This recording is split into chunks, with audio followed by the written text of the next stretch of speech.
I'm impatient. So why would you leave me waiting outside the station when it was like -4 degrees? And I get what you're saying. I just really don't want to hear it right now. Can you shut up for like once in your life? Listen to me. I took your nice words of advice about how you think I'm gonna die lucky if I turn 33. Okay, so yeah, I smoke like a chimney. I'm not skinny and I pull a Britney every other week. But cut me some slack. Who do you want me to be? 'Cause I'm too messy and then I'm too fucking clean. You told me get a job and you asked where the hell I've been. And I'm too perfect till I open my big mouth. I want to be me. Is that not allowed? And I'm too clever and then I'm too fucking dumb. You hate it when I cry unless it's that time of the month. And I'm too perfect so I show you that I'm not 1,000 people I could be for you. And you hate the fucking law. You hate the fucking law. You hate the fucking law. You hate it.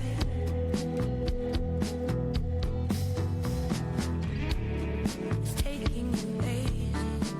I still don't get the hint. I'm not asking for pages, but one text or two would be nice. And please don't pull those faces. When I've been out working my ass off all day, it's just one bottle of wine or two. But hey, you can't even talk. You smoke weed just to help you sleep. Then why you out getting stoned at 4 o'clock? And then you come home to me and don't say hello. 'Cause I got high again.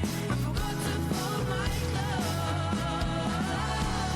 'Cause I'm too messy and then I'm too fucking clean. You told me get a job and you asked where the hell I've been. And I'm too perfect till I open my big mouth. I want to be me.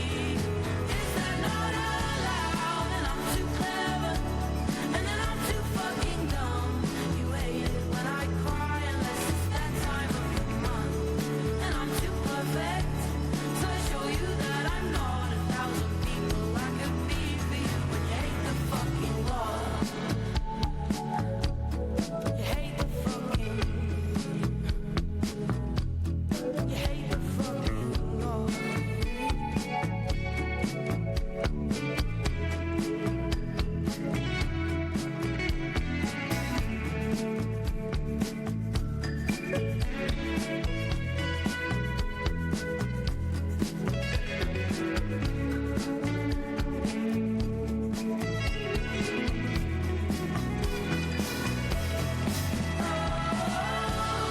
And I'm too messy and then I'm too fucking clean.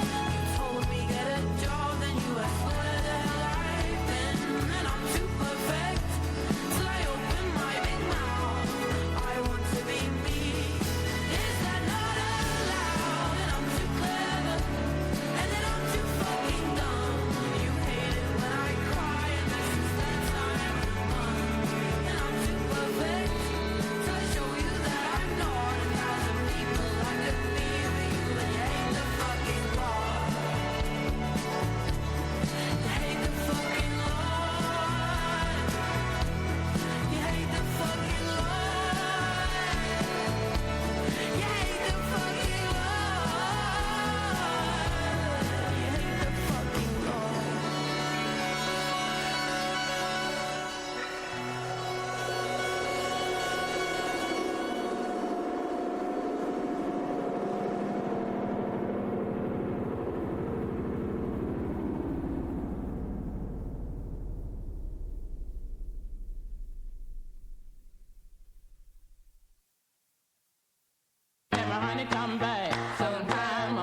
How we do it? Oh, I was muted.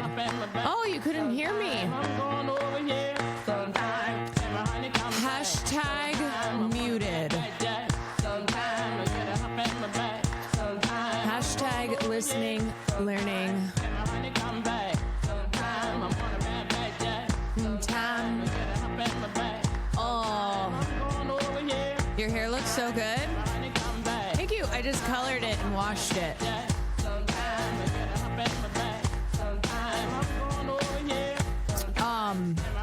Peach and Sear came here, and I had all this, I had all my color in my hair. And Peach was like, I didn't know you color your hair. Congus and Pungus, yeah. Congus and Pungus. And I said, yeah, sometimes I'll color the old grays before I have an event. You miss the gray? I swear, every time I color it, there's more and more.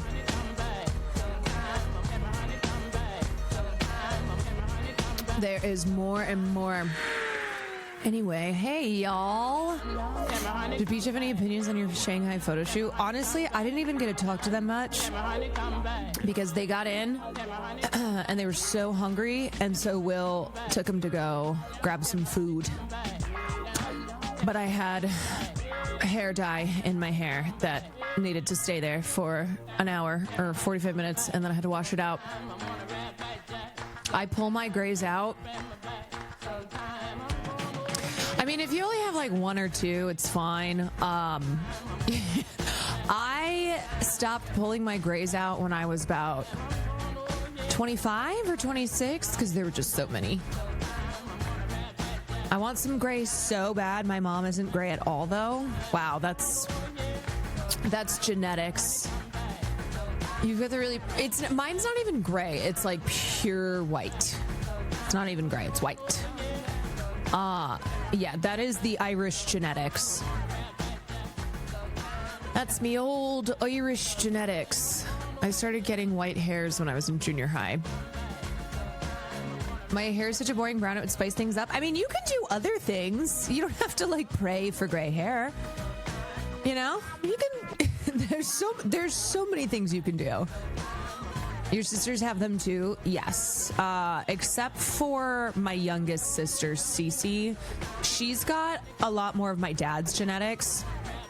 But my sister Liz, me, Jen, we all, and then my brother. My brother was fully salt and pepper when he was in high school. Which is tough. I mean, he has hair, which is good, but yeah, when you're 17 years old and you are salt and pepper, and like kids would make fun of him. So my mom took him to her hairstylist. It's my birthday, so I'm sharing the love by remembering to resub. Thank you for streaming. Happy birthday, my malt shakes, and thank you for the resub. Jade, thank you for the 9 months.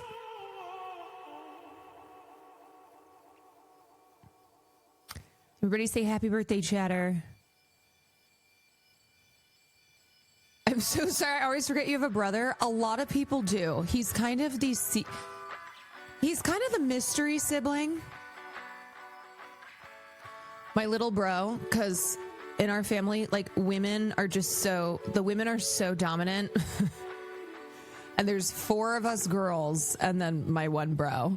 That's how it was growing up too. My brother, I don't even know what the hell he was up to. I don't know what that kid was doing. Who could forget his American Ninja Warrior? No, it was, it wasn't America. It was, oh my God, The Rock hosted it. Yeah, it honestly is like the Kardashians. Nobody remembers Rob. No one remembers Rob. I have to say, I think that was by also Chris's design. I think Chris looked at Rob and was like, this doesn't fit the aesthetic. This isn't fitting the brand, so we're just going to pretend that there's no Rob. And then when Rob was with Black China and Chris was like, no, I don't think so. American Glad. No, what was it called? It was, oh my God, I can't remember. Whatever the show was that The Rock hosted. My brother was on that. Here's this year's Quantarage Rap top songs from Discord's Apple Music, Spotify Wrapped. Yo, mine was so weird this year. All right, let's take a look. Okay, let's see what we got, y'all. Okay, this is the Quantarage 2025 All y'all's top songs. Okay, we're here to learn new music. We're here to maybe judge. I'm just kidding. I think my top song was well, a lot of the music I listen to is just stuff that I'll put on in the background of stream. So every year when I see my top listened to songs, I'm like, that's not actually what I listen to. Okay, we have Taylor Swift father figure. Taylor Swift off the bat. Yeah, let's see if there's let's see if anybody here has Quando. Let's see. Okay, we'll listen. What do we have? 28 songs. All right, we'll listen to a little bit from each.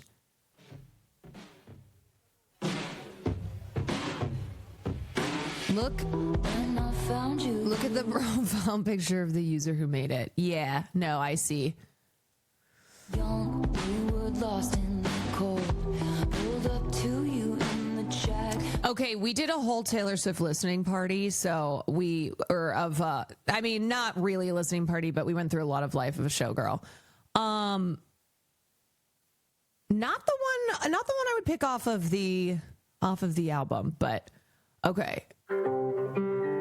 This is Shoot by Tommy Lefroy. Tommy Lefroy. I read a story about somebody that drove his This is you, Sky? Honestly, shocked that you don't have Haley. the feeling that's what's happening. I don't know which of us it is. There have been times you kind of scared me. I am the one who Vibey. quit. But if I'm to blame, I've got questions. What if the gas pedal sticks? What if it We'll do. Okay, for each of these songs, aside from ones that we maybe listen to on stream, we'll do verse and then chorus. Last night I dreamt of the bar in Chinatown, sticky counters and vinyl booths playing Springsteen 88 as almost country fade. I was dancing for you. I spill your tall can, spill my guts. This feels like it would be in. I put my hand across the dartboard. This feels like it would be in a What if it like a YA kind of style, or yeah, like an indie rom-drom.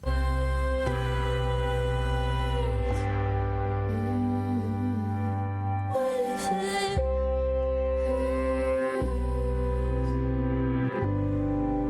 Haley had 20 songs in multiple versions, including ones I downloaded, so these listens don't count. Also, I am so sorry to whoever's watching the VOD. Let me just pause and say, VOD watchers, I'm so sorry. My VODs were audio split before and then now no longer are. So if you're watching the VOD, I'm sorry, you're just going to have to skip through this whole thing because it's going to be muted. I'm waiting until Nico is done with Streamer Awards to have him help me. said it's gonna Get fucked, VOD.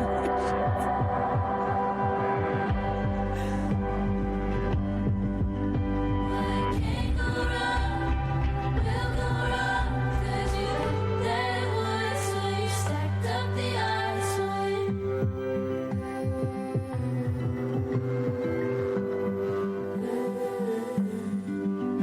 Okay, I think they'll understand that. Okay, that's nice. All right, we got Pink Panthers tonight.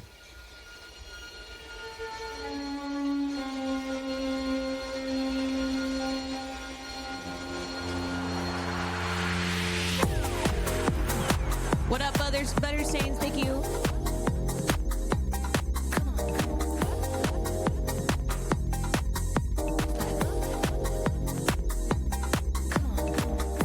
I waited all this time, now I guess it's time I cannot try.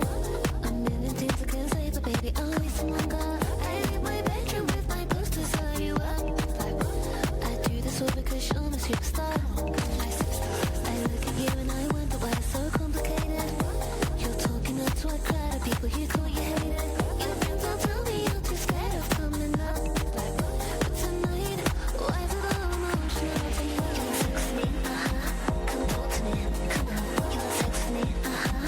song makes me feel like I'm in a basement club in like, I don't know, Liverpool in like the 90s.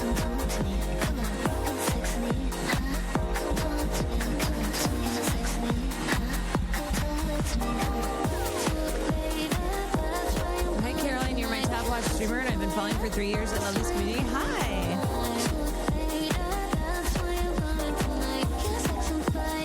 Sorry, I just realized the volume was very low for you guys.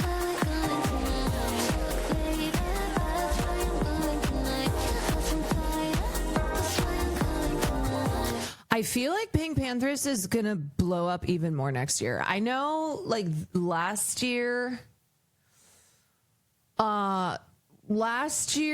she really broke through mainstream. This year, especially because a lot of her political comments, she's been I feel like she's always all over my timeline, but I have a feeling she's only gonna keep becoming more popular. This year was big for her because Illegal was a big hit. I'm still pretty new to Pink Panthers. Honestly, I didn't know who she was until I saw her comments on Palestine. So I like her, though. She's a vibe. All right, this is CPR, Wet Leg.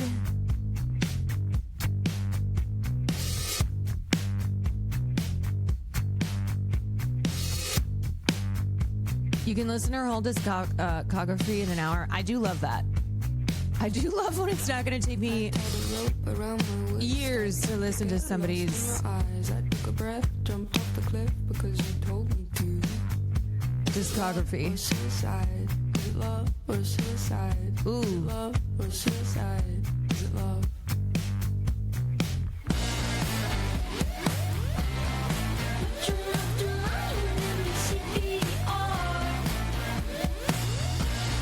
Okay, this feels like it'd be in a lesbian heater. I'm talking Kristen Stewart.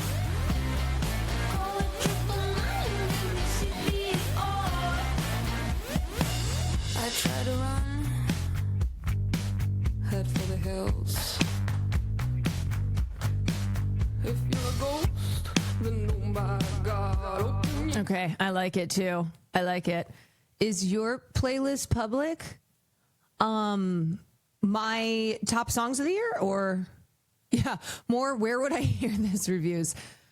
My top songs of the year, honestly, mine again is, I don't think very accurate because I listen to a lot of music on stream, but it's usually music that is going to be more backgroundy. Like a lot of the playlists I'll pull up are chill vibes, lo-fi, EDM, lo-fi, that kind of stuff.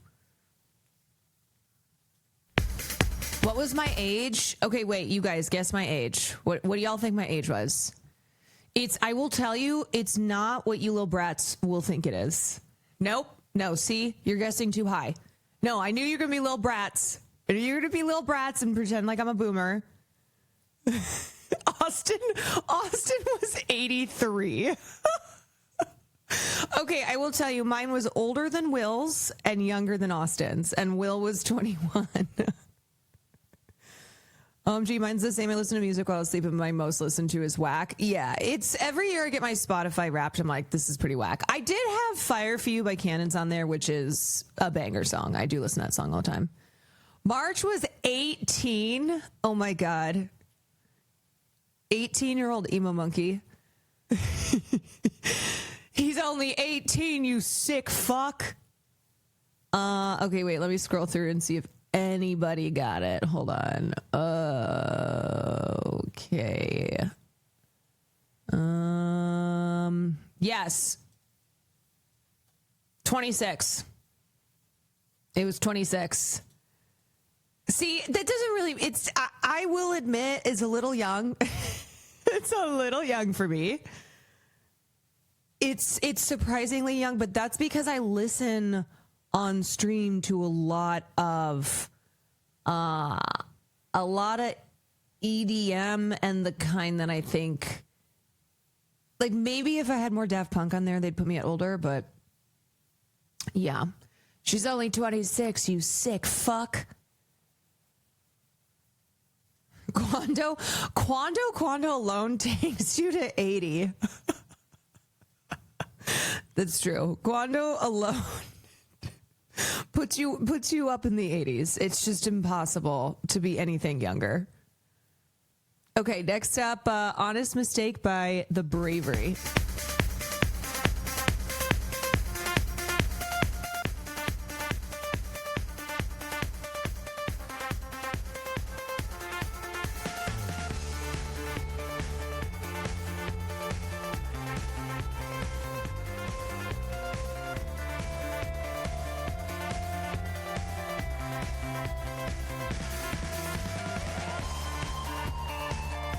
Oh, I know this. Yeah, I know this. This is very like edgy teen drama coded. Very One Tree Hill, Gossip Girl. Also like Grey's Anatomy.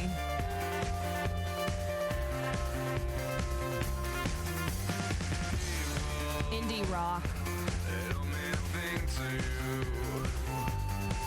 Yeah, it reminds me of 2000s teen dramas. They did have a song in a Gossip Girl episode.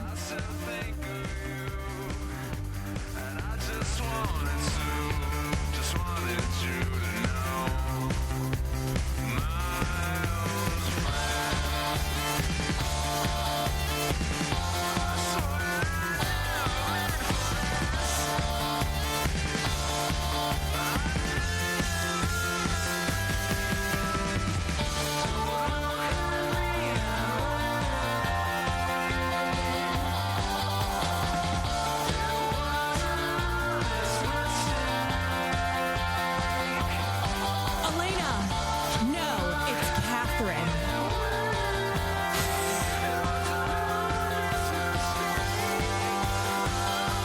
Catherine, stop!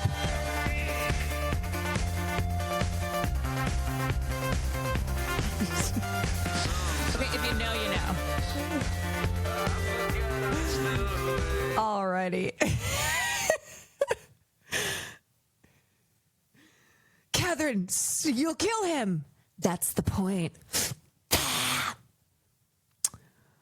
Okay, next up is Crush. We got Yellow Claw, Nat Vistic, Rhyme.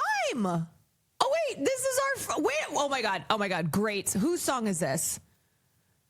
Whose is this? Show yourself.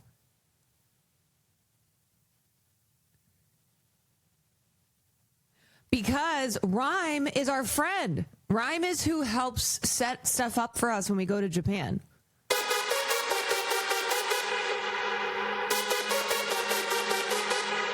God, I love this For song. a drink, we got along as two. After hanging for a while, Have been listening to that though because of your trip. asked, what should we do? Yeah, it's a banger. You asked me, can you dance? I looked at him and smiled. I try to be a good girl, but I want to feel alive. I Got a crush. can't get enough. You pull me hush. Oh, what a rush.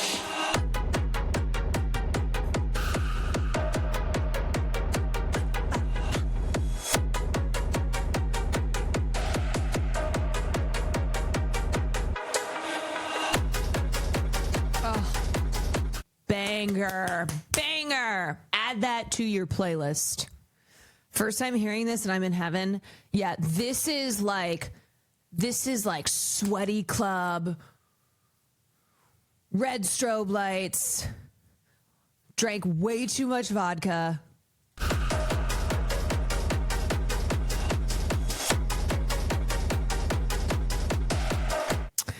Okay, good pick. Good pick, whoever's that was. All right, we got George Michael. Oh, George Michael. Deep in the ecstasy. Yes.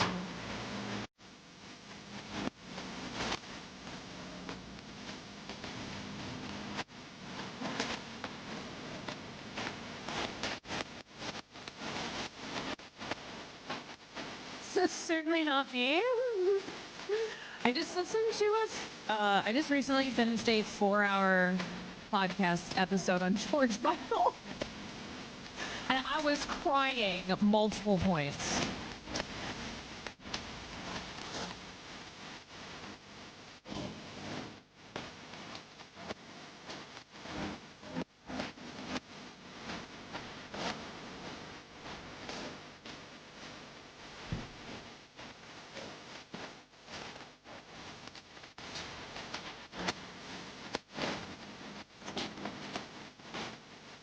I love George Michael.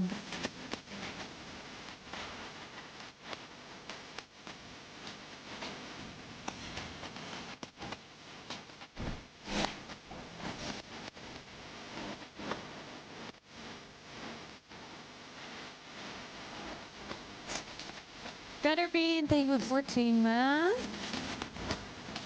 Oh, so sexy.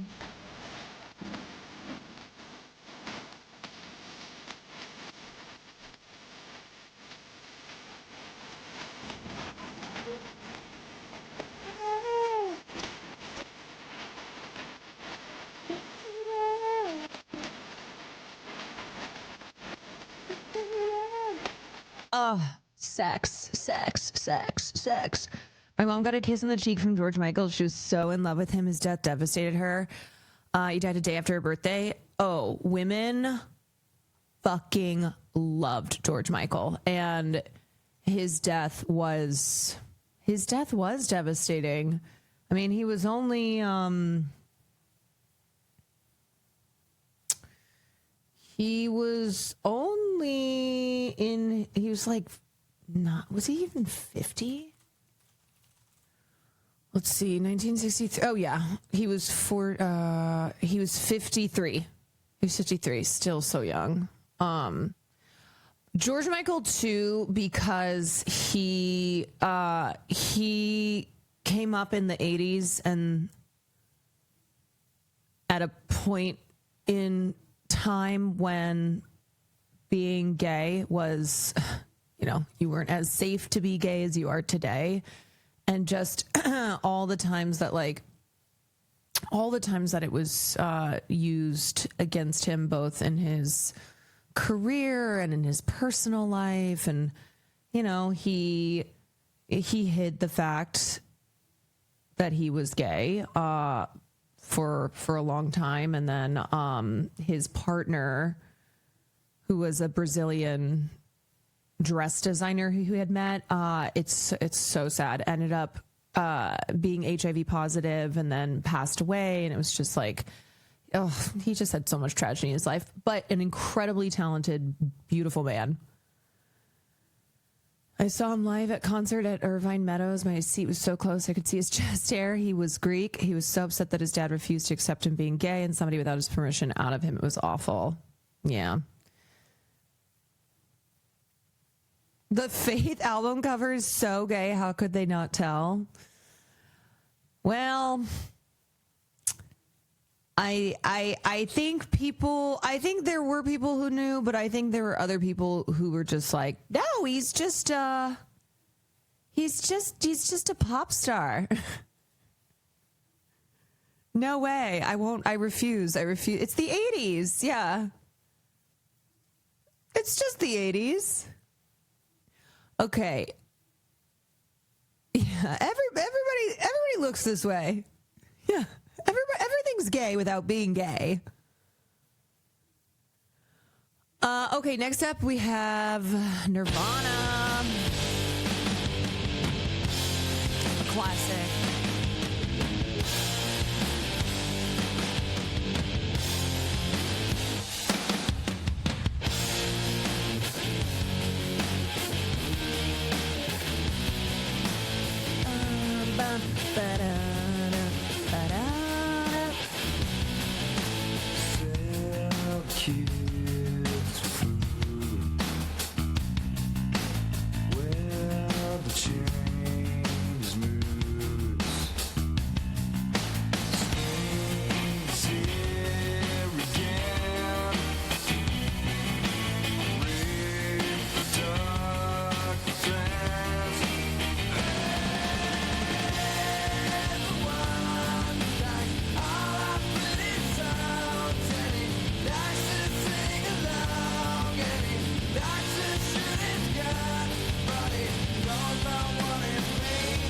Dude, I always wish I was one of those teens who actually listened to Nirvana and this kind of music, because I can only imagine like being in my bedroom, feeling emo, putting on some Nirvana and just being like, yeah, it's all gonna be okay. Somebody gets it.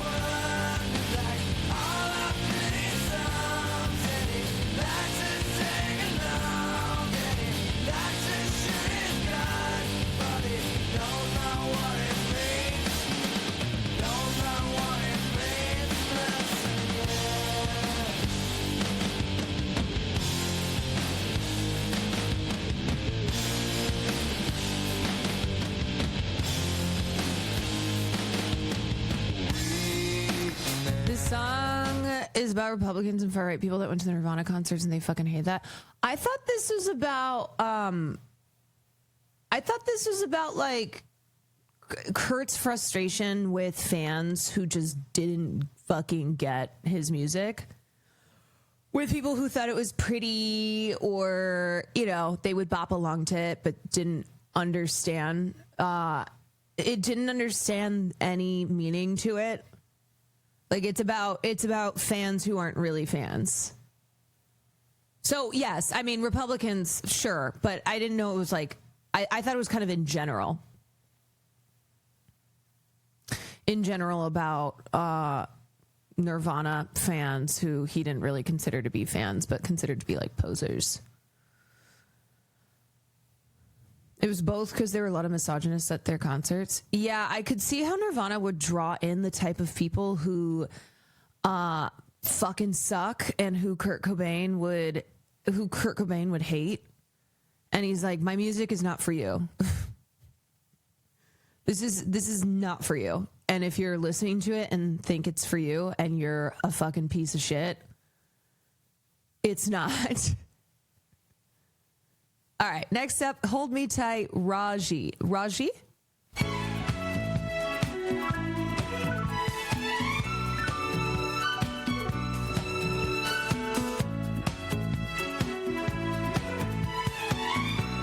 Yeah, Paul Ryan being a Rage Against the Machine fan. Fuck out of here. Fuck out of here. Hold me.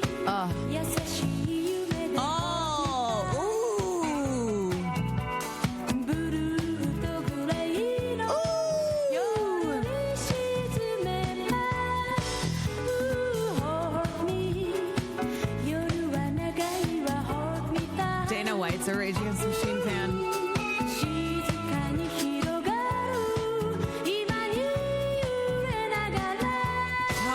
Tom Morello hates those fuckers. This is vibey. Whose is this? Yeah, I used to like Rage Against the Machine, then they got all political.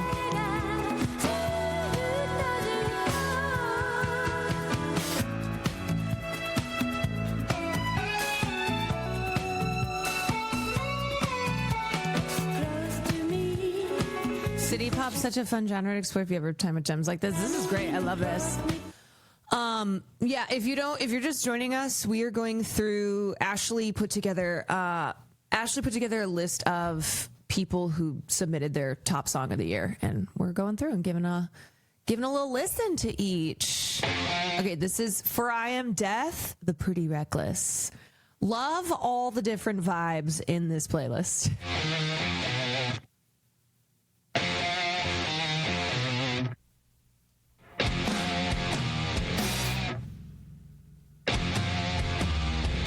The contrast between these two songs. Something wrong with me. I could, but I don't bleed.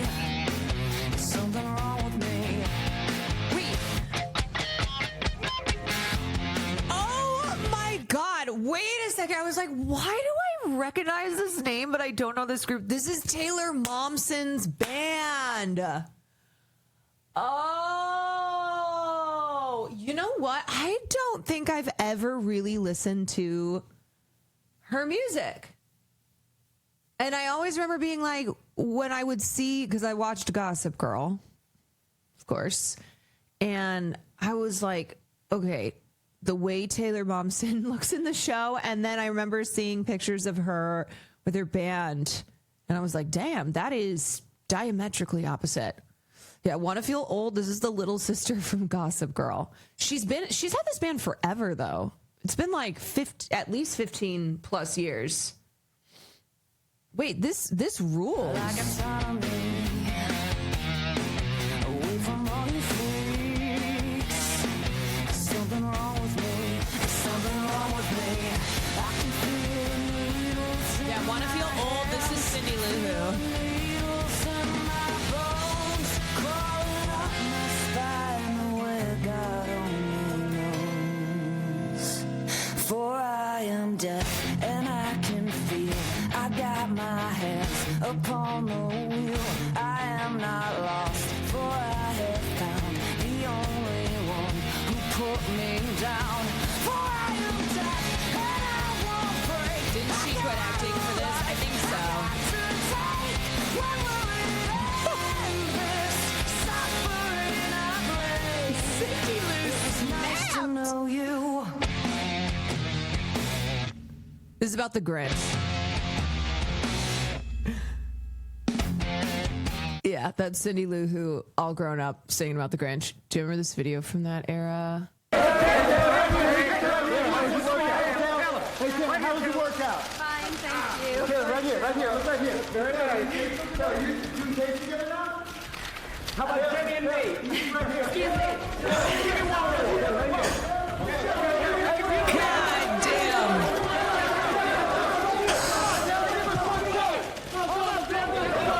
Look out.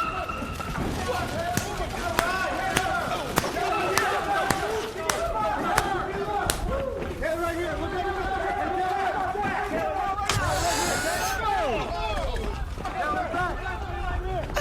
Yo, this was like the hardcore parkour era. Watch it. Stop. Hey, Taylor, give me one smile. Bye, guys. Dude, she is fucking incredible.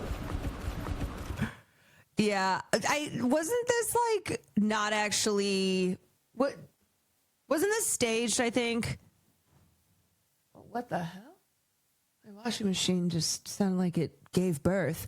I think it was like this wasn't an actual Taylor Momsen escaping the paparazzi, but it's incredible. Yeah, I think this was an ad. It's fucking awesome though. Man, I just remember everybody in this era being like, hardcore parkour. Like everyone was just doing parkour everywhere. You would be walking along with someone and then suddenly you would just see like 13-year-olds jumping over a park bench screaming hardcore parkour. I'm not kidding you. If you were not a teen in this era, I need you to understand that everyone was doing parkour. Like I was doing parkour. And then one time I tried to do a backflip and I landed on my head because I didn't know how to do backflips, but I just felt caught up in the moment. Yeah, planking was huge, parkour. My brother used to do like serious hardcore parkour videos. He would take our family camcorder and he was into flipping before Benson Boone. Jack Quan, my brother, was into flipping off of everything before Benson Boone made it his thing on stage. But I remember one time I found the camcorder and I was looking at all these videos he had made, and they were genuinely terrifying because so many of them were my brother getting hurt. Like he would go on a roof and just flip off the roof. He would go flip off of a tree. He would go, this is how he taught himself to flip. Didn't he do a flip on stream? Yes. But he just taught himself to flip when he was a kid. And a big thing that he was doing was just flipping off of everything. My ex had to get reconstructive face surgery because of hardcore parkour, but he was doing it like 5 years before it was a thing. Sheesh, that's hardcore. That's when you know it's really hardcore. All right, next up, Rapunzel, Lisa, and Meg the Stallion.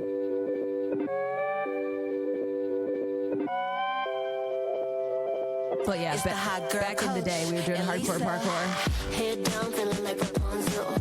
Give your doggies in the motherfucking muzzle. Only one queen in the jungle. Ay, only one queen, only one. I don't win the shop, I big spin. If I got a message, I click send. You can't lie to me, got a sixth sense. Feel my energy with some Himalayan incense. Living lavish while we still young. Spending that shit till we go dumb. Flashing them gold teeth all damn day. This is fun, yeah. I like the song. Them say that's money. That's motherfucking money. Bitch, tell me how you love me. Bitch, tell me That how soda looks pissed. This? Oh, this is coffee. that's money. That's motherfucking money. Bitch, tell me how you love me. Bitch, tell me how. Yeah. Head down, feeling like Rapunzel. Head down, head down, feeling like Yeah, it's cute. This sounds cute. Real hot girl shit. I'm the hood Rapunzel, 50-inch my bundles. Louis V my duffel, body teeth for trouble. Made a meal at a shop, $250,000 on my throat. And if a bitch want beef, I make a meal out of hoe. Damn, I might be too pretty. What they finna do with me? Booty so big, ass sitting up like new titties. Chains on, finna pull up with the roof missing. Hopping all my life, bitches hating ain't a new feeling. living lavish while we still young. All right, next up, Fine Line by Harry Styles. Is he dating Zoe Kravitz?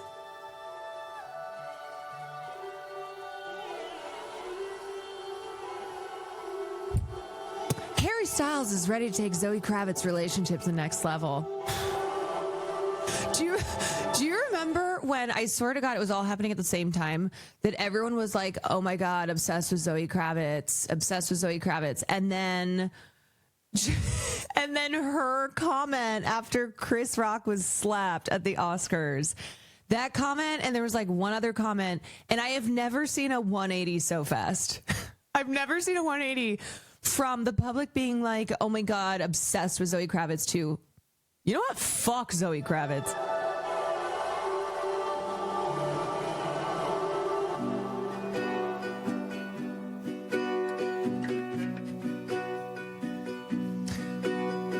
What was the comment? Okay, so Zoe Kravitz, Looking for something to buy. wait, let me see the exact. Oh yeah, she like commented and said, "We are apparently assaulting people on stage now," and someone was like, "Do you support Smith?" And she said nope, but then later she expressed regret and then kind of pulled the, "It's very scary to have an opinion these days." But then she also, didn't she make like weird comments towards Jaden Smith or something like that? Yeah.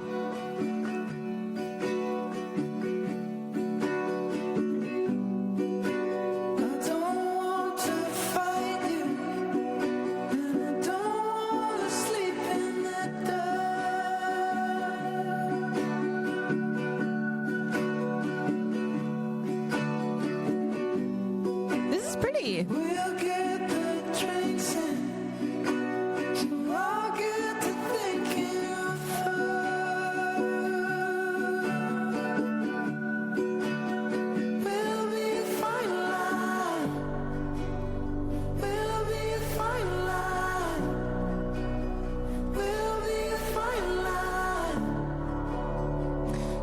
This feels like it could be in an episode of Normal People.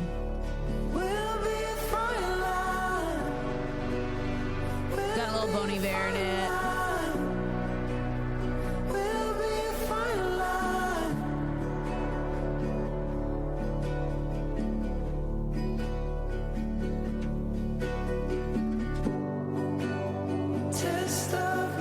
It's giving Bella Swan.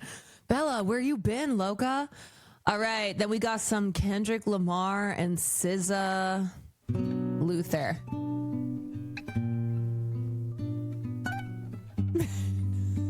Where you been? Bella, where you been, Loca? If this world were mine. Hey, Roman numeral 7, babe, drop it like it's hot. If this world was mine, I'd take your dreams and make them multiply. If this world was mine, I'd take your hand. Girl, you missed the channel. That song. I know. I'm only trying to. I'm only trying to listen to like chorus and verse. So if you like the song, though, you guys should add these to your playlist. Roman numeral 7, babe, drop it like it's hot. If this world was mine, I'd take your dreams and make them multiply. If this world was mine, I'd take your enemies in front of God. Introduce them to that light. Hit them strictly with that fire. This a vibe, do your dance, let them watch. She a fan, he a flop. They just wanna kumbaya, nah. This world concrete, flowers grow. Heartache, she only doing what she know. Weekends, get it popping on the low. Better days coming for sure. If it was up to me, I wouldn't get it. Nobody, no sympathy. I take away the pain, I give you everything. I just wanna see. If this world were It mine. When you ride it, slide.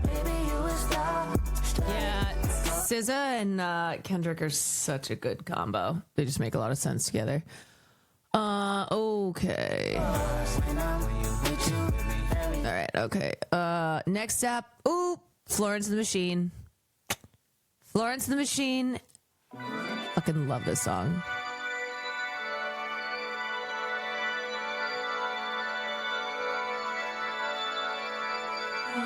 We watched this video.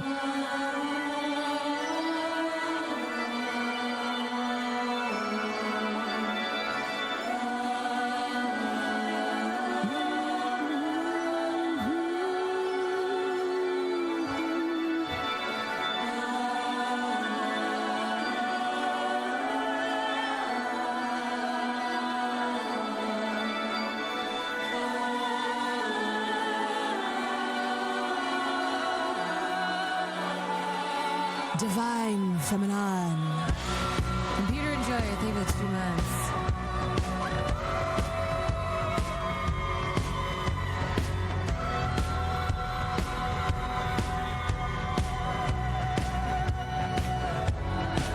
Get on stage, and I call her by her first name.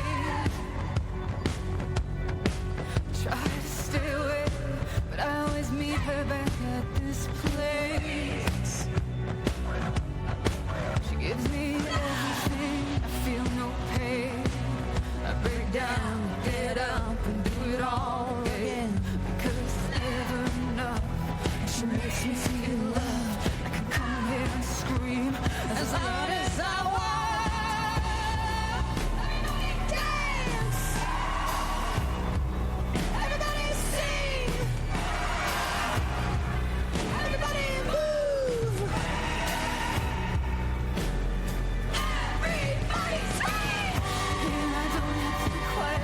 Here I don't have to be kind, extraordinary, normal all at the same time. But look at me run myself ragged, blood on the stage. But how can I leave you when you're screaming my name?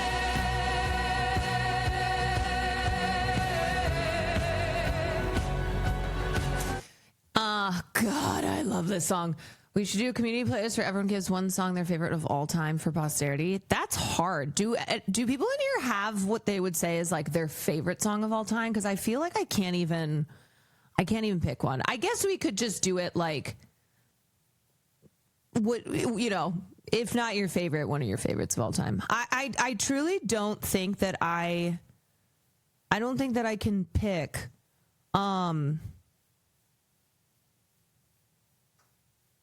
a fave song of all time.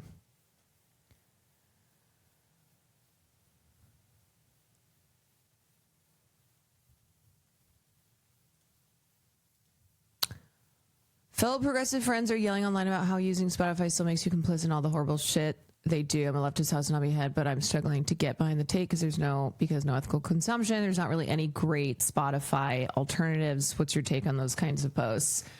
I saw a funny tweet about this. God, let me see if I can find it. It was like, oh God, who tweeted this?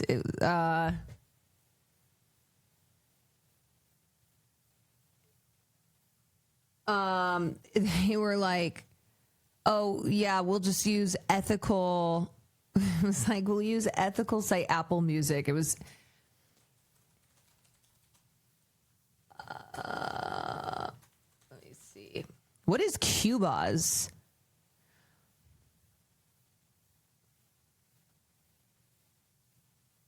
Oh, yeah, this is it. This is never press capture. I'm disgusted by how many of you still use Spotify. Use a fair trade, ethically conscientious mom and pop platform called Apple Music. Yeah, I mean, I don't know, man.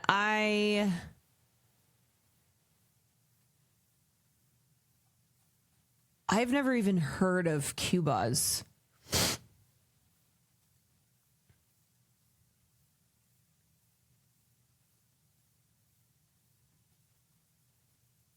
Yeah, I don't know. I mean,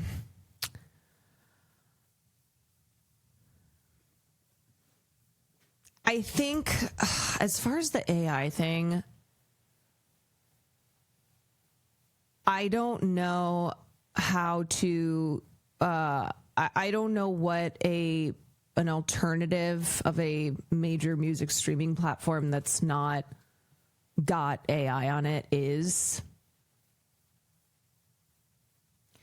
As far as that, here's what I will say, like, as far as specific, I don't know, it's complicated. It's like, I follow I follow to the best of my ability, what's on the BDS list, which, like, what's an actual listed company to boycott, like officially boycott.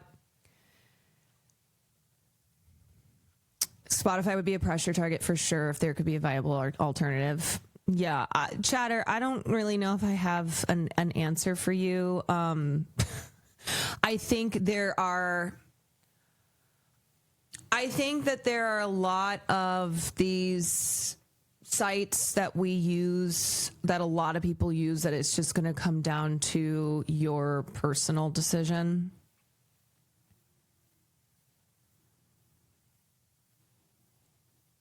But as far as there being a difference between something that is officially on a boycott list versus, like, yeah, this is a company that engages in awful practices, a major corporation.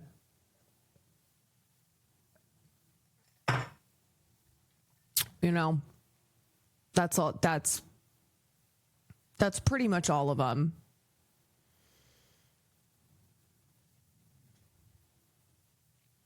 People could make the same argument. Yeah, I mean, you know, you look at Amazon, you look at Twitch.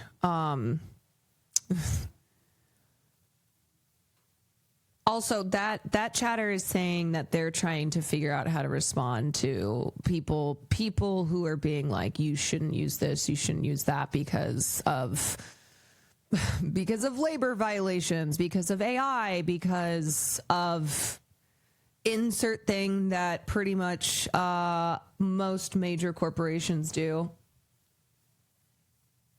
I'd use YouTube Music if the app wasn't ass on my phone. Yeah, I don't know. I mean, I do think it's also like I do think it's one of those things that one thing I'll caution against is saying that everything is a boycott, because that's actually counterproductive to actual sanctioned boycotts from groups like BDS, you know? And some people will use the language of boycott, like they will call everything they'll basically refer to everything that has unethical practices as something that's being boycotted, even if it's not on an officially sanctioned boycott list, even if it's not like an organized boycott against it. And so that I caution against, because that actually makes it more difficult for something like BDS to be effective.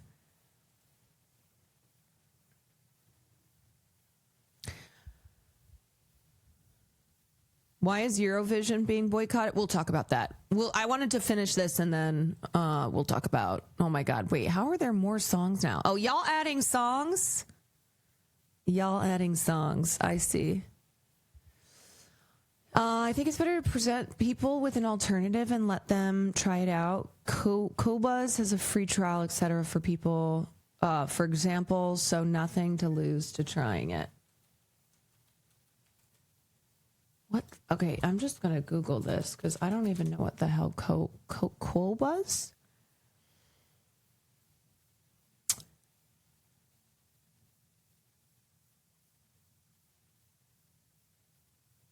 Qobuz, a digital music store and streaming service launched in France in 2007. By June of 2023, they offered over 100 million tracks. Hassan's the most ethical music listener because he doesn't listen to music. Yeah, so if you want to be as woke as Hassan, just don't listen to music. That's why he doesn't listen to music, because he's like, no, I don't want to have, I don't want to cross a line ethically.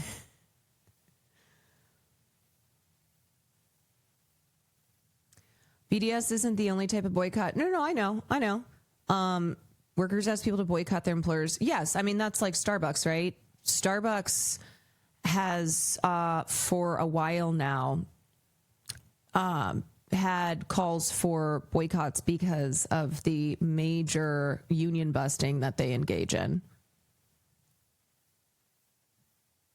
Actually, he's the most unethical because he only listens to the AI Kirk song.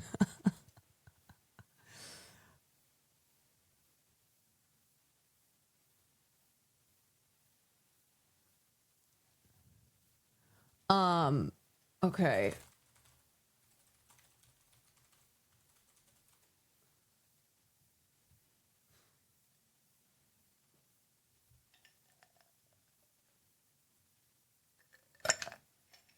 Okay.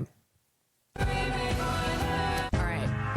You guys, I don't know if we're going to be able to get through all these. There's so many.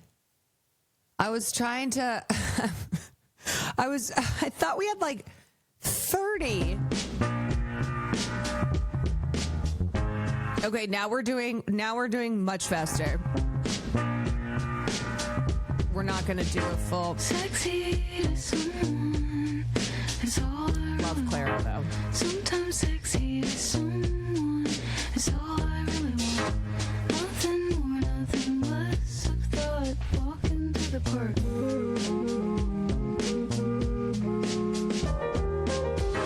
Sexy to someone, I think about it all. Checking out of the hotel, or moments at a bar. Ask if I'm in a movie, no I didn't get the part. Sexy to somebody, it would up me up. Oh, I need a reason to get out of the house. This is great. Love Claro. Okay, BTS for you.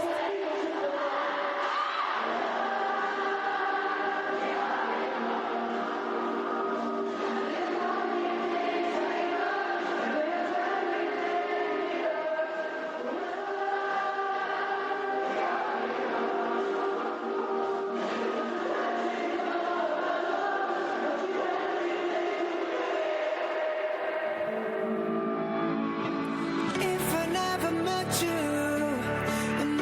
어떤 모습일까?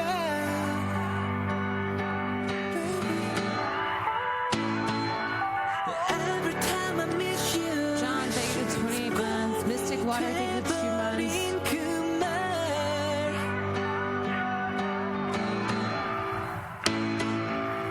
눈을 떠보니 10년 전 눈을 세상이다. 너무 쉽게 울었고 너무 쉽게 웃던 때 나는 기적 위에 겨우 뒤돌아봤을 때 You always hear it us together And every second was forever 전할 수 없는 맘 미끄러지던 내 삶 베개에 머리가 닿으면 Okay. Okay. I thought that was BTS. it was all over. What's up, Doechii? Love this song. You know, it's been a little minute since you and I have had a chat. Has it really? Probably since, like, your last EP, All the Places You'll Go. Oh, wow. It's been a minute. Yeah. I've been getting some calls. Oh. People are a little bit worried about you. Not worried. And I know that I was kind of that outlet for you, so You were. why don't you just tell me what's been going on? Okay. Remember old dude from 2019? Nice, clean nigga did me dirtier than laundry. Took a scroll through his IG just to get a DM from his wifey. I was so confused. What should Doechii do? She didn't know about me and I didn't know about Sue. I opened up the messages and had to hit the Zoom. Turns out the girl was really a dude. Nigga think he slick back till I slip back. Got my lick back, turned a nigga to a knick-knack. I moved on, dropped a couple of songs, and then I went and got signed. Now it's 2021. Okay, I just feel like this is the perfect opportunity for us to just take a second and kind of unpack what's happened to you. You know, this guy cheated on you and... Fuck it. Platinum record this, Bible record that. I'm making so much money, I'm all over the net. I'm moving so fast, no time to process. And no, I'm not in a gang, but I'm always on set. Wristwatch, drip drop, label want the TikToks. Now I'm making TikTok music, what the fuck? I need a... Oh, God, I fucking love Doechii. Also, I guess the last thing I would say to the chatter asked that question. I feel like I feel like as far as individual consumer choices, again, everyone is going to make their own choices, and it's difficult to get consumers to act organized and disciplined in this regard. And like, I think I'll always try to find, once, if I become aware of something, like I will try to find an alternative. And I don't know, if it's fuck Spotify, then that's something that I want to try and switch over, I guess. I don't know. Like I don't really know other music platforms, so that's something that I just have to look into. Is Apple Music okay? I mean, maybe. I think if you can do a good thing, then do it, and if it's not possible, then it's not possible. Yeah, I think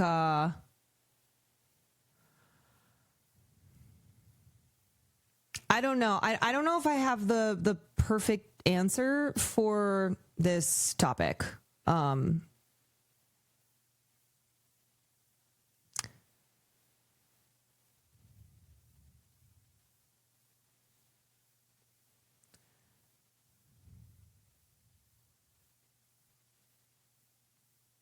I would say too, I just think that, I don't know. I mean, I think boycotts, I think organized boycotts are good. And when they're targeted at, you know, when they are coordinated and targeted and disciplined, then they absolutely work. I always hesitate, I guess, outside of stuff like BDS and very organized boycotts, like kind of putting a lot of emphasis in consumer boycotting as a matter of like high priority when it comes to raising the public's consciousness and like pushing for real material change. Like, I do think at the end of the day, it's going to be individuals deciding on their consumer choice. And if people try and push every person to boycott everything that has some element to it that's problematic, and I'm not saying this necessarily about Spotify, but I think it's not super helpful, and I think can just get really complicated. Apparently the best way is buying songs and albums on iTunes or physical media. Well, we do love physical media. We need to protect physical media.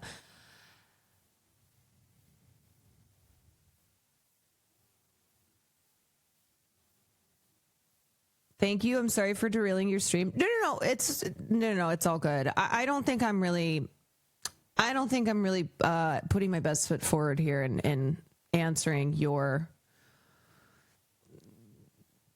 question, or I guess responding to what you brought up, because it is something that it's something that I kind of think over as well. Like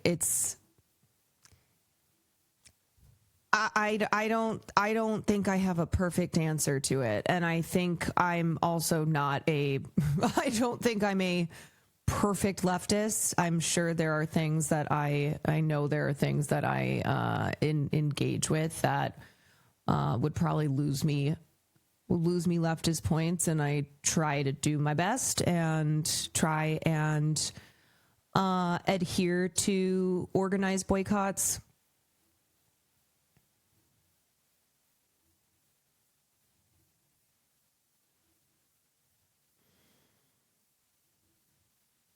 I just don't like stopping at the everything's unethical. No, I agree. I agree with that. I think it's kind of the same way as like when people will go separate art from the artist, where that became a phrase that would be used a lot to not draw a line anywhere. And how people recite that all the time when it's like, oh, they want to go to a Chris Brown concert. And they'll be like, well, you just separate the art from the artist. I go, is that what?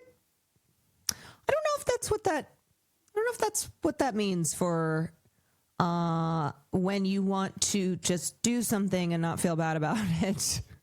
When you want to keep giving your money to somebody who's, really terrible, and you want it to be like acceptable, so you'll say, well, it's just separating the art from the artist. Yeah, it's not meant to be used. It shouldn't be used as an excuse or kind of like a get out of jail free or like a cop out or anything.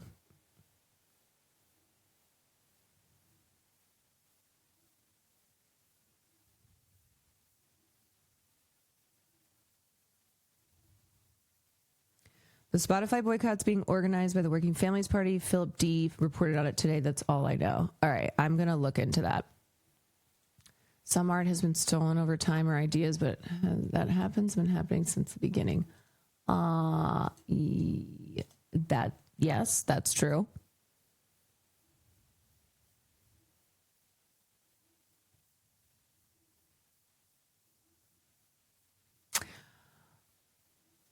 Yeah. So anyway, I think that I think we always want to try to be conscious consumers. I think we're not going to be perfect. I don't even know what that looks like. I do think that you should not just consume everything without any consideration ever. That's it. You know what? Fuck it. Let's just go back to pirating music off of LimeWire. Fuck it. Let's go back to the piracy days.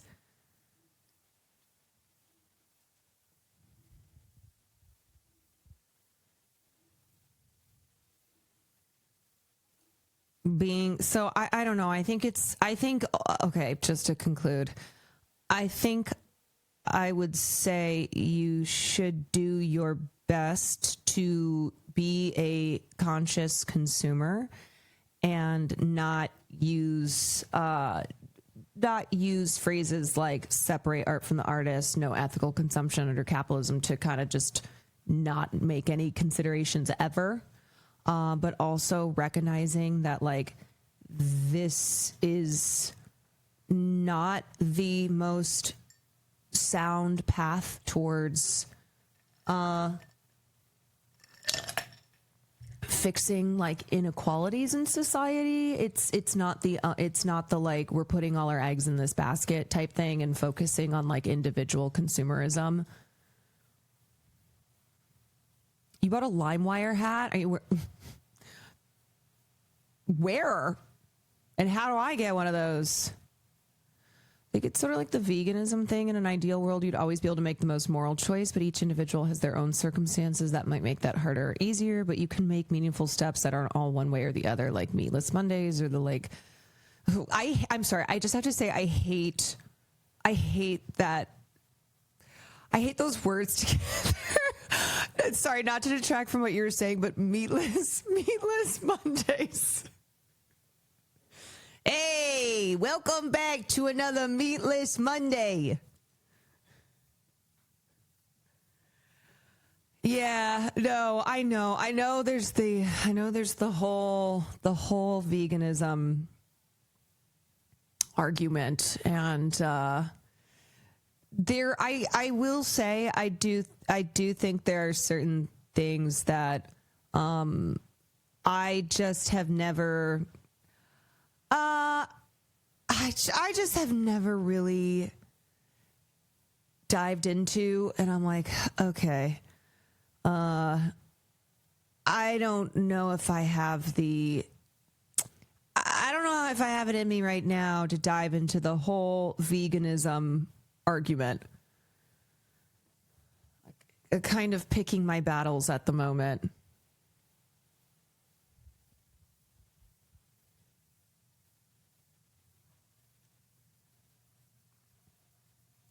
I was thinking of switching, but a lot of other services are shitty too, so I feel like I'm at a lesser of evil type sitch. Yeah, and anyway, I don't know. I think this is something that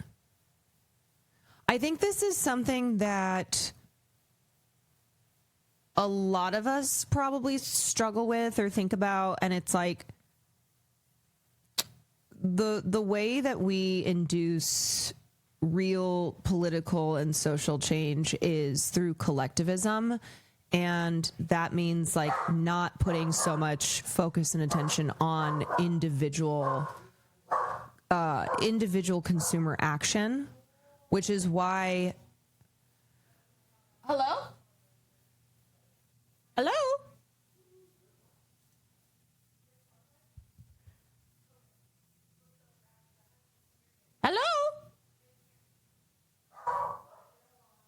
hi.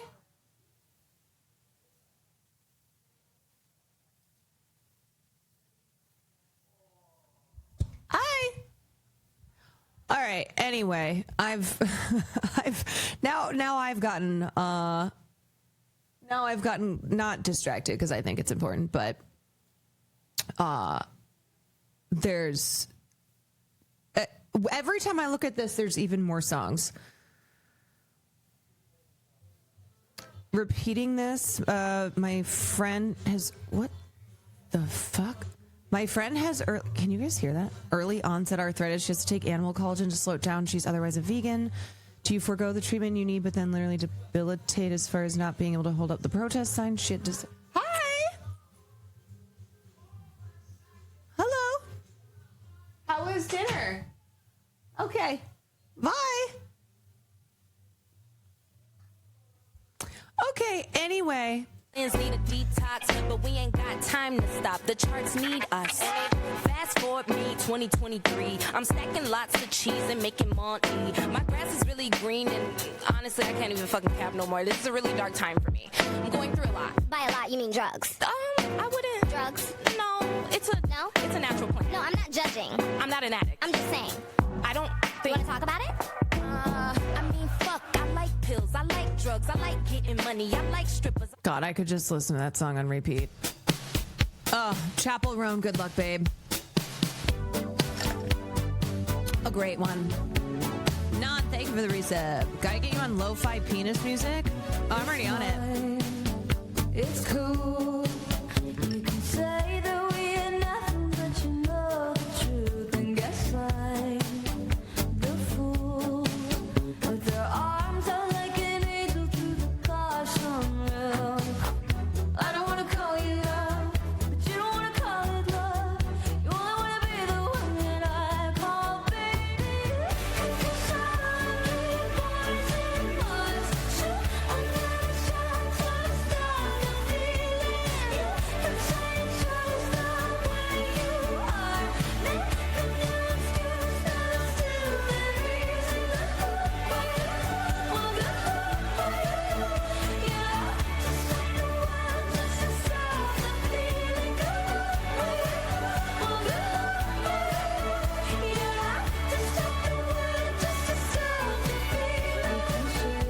Another song I could listen to on repeat.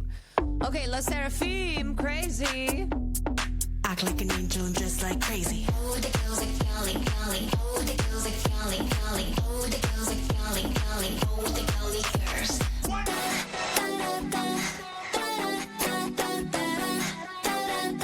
Act like an angel and dress like crazy.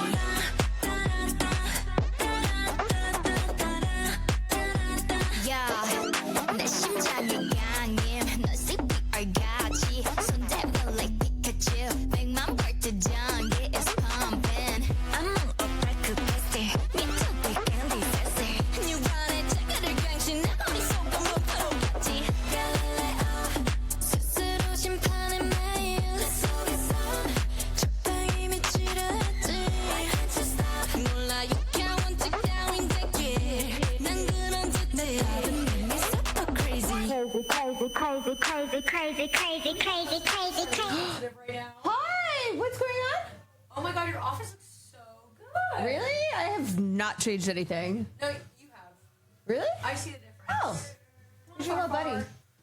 Hi. Hi, how was dinner? Are you talking about something incredibly sensitive? No, we're actually, we're going over songs that people had as their top song. Oh wait, we were just doing that in the living room. Wait, really? I just went through everybody's top songs. Oh, Wait, yeah. I want to know yours.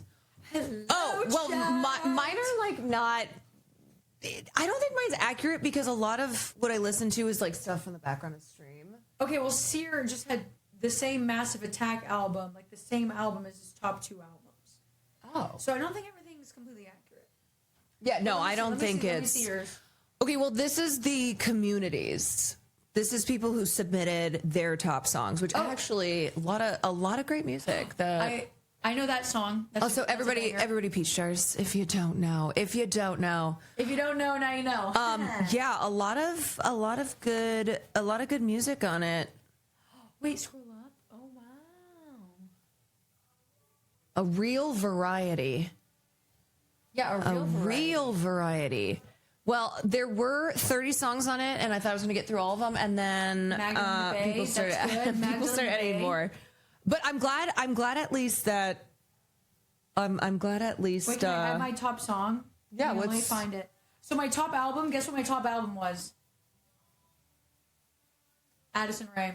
No, the new album was actually T. The new album was incredible. Yeah, no, Did you listen to it? I listened to it partially, but I covered kind of the Addison Rae rebrand on stream. I actually of her going from TikTok to like I want to be a pop star. I hate to say I fuck with it so hard. I fuck with it heavily. I love her so much. But besides that, not my like album of the year, but better than I think people thought it would be. I think it was just because whenever it came out, I was listening to it top to bottom. Yeah. Because there is no skips. But Daft Punk after that, Discovery. Oh. Currents by Tame Impala. Incredible. Analog Love by Debut. And then Random Access Memories by Daft Punk. So everything like came back full Are you circle. a Daft Punk head? Oh, you don't know? No. Oh, I'm actually getting my favorite Daft Punk song tattooed across under my... Really? Wait, which one? I don't want to say it yet. Okay. Because I don't want anybody... No spoilers. Well, I'm getting this tattoo moved right here just to put my favorite Daft Punk song right here. Wait, that's incredible. Okay, wait, let me get and my you top know song. Will is like... I know, we were just talking about that. So this is my top song. What You Done by Rochelle Jordan, Keys and Crates. You listened 61 times. Are you in top percentage? Well, I don't know for that song. But not for this artist. No. Okay. Oh, my top artist was Debut. Which I think you would fuck with him heavily. Look at his vibes. Chat, hang on, look at this. He looks like a porn director from and the 60s. I love him so much. What?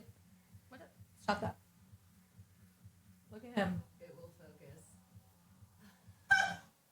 Okay, can you just add one song of his to this playlist? Oh my god. What is... Can you guys hear that? Will was like, I got this place fucking suited up. I got this place suited up with the speakers. Let's go. It is... Can you guys hear that? It's so loud. You can hear Sear. This place is fucked up. It's literally getting louder.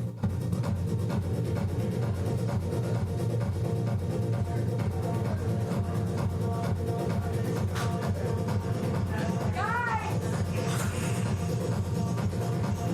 She's going to Spotify top songs right now. no, I know. You got the Daft Punk hat on. We're very serious about this. You got the. Were we disturbing? You got the. Queen? No. And then we were talking about like consumerism and leftism and all that. That's why I asked if you were talking about something serious. Well, no, I mean, mostly what we've been doing was going through people's music, but hey, I'm trying to add my top song for the year in her mix. Okay. Sup, cuh? Sup? Yeah, I fucking love that hat. I love that Daft Club. It was their first merch release in years. Did you get anything? It was with Pleasures. No. Will? I am a Pleasures conscientious objector. Oh, you're. Well, the gang is back together.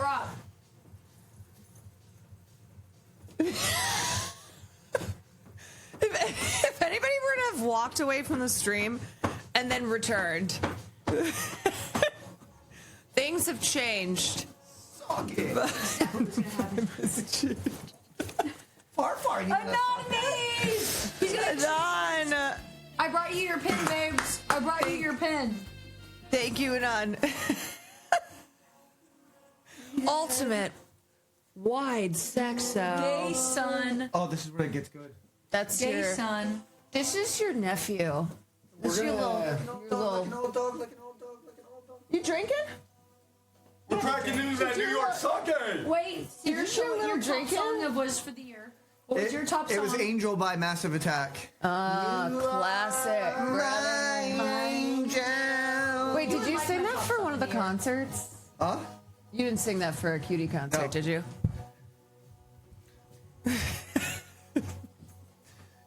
Hi, cutie. The auntie and uncle's in town, Farley. We're in town, Farley. You want to go TT? Please ask Peach what she thought about your photo shoot. Oh yeah, did you see Farley posted the photos? She knows how I felt about it. Because whenever she posted about it the first time in the BTS, I literally was screeching, I was screaming, I was pissing my pants. And then Caroline goes, well, it's 5 days, babes. It's 5 days. And then it took long. Yeah. I was like, where the fuck it was at? I finally posted them yesterday. Yes, and they were Gorgina. Honestly, I saw, okay, so I haven't seen your posts. You know what I've seen? Fan accounts. Oh, really? I've only seen fan accounts posting so far. Oh, they posted the photos? Yes, so I need to know yours. Also, Marsh.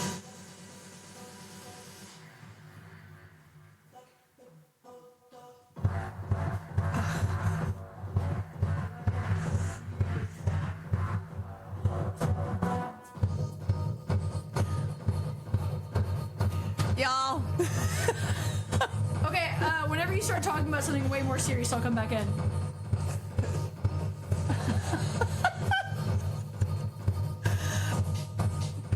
Oh, where's your jacket from? People want to know. What? They want to know where your jacket's from. Actually, here. And I was like, oh, Caroline wants to come with me to get this jacket. Because I want to go back to this. Yeah, I love it. It goes up. It goes up. Hang on. I love It it. goes up. Like this. She like. Oh, she's sexy. Rachel Cooney. Rachel Cooney. Rachel Cooney. Next to where crazy. Yeasty Boys is.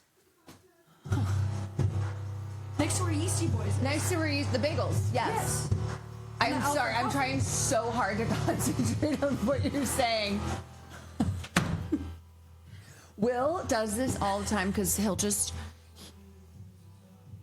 he just turns things up to the highest volume. He'll do this too, like where he'll watch football. No, can I actually tell you the thing he does that drives me the most nuts? I'll be on the phone. Also, why am I blurry? I'll be on the phone and I'll have it on speaker, and then he'll come into the house, and then he'll be on a phone call too and have it on speaker. But I'm like, I was here first. Okay, so Dude. Will and Austin have the same trait where whenever they're on the phone, that is the That's world's what they most do. important It's phone call so to annoying. ever happen. I know, and he'll.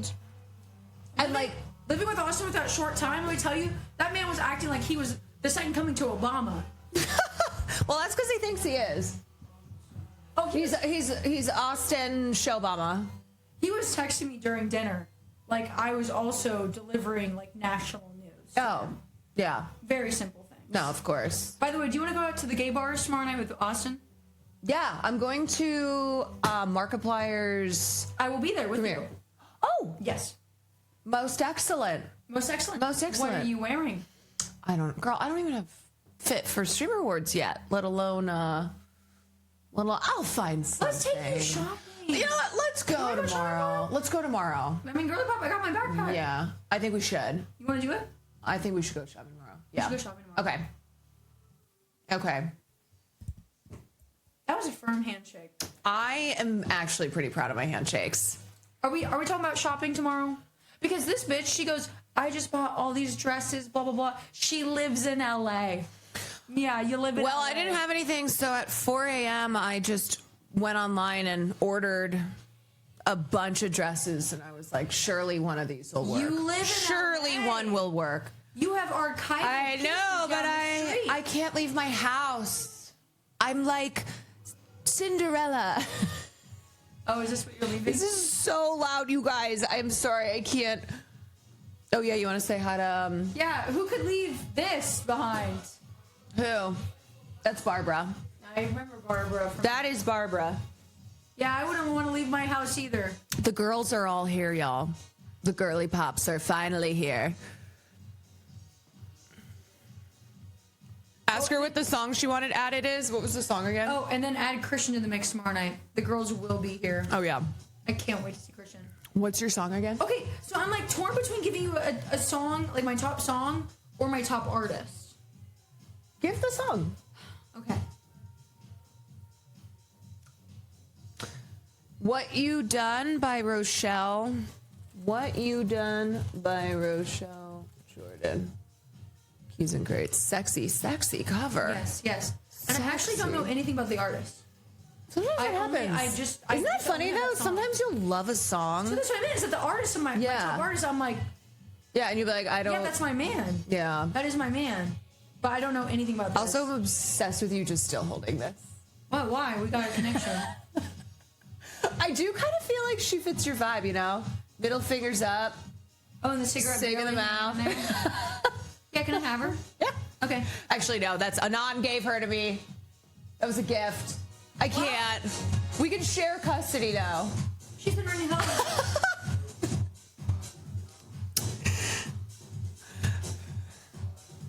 Have you ever seen this one?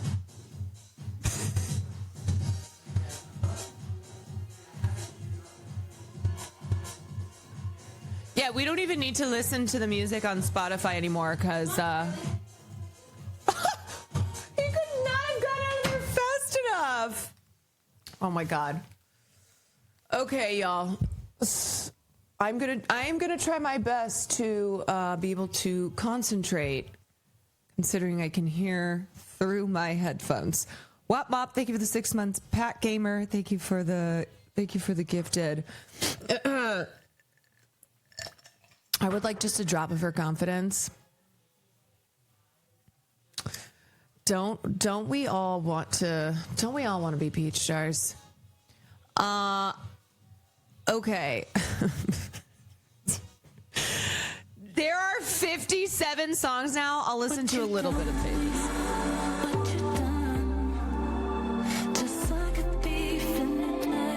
So this was Peach Star's most listened to song. Pongus.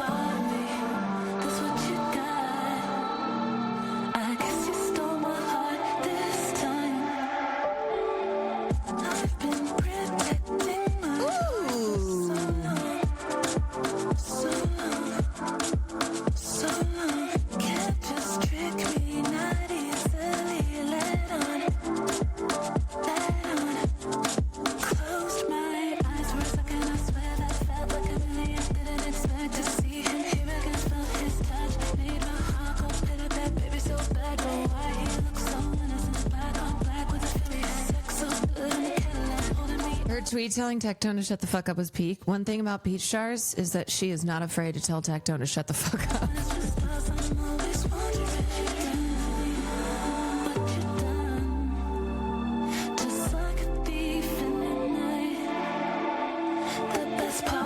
Okay, vibes. Voibs.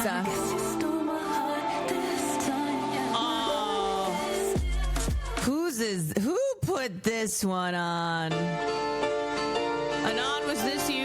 from making my birthday video this year, even though it was Donna Summer's version.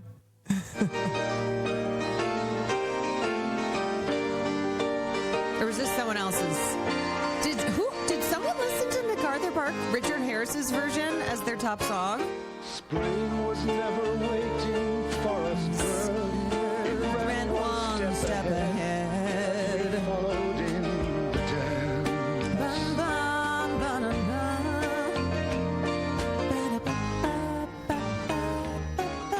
Between the parted pages and were pressed in love's hot fevered iron like a striped pair of pants. This was me, but Ashley added it wrong. All right, here.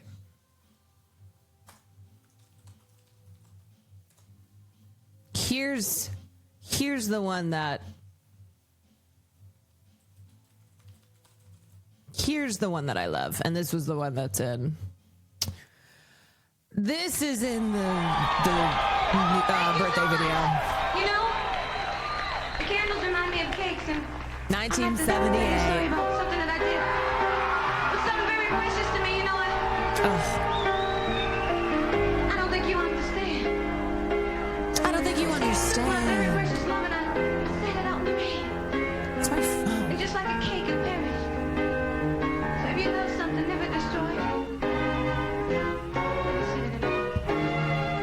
Spring was never waiting for us. It ran one step ahead as we followed in the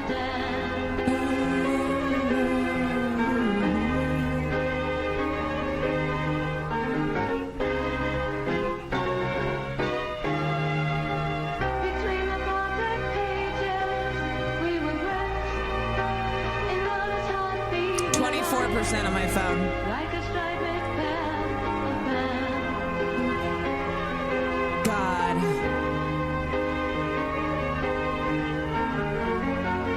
What an era. The darkness Was melting in the dark. all the sweet green icing. Flowing down. Cake out in the rain. Think that I can take it.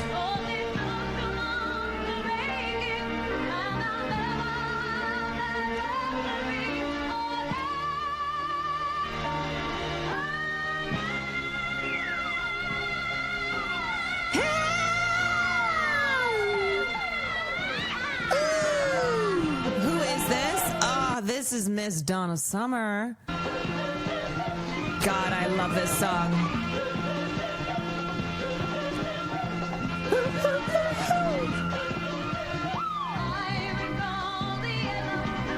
Cotton dress.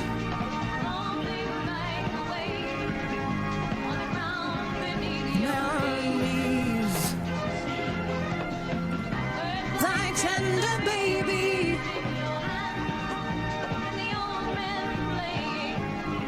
Chinese checkers in the dream.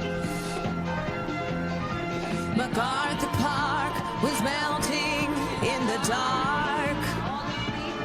Ice and blowing down in the rain.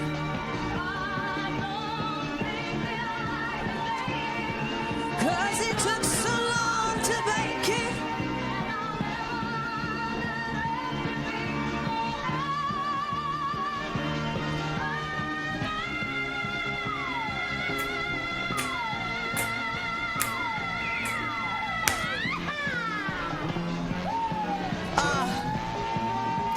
I was gonna finish this, but the key changed.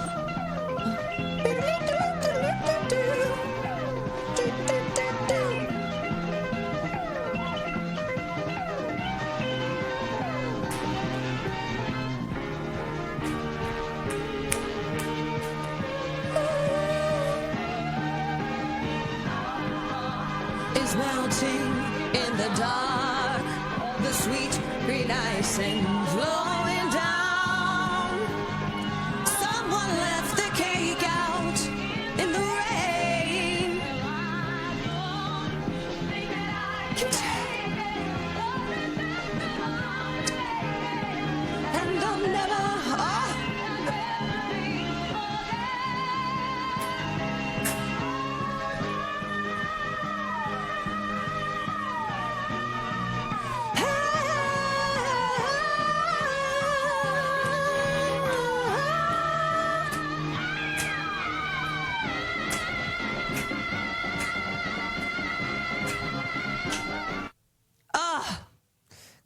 God, what I wouldn't give to just have the ability to go back in a time machine and experience 70s disco.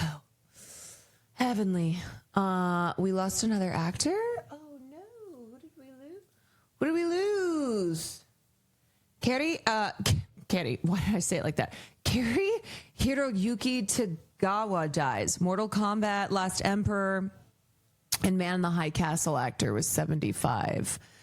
No, we lost one of the Asian uncles. No.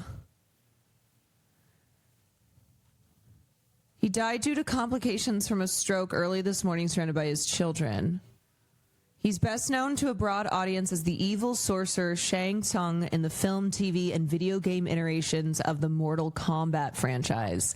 He began playing the character in New Line's 1995 film adaptation and was also featured in the 1997 follow-up Mortal Kombat Annihilation. He reprised the role with guest appearances in the 2013 TV series Mortal Kombat Legacy and one episode of Mortal Kombat X Generations in 2015. In 2019, he voiced the character in the video game Mortal Kombat 11. God, there's a lot of Mortal Kombats. And lent his physical likeness to the 2023 role-playing video game Mortal Kombat Onslaught. The first film grossed more than $100 million on a budget of around $20. It was the perfect timing in that Mortal Kombat as a video game. At the time we did the film was on number 4 or 5, and that the impact of the film certainly had to do with the build of the video games. He also credited director Paul W.S. Anderson. He was the first one in martial arts history to apply such music, really upbeat, driving metal music. He couldn't sit still when he heard the music, and it matched the action so well. He had a key role in another film adaptation of a hit video game franchise, playing Heihachi Mishima, the evil corporate titan in Tekken. That 1991 film did not fare as well as Mortal Kombat at the box office. Additionally, he lent his voice to the video game Soldier Boys, Batman Rise of Sin 2, and World of Warcraft Legion. Why did they spell it Mortal Kombat? That's the cousin to Mortal Kombat. It's the cousin we don't really talk about. Tagawa's breakout film was Bernardo Bertolucci's Oscar Best Picture winning The Last Emperor in 1987. So remember, we talked about this when we were in China, when we were in Beijing going to the Forbidden City, and Sally brought up The Last Emperor, and so we briefly talked about the film. But yeah, he plays Tagawa.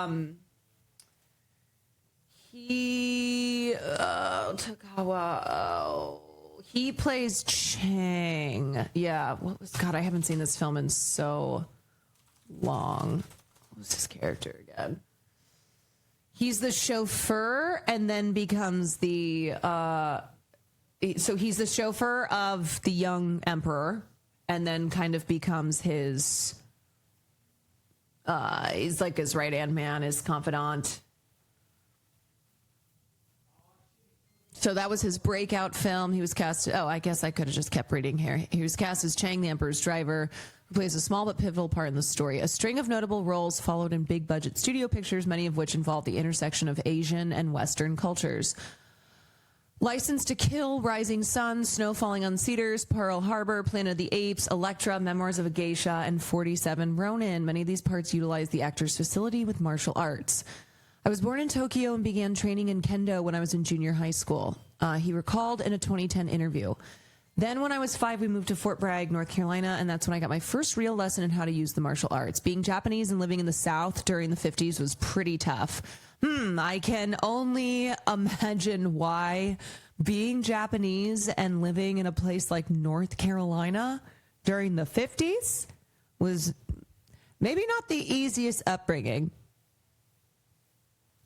At age 21, he focused on traditional Japanese karate at the University of Southern California, soon moved back to Japan to study under Master Nakayama with the Japan Karate Association. He later created and taught his own system of Chun-Shin, which he called a study of energy completely without a physical fighting concept.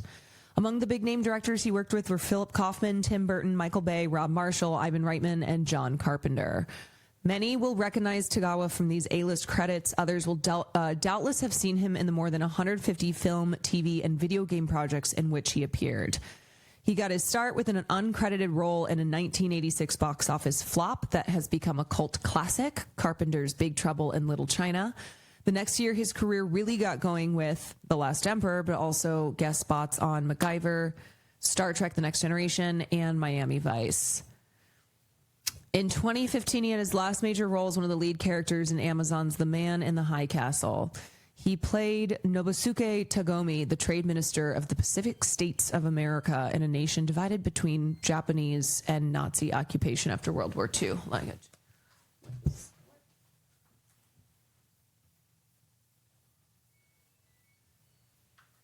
Beep, beep, beep, beep, beep, beep. His character's motivations and goals do not always seem to align with those of the leadership back in Tokyo. The actor observed that there were parallels between his own life story and that of Tagomi. I identified so much with this character in so much of my life experience. Having been born in Tokyo and then coming to America just after the war, 10 years after the war, I understood and grew up with the legacy of the war. So to be good, bad, and ugly, being different, is the same as with my character Tagomi, who seems to be the only one running around talking about peace. He also was in Nash Bridges. Wait, he was on Revenge? Hold on, any other Revenge watchers in here? He was Satoshi Takeda. Oh my God, now I remember. He was on that for 6 episodes. Oh my God, I fucking loved this show. So many of these titles mean a lot to me. Yeah, he's one of those actors who why is that?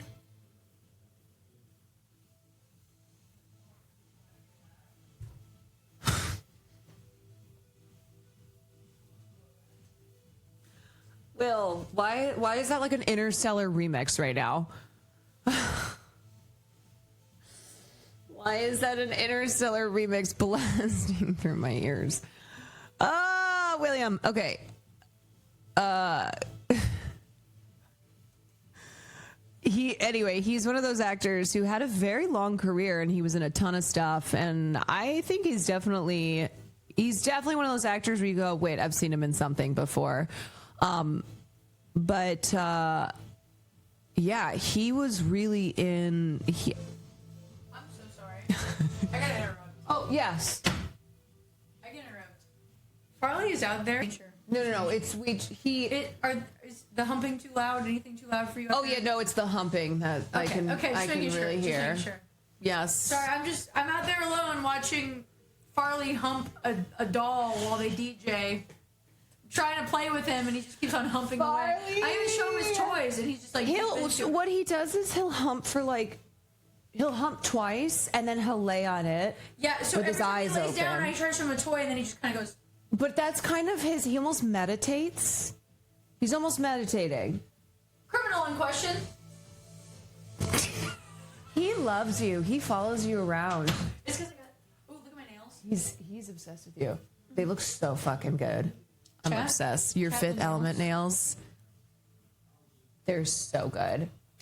Far, are you doing embarrassing stuff?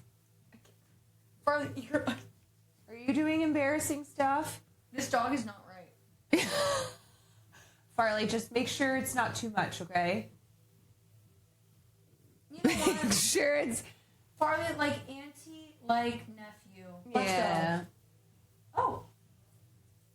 You know that word? Oh. Let's go? Let's go home? Let's go home. Let's go do humpies. Okay, I'm sorry to bother again. No, that's okay. Wait, check out the fit check. Yeah. Nobody has ever looked better than you in this moment. I actually ate lobster tonight. Love Tails. Was it good? Yeah. It's on Santa Monica Pier. What can you do with that? Oh. What are you gonna do? Okay, let's go home. Okay, that's my last time bothering. Wait, he took you to Santa Monica Pier? I never been there. I was like, oh, it's GTA. Oh. I haven't been there. It's like very touristy.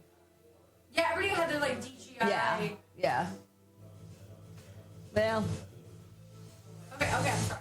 I'll go. I won't interrupt again. No, that's okay. I can also. I'll just end stream and come hang out with you guys. No. I can't. We can't focus. I can't focus anyway. Because Farley's humping too loud? It's because the Farley humping is way too loud. No. Keep your stream. No. No, keep your stream. No. 'Cause I feel like these guys are like one pump chumps. They're gonna like pass out in like 30 minutes. Oh, no, not Will. No, he's so excited to show. He's probably so excited to show Seer his music. Oh, we're gonna start playing Sears music in a bit. Oh, Seer's gonna start DJing? Oh, no. I mean, like, have you heard his music? No. Oh, really? Because Will's in a song. No. About hitting kids in a school zone? You ever heard that one? Wait, is this his old stuff? No, this was like a few months ago. And then No, I definitely Sears' have not most popular heard. one right now is doing blackface because Robert Downey Jr. did it and Tropic Thunder. This is his song? Yeah, this is music. I haven't been accustomed, or I haven't been acquainted with it. You're gonna learn tonight. Okay. All right, Carl, let's go home. Okay, bye, chat. Sorry. You should listen to it on stream. So he has a song about hitting kids in a school zone, as you do. Bring the stream to the to the living room DJ sesh. Yeah, I'm sorry, you guys. This stream has kind of been off the rails a little bit. I don't want to be the party pooper. I don't want to be like, hey, can you turn that down? It's this.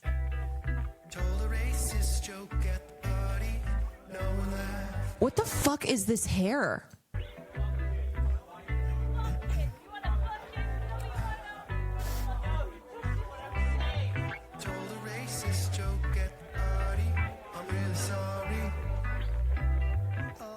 You guys might not hear shit, but I can hear it, and I can't focus on anything else.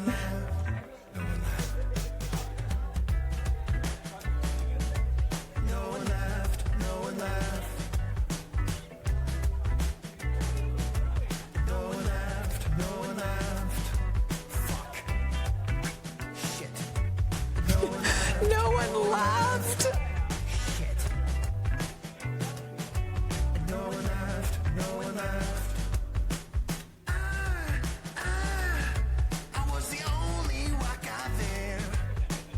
Wow, I had no idea that Seer was really cooking up.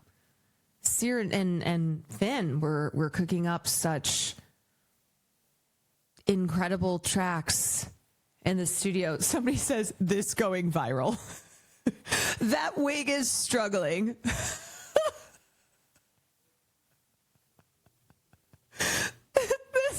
this going viral, baby.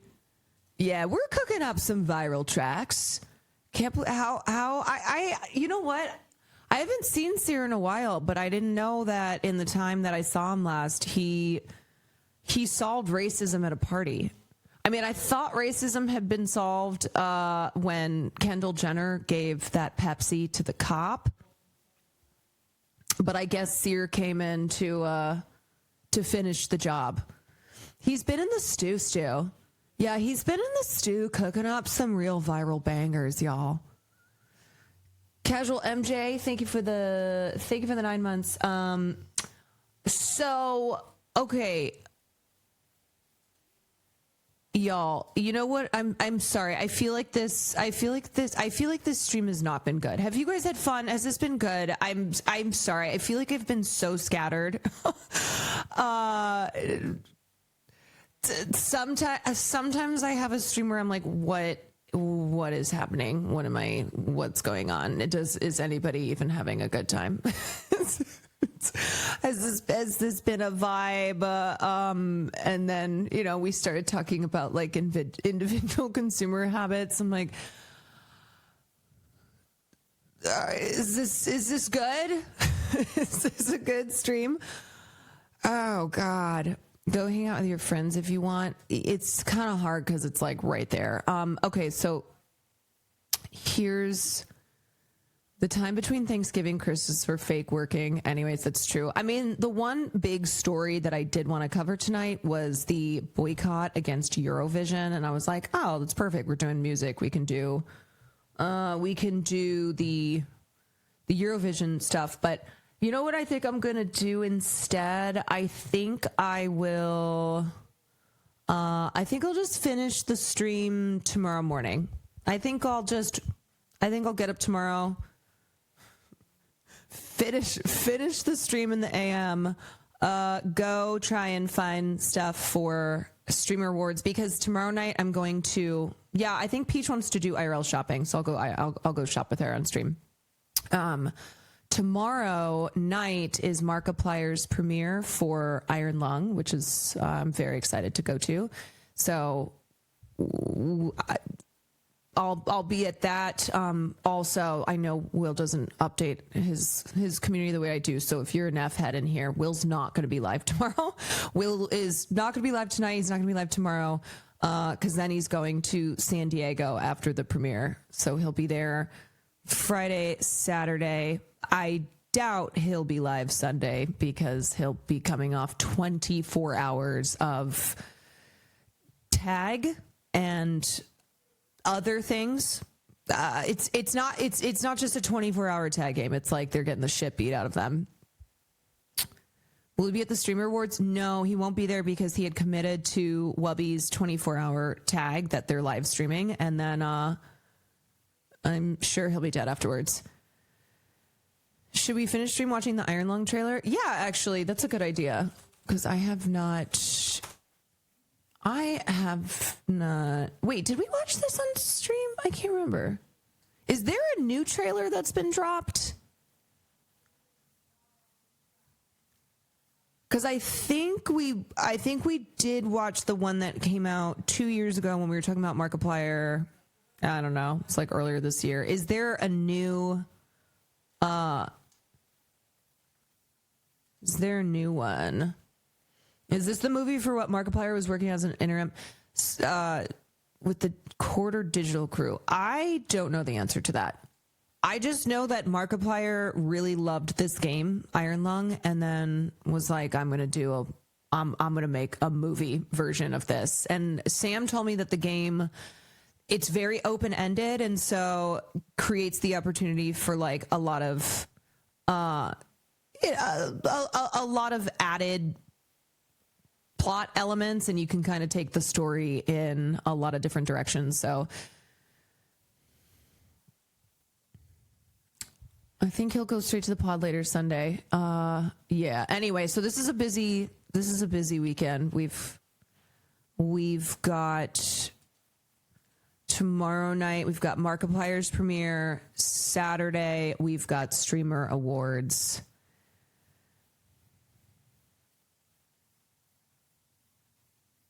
You should play. It's pretty short. Yeah, isn't it only like an hour? Okay, so this is the event that Will is doing.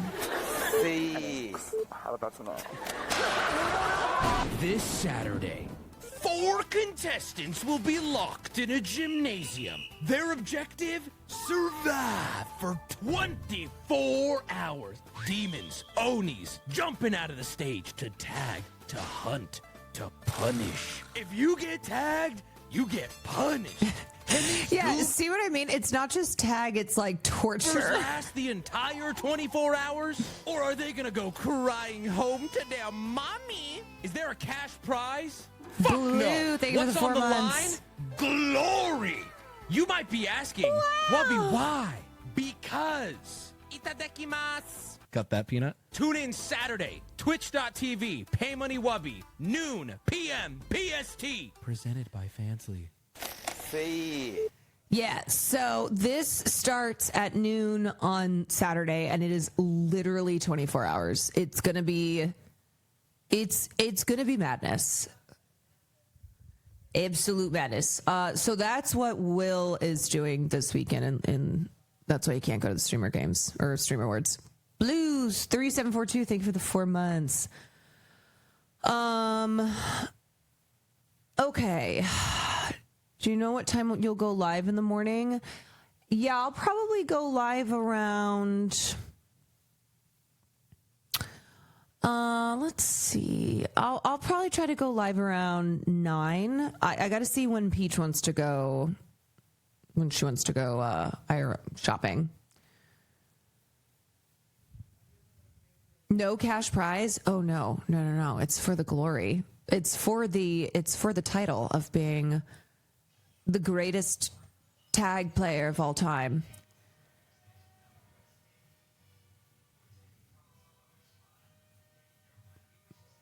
I was listening to see if this is Sears music, but no, I think Will is still DJing. If you're stream shopping, don't let chat influence you. They have bad taste. No, I don't think. Here's how it's going to go for Stream Awards. As I said, I ordered a couple dresses last night at 3 a.m. They're supposed to arrive tomorrow. One of them is going to have to work. Because I'm going to keep it a buck.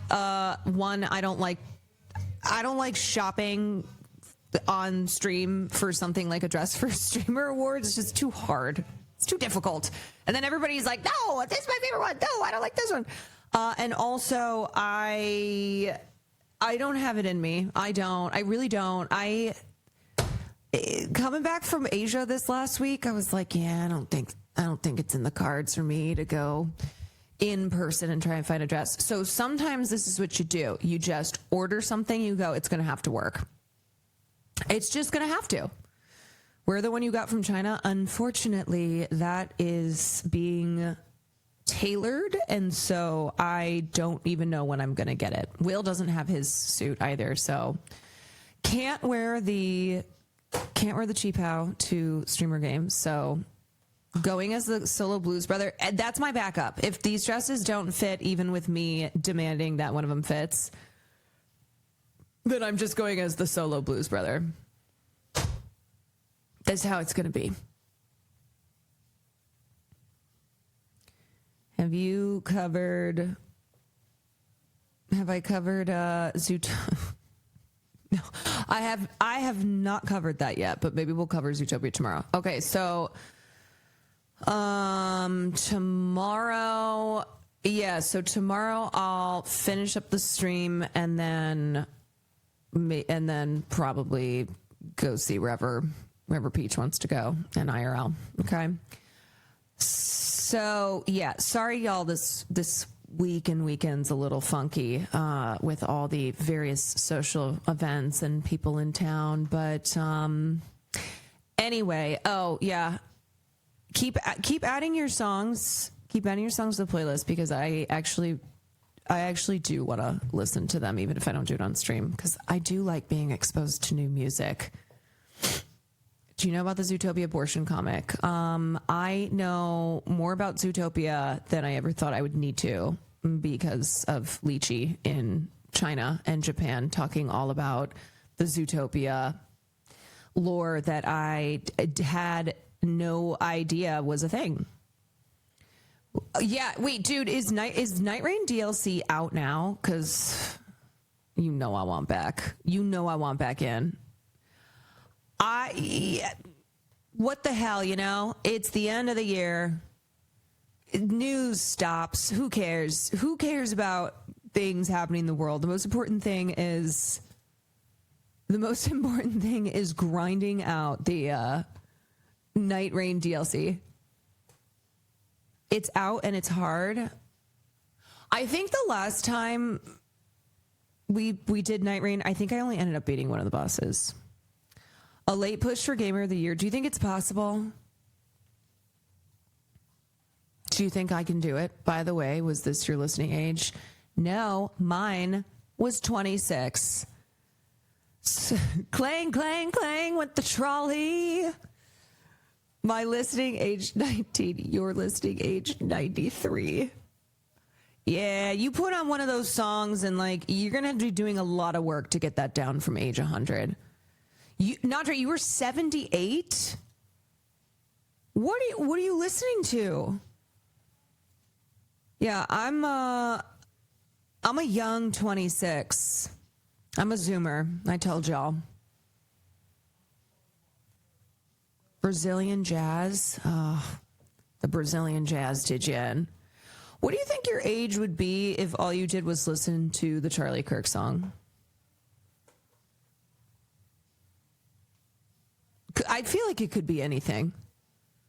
If that was all you listened to.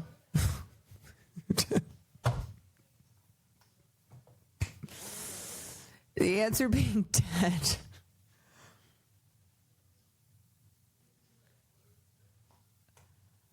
I finally had gotten that song out of my head, and then I saw somebody on Twitter was like, "We are Paul Dano. We carry the flame." All of the Paul Dano tweets that I have seen today, little did Quentin Tarantino know that Paul Dano has they-them shooters. We are Paul Dano. We carry the flame. We are Paul Dano. 1 million Paul Danos have just been created.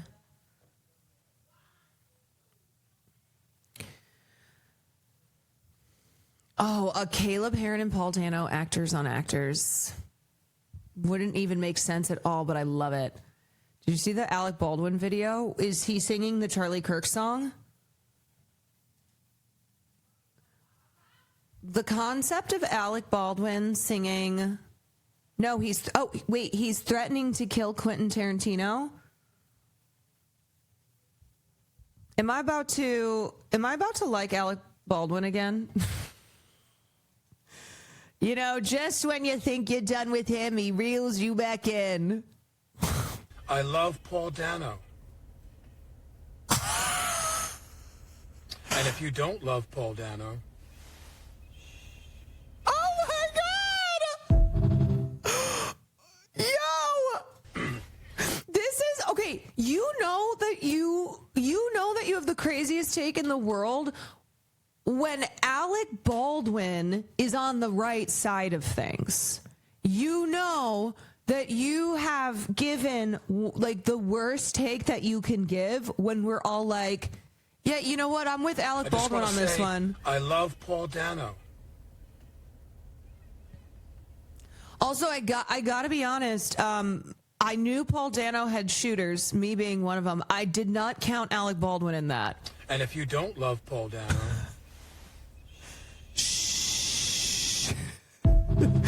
Well, I would sit and wait for that headline. Alec Baldwin punches Quentin Tarantino so hard he dies over Paul Dano. Alec Baldwin, enraged by Quentin Tarantino's comments on actor Paul Dano, kills Quentin Tarantino. Truly not on the bingo card, but doesn't mean that it couldn't be in the cards. More than Dano having shooters, Tarantino has the biggest haters, rightfully so. You know what I think this could be? I think this could finally be the crack that just Quentin Tarantino falls into. This has created like a massive crack where nothing else that Tarantino has done is going to have said or done is going to have the result, the consequences that him randomly coming after Paul Dano in the most insane way will have. You know who I also saw had comments about him was Josh Hutcherson. Like, now people are coming out. People are coming out and they're calling out Tarantino's bullshit. Because Tarantino had talked about how much he loves Battle Royale and how Hunger Games is just a ripoff of Battle Royale. And Josh Hutcherson was like, yeah, for sure it's inspired by it. And I think you would know about things. What did he say? He's like, I think you would know about things being inspired by other things. Wait, Will just went live?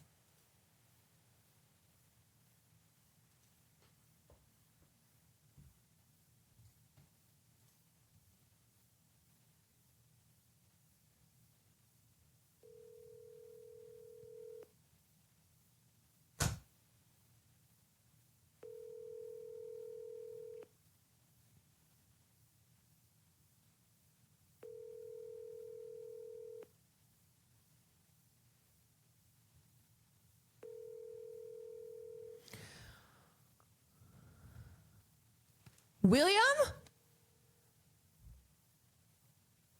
What the fuck? His title says quick stream. Oh, you know what? You know what? I bet he's going live with here.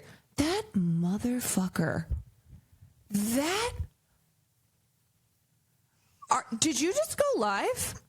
Yeah, we're Cedar Peach and I are gonna go live for like 45 minutes. Oh, I was literally gonna end my stream because of the music and hanging out. No. Caroline, it's also only 7. You know what I mean? It's 8. It's 8. Oh. Yeah, we were gonna do an hour and then hang out. Okay. Okay, because I was gonna end my stream. No. Keep going. Okay. All right.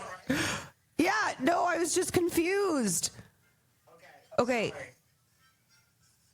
Okay, bye.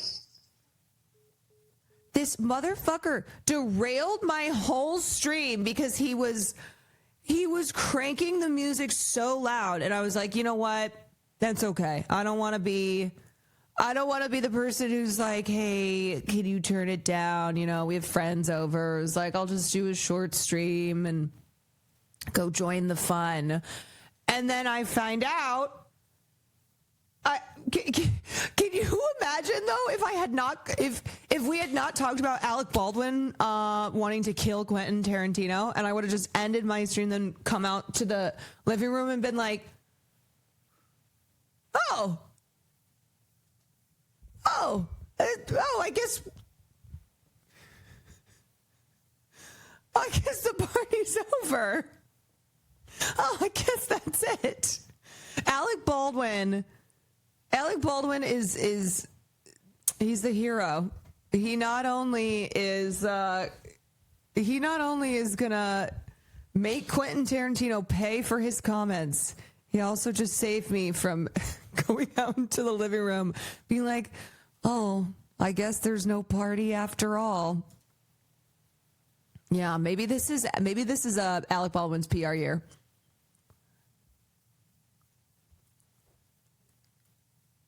Maybe this is the year that Alec finally gets his PR up.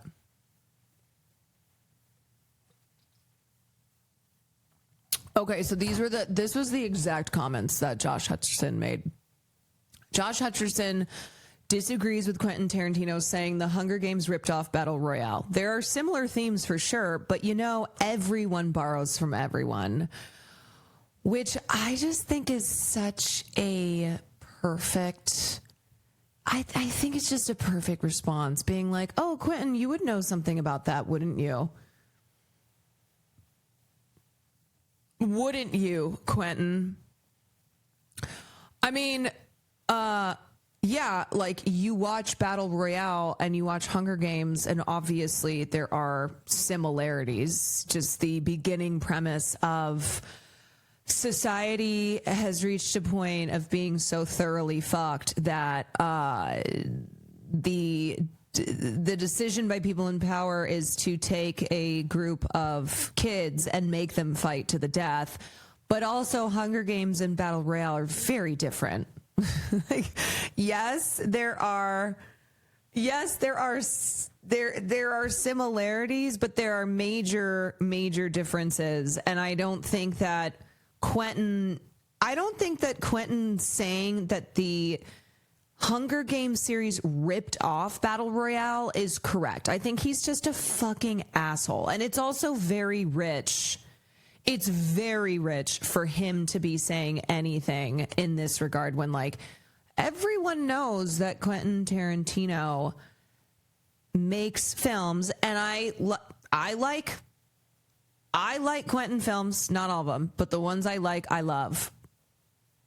But his whole thing is like he's obsessed with blaxploitation. He's obsessed with kung fu movies. He outright has talked about that he has ripped from Asian filmmakers and films. But he's just paying homage. Yeah, exactly.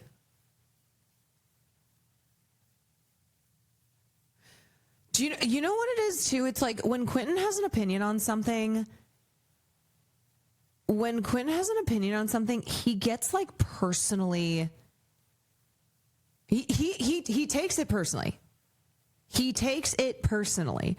Where because he loves Battle Royale, he looks at Hunger Games and is like, I need to destroy I need to destroy Hunger Games' reputation years after it's come out and was one of the most popular YA franchises of all time.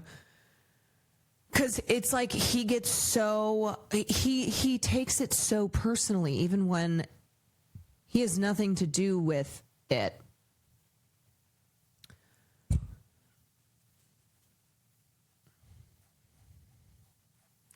You know who else was wait, didn't the writer of Batman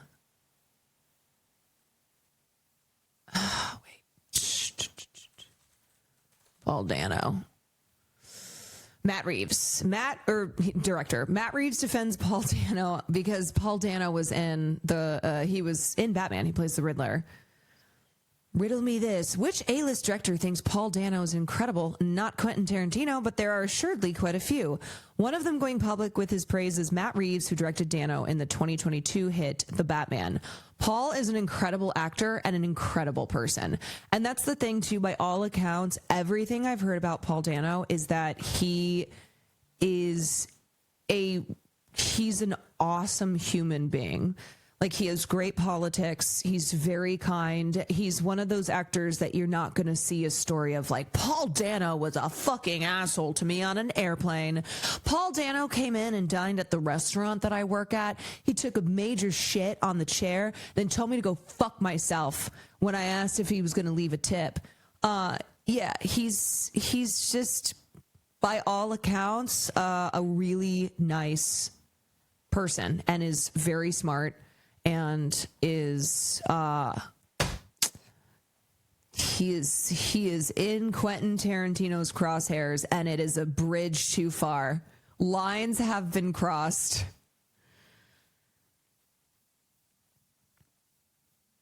Lines have been crossed. So there have been a number of people who have popped up on the timeline defending the honor of Paul Dano. I met him after a Broadway show and he was so nice. Yeah, see, he's just one of those actors and people who I've never seen nor heard a bad word on that guy versus Quentin Tarantino. He's a Quentin Tarantino who's a real stinker. Even the Tarantino News fan page stands with Paul Dano. That's crazy. This is what I mean. When I first saw those comments from Quentin, I went, he might be the only person in the world who feels this way. He's truly fulfilling if Paul Dano has no haters, then I'm dead. And that's because Alec Baldwin has killed him. If Paul Dano has no haters, it's because Quentin Tarantino is dead, and it's because Alec Baldwin has killed him for talking shit on Paul Dano. He lost to his own fan page, man. Quentin Tarantino News said, sorry, Quentin, but Paul Dano is one of the most underrated actors of his generation. Holy shit. This is a fan page, too, that has 156,000 followers. QuentinTarantinoFanClub.com.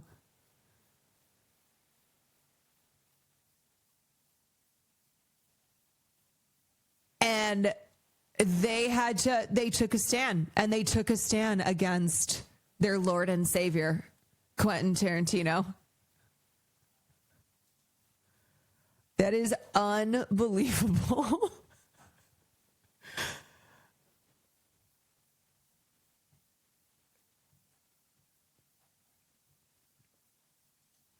I don't know about that. Denis Villeneuve had to convince Paul Dano that prisoners... Wait, what do you not know? Oh, wait, what is this that someone like to eat?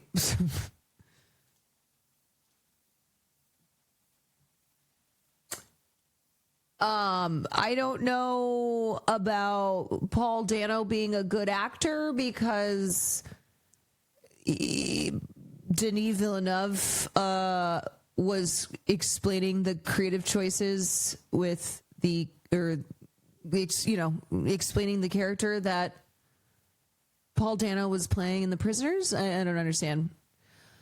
Some are calling Paul Dano weak. Please, the man is a menace. Here he is in 2021 tormenting me, an innocent interviewer. He needed to convince him for the role. I don't know what you don't know about. Because Paul Dano was hesitant about his role due to elements of the story, and Denis had to convince him to join the production. I don't really think that says anything other than Paul Dano is selective about the roles that he plays. I didn't know. I think they're saying they didn't know that it's just new info to them. Oh, I was like, okay. Oh, you just, okay. Oh. I'm so confused. Denis Villeneuve had to convince Paul Dano that Prisoner's Darkness served a purpose. Yeah, he had to convince him to join. He had to convince him to join the project. Oh, okay. You're just presenting this as like a fact, as like a bit of lore. Okay. It's like Cynthia Erivo being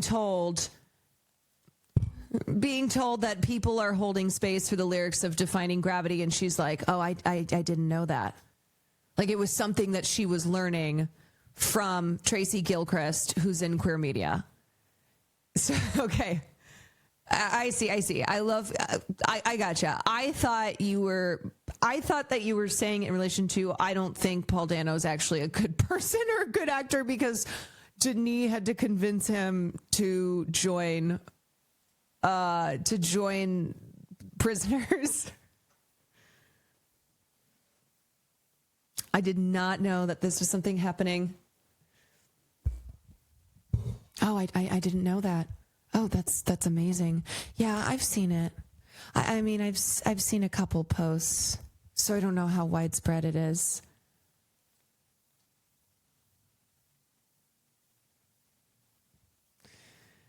Quentin is like a guy from Boston that visits somewhere new for the first time. He's like, this place fucking sucks. It's not exactly where I come from. Yeah, he's just very loud and wrong. Like the perfect reaction for this type of movie, though, right? I'm being told that we actually have to wrap up. I just have one last question for Colin, if that's okay.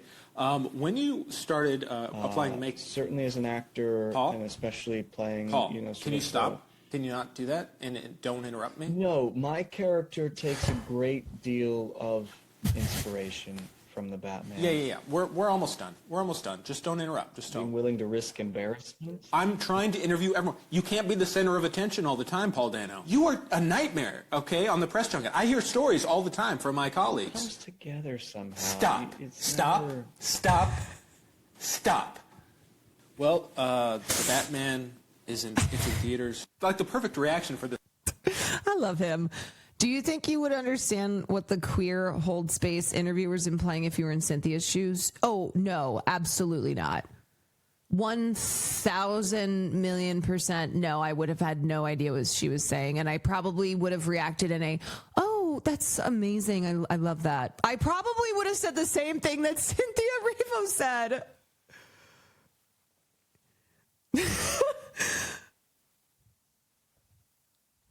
Do you think Paul Dano logged on and was like, damn, I didn't know everyone fucked with me like that? I don't feel like Paul Dano is on the internet because I think he's better than us. Paul Dano strikes me as a guy who just like listens to actual records and reads theory. I don't think Paul is in the trenches. I don't think he's like in the trenches with us.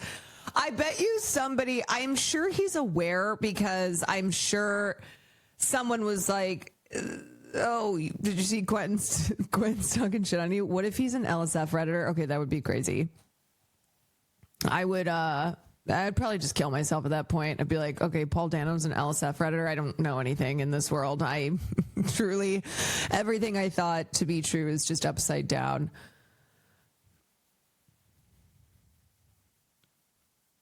He was doing the copy pasta for Paul Dano. See, Paul Dano's the type of guy where, like, if he saw something like this copy pasta, he would be so,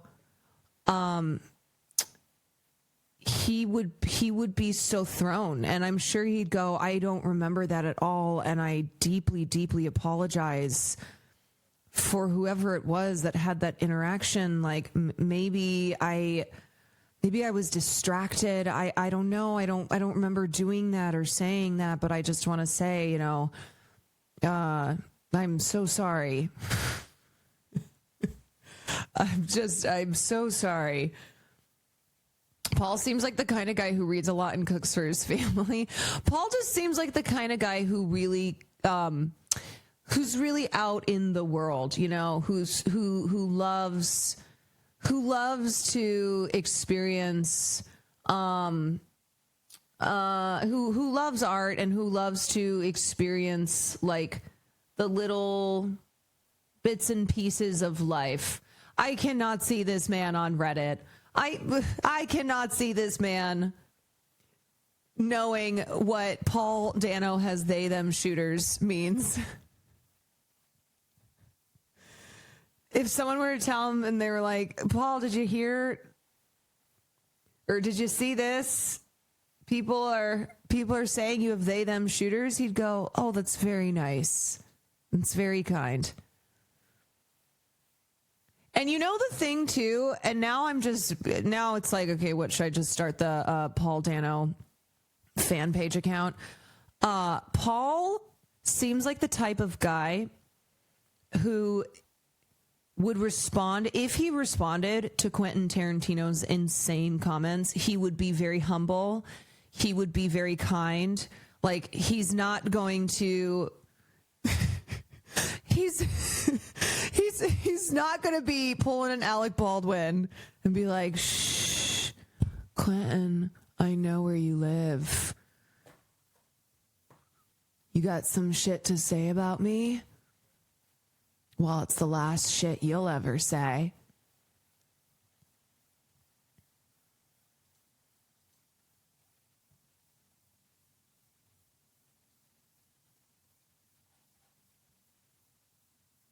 You're being parasocial. Yeah, because this is what happens when you go after someone like Paul Dano.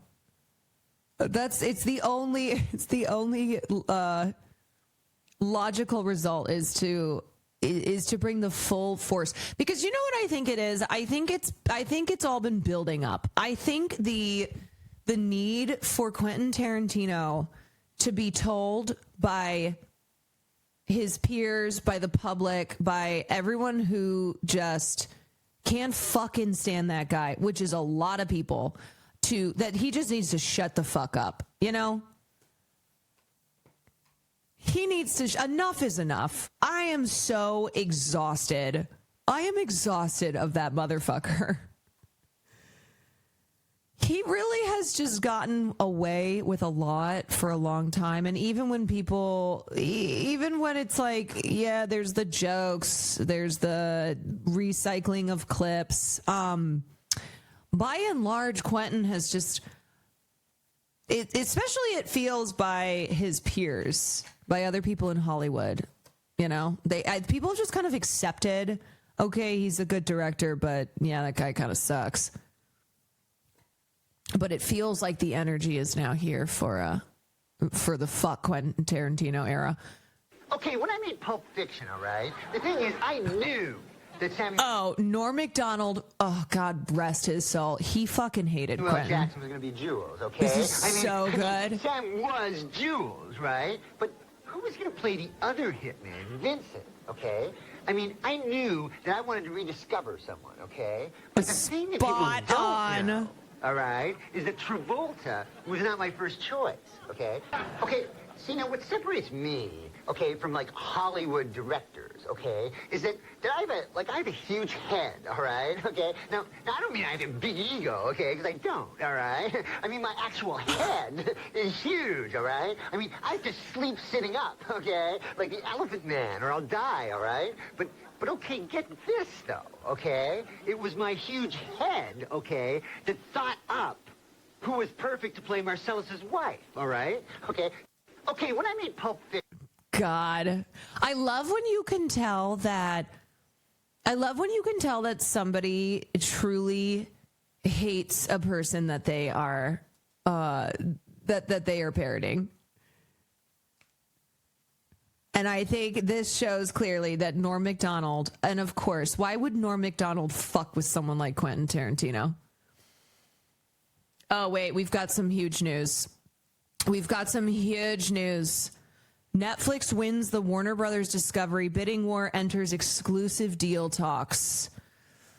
Oh, baby. Okay. Oh, I mean, anyone but the Ellisons, I'm kind of on that page too. I'm going to keep it a buck. At least it's not Paramount. At least it's not David Ellison, who this story came out today. Feelings don't matter. How the Ellison era is transforming Paramount. It's a brand new day at the Legacy Studio, where prestige films are out, testosterone-heavy tentpoles are in, and Brett Ratner is back on the call sheet. So at least it's not the Ellisons, but yeah, I mean, not super keen on the continuation of these mergers and acquisitions, these just Netflix and streaming platforms growing to this just impossibly gargantuan size.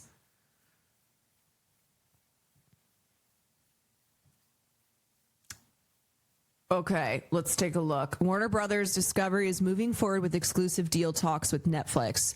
WBD has selected Netflix after the streaming giant offered $30 a share for the studio and streaming assets. According to two people familiar with the deal talks, it includes a $5 billion breakup fee to match the terms that Paramount added with its bid. While it's unclear what the makeup of the new bid looks like, the prior bid was a mix of mostly cash and stock. Netflix securing a win over rival suitors Paramount and Comcast represents a stunning turnaround from just 2 months ago, when co-CEO Greg Peters shared big media mergers as not having an amazing track record, and Paramount buying WBD seemed like a foregone conclusion. Fast forward to today, and Netflix has won a furious M&A bake-off after 3 rounds of bids. While exclusive talks clear the road for Netflix to acquire the Warner Brothers Studios, HBO Max, and a treasure trove of IP assets like Harry Potter and the DC Universe, Netflix, which once aspired to be HBO when first embarking on original content, is on a course to becoming its next owner. One thing that I will guarantee this means is Netflix just keeps bumping their prices up. Obtaining such assets could dramatically reshape the entertainment landscape and give Netflix even more power over Hollywood, concerns that the streamer will have to assuage.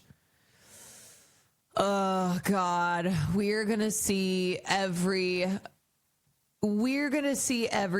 just being straight to streaming. And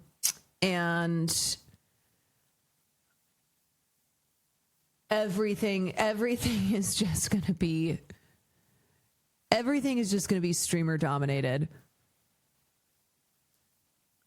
And what this is going to do to movie theaters, which have already been suffering from the streamer model. Oh boy.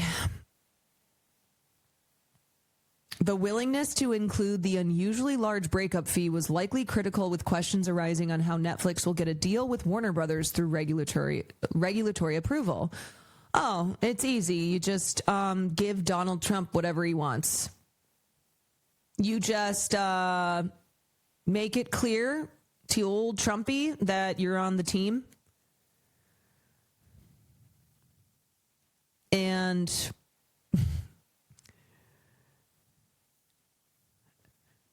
And I'm sure they'll be fine.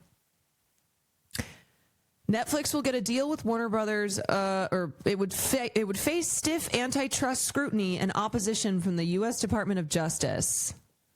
New York Post Charles Gasparino reported on Tuesday. A rep for the DOJ declined to comment on the report. In a November 13th letter to U.S. Attorney General Pam Bondi, FTC Chairman Andrew Ferguson, and Department of Justice Antitrust Division Assistant Attorney General Gail Slater, Republican Representative Darrell Issa warned that a Netflix bid would raise antitrust concerns that could harm consumers and Hollywood alike. He noted that consolidation between the two companies would diminish incentives to produce new content and major theatrical releases, which could undermine opportunities for the full range of industry professionals both in front of and behind the camera. California Attorney General Robert Bonta has previously voiced his opposition to any deals involving WBD.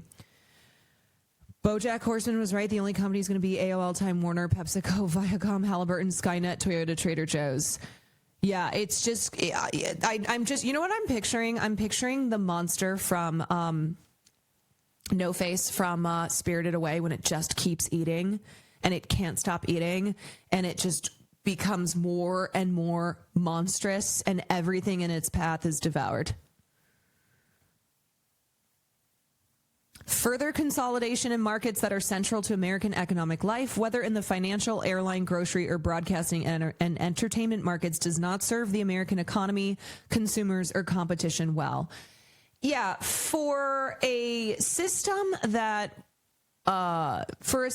relies so much on the notion of competition, the reason that capitalists are always singing the praise of capitalism and talking about how we just have to let the markets be free. And, you know, it's all about competition, and competition is good. There doesn't seem to really be that much competition. Less and less competition as these companies keep merging and forming these giant conglomerates and owning more and more of the market share. Yeah, like, what are we competing to do what?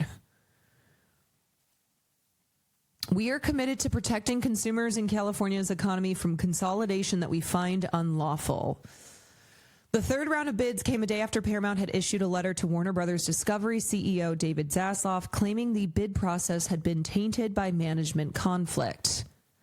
WBD appears to have abandoned the semblance and reality of a fair transaction process, thereby abdicating its duties to stockholders, and embarked on a myopic process with a predetermined outcome that favors a single bidder, Paramount said in its letter.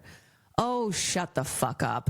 This followed an earlier letter this week from Paramount arguing that a deal would not get regulatory clearance.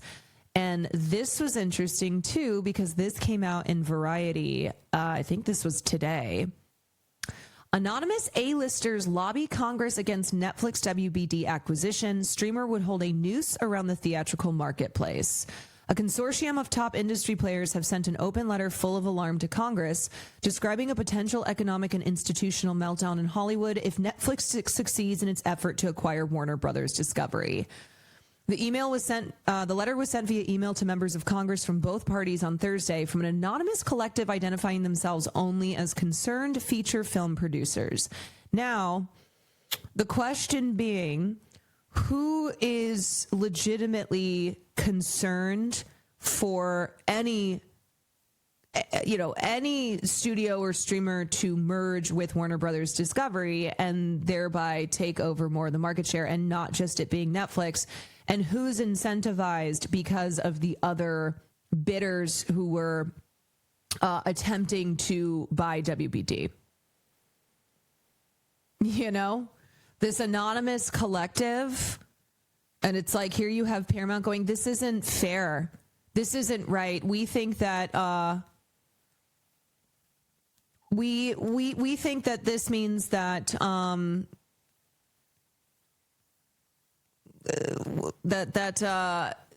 this deal should not be given clearance because it's not us, because it's not Paramount and the Ellisons who offered a high enough bid. Y'all, I think we have no choice. We have to pool all of our resources, and the Quantarage has to obtain Warner Brothers Discovery. Yeah, the Ellisons would own half the market if they own WB, but would that be fair? Well, according to them, it would be. The group explained that it was leaving the letter unsigned not out of cowardice, but fear of retaliation given Netflix's considerable power as a buyer and distributor. There's the part of my brain that's like, I wonder if this collective was incentivized by the Ellisons, or it was somehow, the Ellisons have something to do with this anonymous letter that was sent to Congress imploring them to block Netflix from acquiring WBD.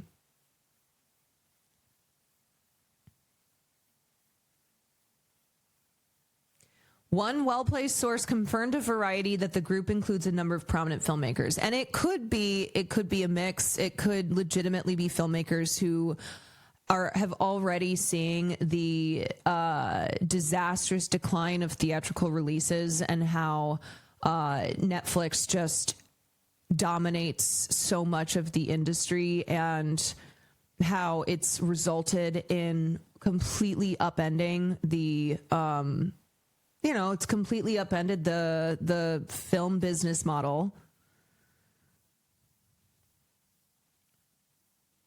The communication outlines 3 areas of great concern, including that Netflix could stand to destroy the theatrical film marketplace by escalating or eliminating the amount of time Warner Brothers films would play in theaters before hitting a combined Netflix HBO Max streaming platform. Sources told Variety earlier on Thursday that Netflix's current proposal for Warner Brothers would have a theatrical window as thin as 2 weeks of exclusivity before moving to streaming. Oh, God. Another insider familiar with the deal process flatly denied this, saying the periods would be longer. Rival bidders Comcast and Paramount both have robust theatrical distribution outlets. Paramount has specifically pledged to keep Warner Brothers operating as a standalone business that will make a minimum of 14 films for theaters per year.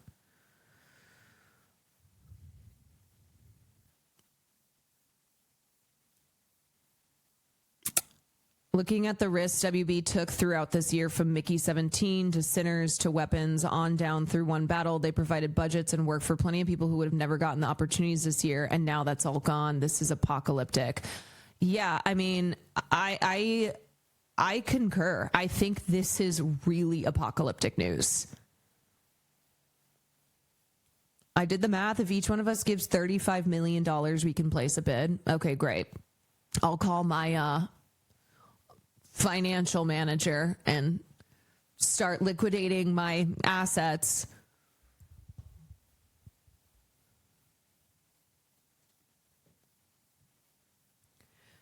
The producers argued that Netflix would effectively hold a noose around the theatrical marketplace with what they assert would be enough market influence to reduce the footprint of theatrical movies and force down subsequent licensing fees paid in post-theatrical windows.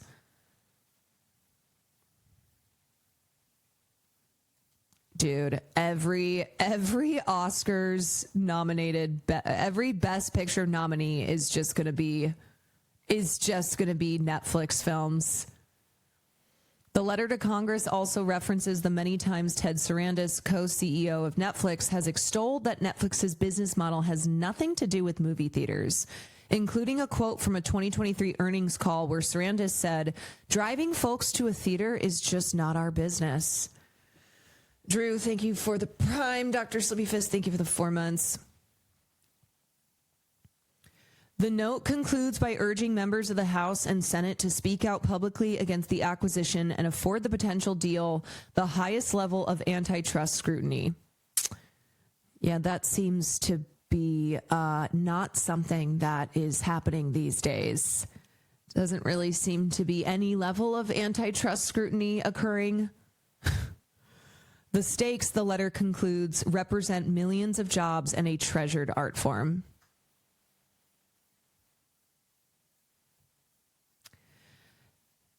If A24 is smart, they start campaigning Marty Supreme as a movie not made by the people selling out the medium. I feel like what we're going to start seeing is the continued like fuck AI mentality. The, Vince Gilligan saying this was made by humans. No AI was used in this. And then we may also see this is a film by a studio that is trying to keep the art form alive, that is trying to preserve theaters. Yeah, made for theater screens. Made for humans, by humans, and for theater screens.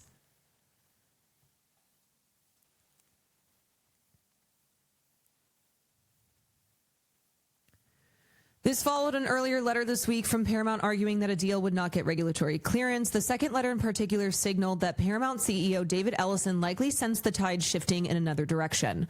The company had attempted to circumvent rival bidders by coming in early with an initial offer of $19 a share back in September.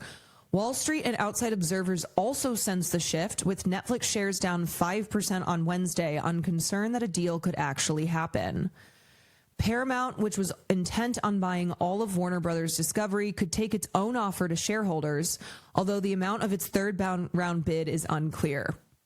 But even if it doesn't match Netflix's offer, it could lean on the selling point that it would close a deal faster than the expected longer grind that the streaming giant would undergo. Paramount's already been through this process with the Trump administration before closing its merger with Skydance this summer. I guarantee you the Ellisons are on the phone with Trump being like, you have to stop this. You have to block Netflix from acquiring Warner Brothers Discovery. In September, it hired Makan Delrahim, former Assistant Attorney General of the Justice Department's Antitrust Division during Trump's first term as its chief legal officer. A threshold of just 20% of WBD shareholders who have held the stock for at least a year are needed in order to call a special meeting to vote on fending off a hostile takeover bid, according to a company filing. Netflix first tapped the investment bank Moelis & Co. to explore a potential bid for Warner Brothers Discovery's streaming and studio assets in October. The company went on to submit 3 rounds of bids to WBD's board alongside Paramount and Comcast. The former previously submitted multiple bids for the entire company, while Comcast submitted bids just for the streaming and studio business.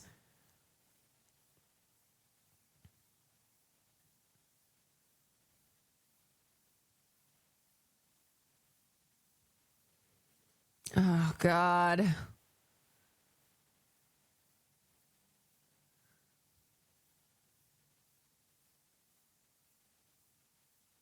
We get to choose between theaters or John Oliver.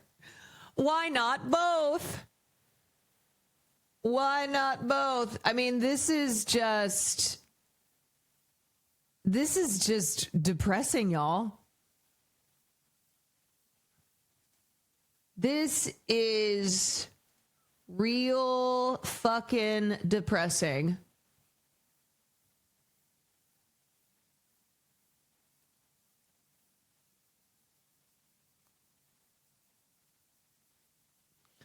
And it's crazy because this is a lose-lose, right? Obviously don't want the Ellisons to be able to purchase yet another major, another major entertainment company and control even more of the market, but also don't root for Netflix.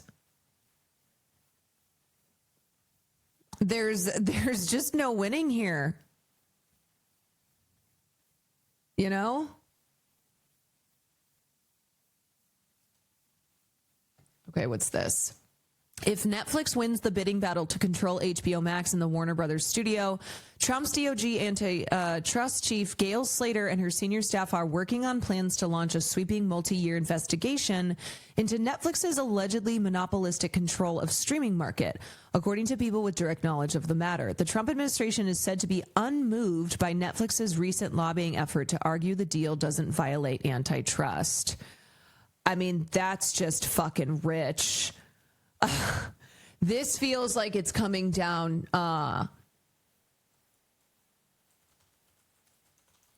This feels like it's coming down to political allegiance. I mean, Ted Sarandis had dinner with Donald Trump earlier this year, and he called it a nice dinner, of course, because he was already looking ahead to how he's going to need Donald Trump to have this deal go through. He said they had a nice long dinner together.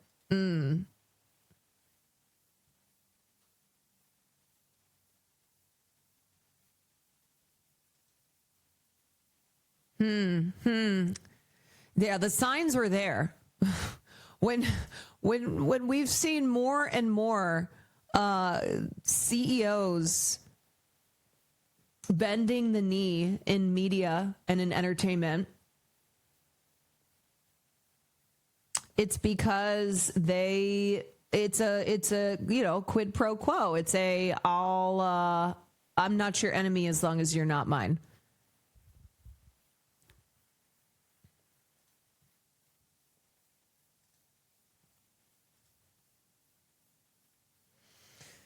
Oh, boy. Oh, I know. We just need Lena Khan to be president. That's it.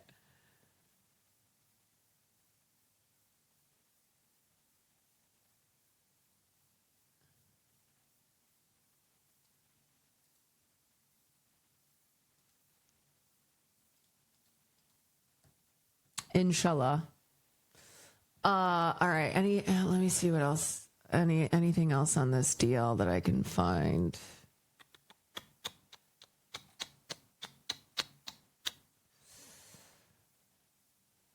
And the other thing too is like this isn't just about jobs lost. This isn't just about like the reduction of competition, the inevitable raising of prices on consumers. It's about the entire art form itself. It's about preserving the sacred theatrical system of releasing films, of like how people have always watched movies on the big screen, and just how much these tech companies have continuously upended so much of politics and of culture, and how one by one we've seen we've seen in the entertainment industry the like legacy movie studios get swallowed up by these major tech-owned streaming platforms, by these Silicon Valley financed platforms.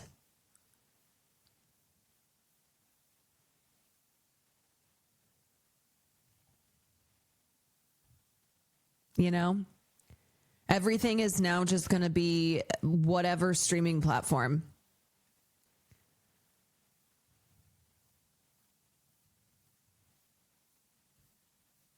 Ay, ay, ay.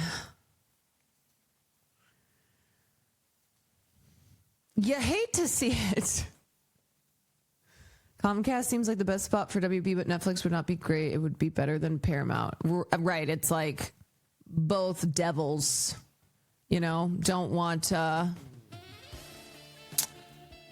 these guys to get it, but also don't want Netflix to have even more control over the industry. Speed, thank you for the 5 gifted subs. Yeah, it's like picking your poison.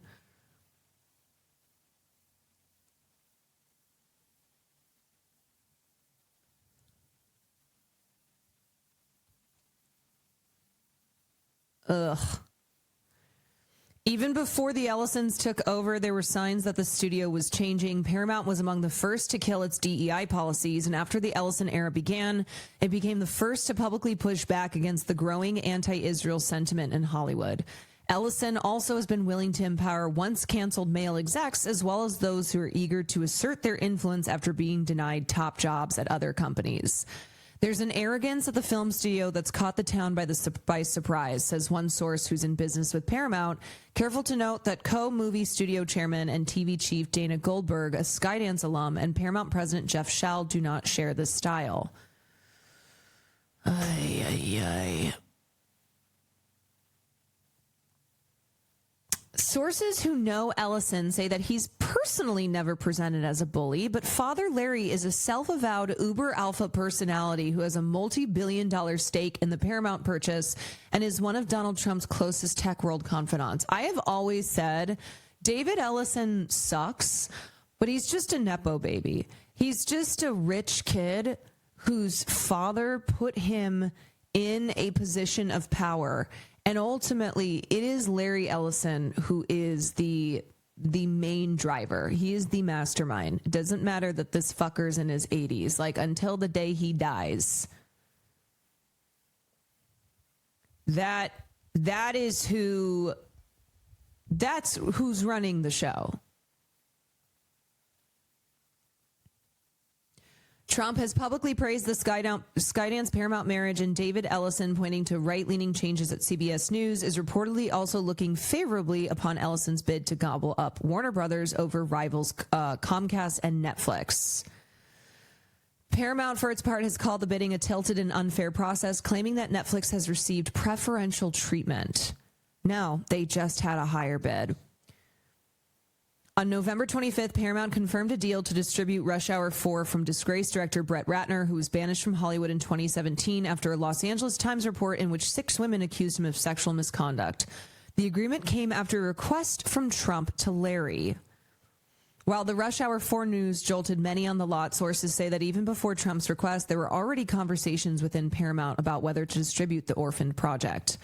The movie would almost certainly make money for the studio, given that Paramount, as a distributor but not a financier, stands to receive a hefty fee. Still, Greenstein and Goldberg ultimately passed, and only later learned that Paramount would be distributing at around the time that news leaked to the media about Trump's overtures to Larry.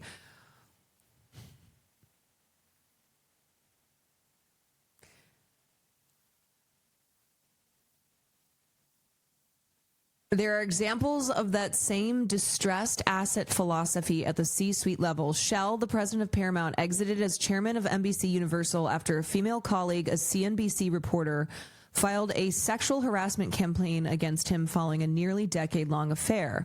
He was fired for cause and did not receive severance. Paramount colleagues say Shell is transparent about what happened, proactively bringing it up, and eager to note that he's learned from his mistakes. Yeah, so I just feel like what's coming is what's already been in the water, which is that any progress that was made in the second half of the 2010s from, calling out abusers and the Me Too movement, to DEI initiatives, all of that is going away. It's already been going away. But it's not even just that they're quietly getting rid of it. It's going to be this attitude of like, no, we're back. We're back, baby. It's boys club, and we're not going to pretend anything other than that. BTS Xvilia, thank you for the prime.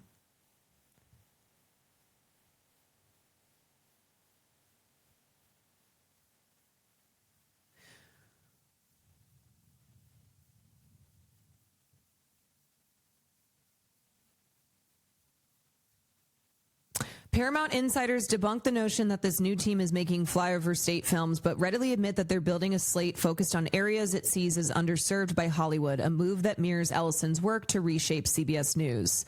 The mogul has complained that the news business has been taken over by coastal elites out of touch with the American public, so it's not surprising that he's bringing the same ethos to his studio. One major emphasis is to develop broad testosterone-laden tentpoles like a Call of Duty movie that Taylor Sheridan is writing, and a $100 million plus motocross film directed by James Mangold and starring Timothée Chalamet, who would earn a career high of $25 million. Paramount also is keen on making a Western with 1923 actor Brandon Sklenar. The one thing I'm trying to figure out is what other big priorities they are embracing, says a rival exec. Asks another studio head, is there anything that isn't a male-driven action movie?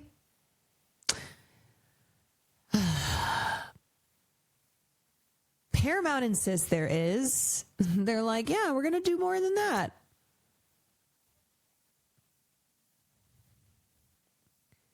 Netflix has bought Warner Brothers. We know.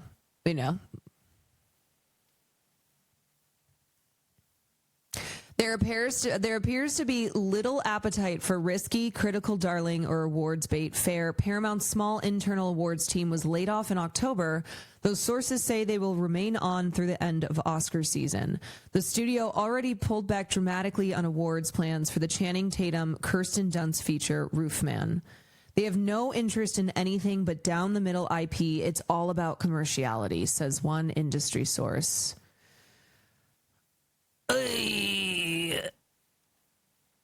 However, not all male-driven action tentpoles have been embraced. Nearly $20 million in marketing was slashed from The Running Man, starring Glenn Powell, and made by the previous regime. The $110 million movie bombed, opening to a mere $18 million. Though morale at the movie studio was low before the merger, sources say it has further plummeted among holdover staff as Greenstein and Goldberg go through the slate, killing projects or selling them off. Eloise, an adaptation of Kay Thompson's beloved children's series about a girl living at the Plaza Hotel in New York, was quietly sold to Netflix. Ryan Reynolds had been quick to board the MRC project as a producer and star when approached by the prior regime, saying his 3 young daughters are huge fans of the book. But sources say Greenstein in particular didn't believe the IP was relevant in today's times, nor did the studio want to make it as a theatrical movie for the $75 million budget, even though MRC is helping to cover the cost. Those aren't the only femme-fueled titles being scrapped. Another project that isn't going forward is Victor and Sam's Day Off, which is a spin-off of Ferris Bueller's Day Off. It's hard. Yeah, it's like, oh God. This is why we're seeing graphs where it's like films that are directed by women, films that have one or more minority leads, films that are more critically focused than commercially focused. It's been going like this.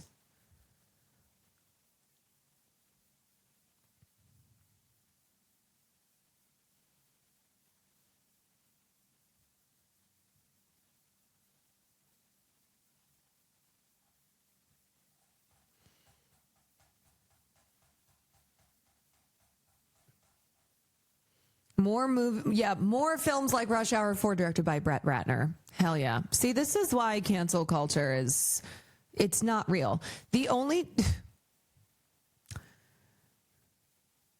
honestly, cancel culture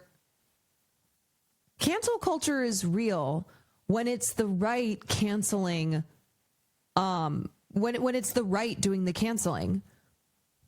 That's when it's actually a thing. When it's like, oh, okay, so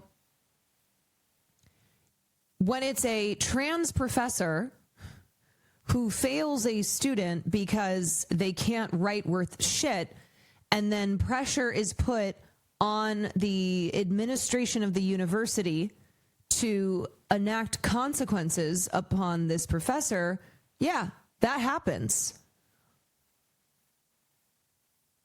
When it's not the right, it's just consequences.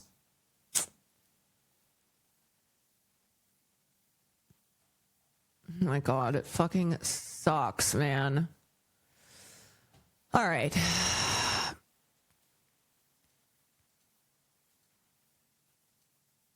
All right, let's talk about Eurovision.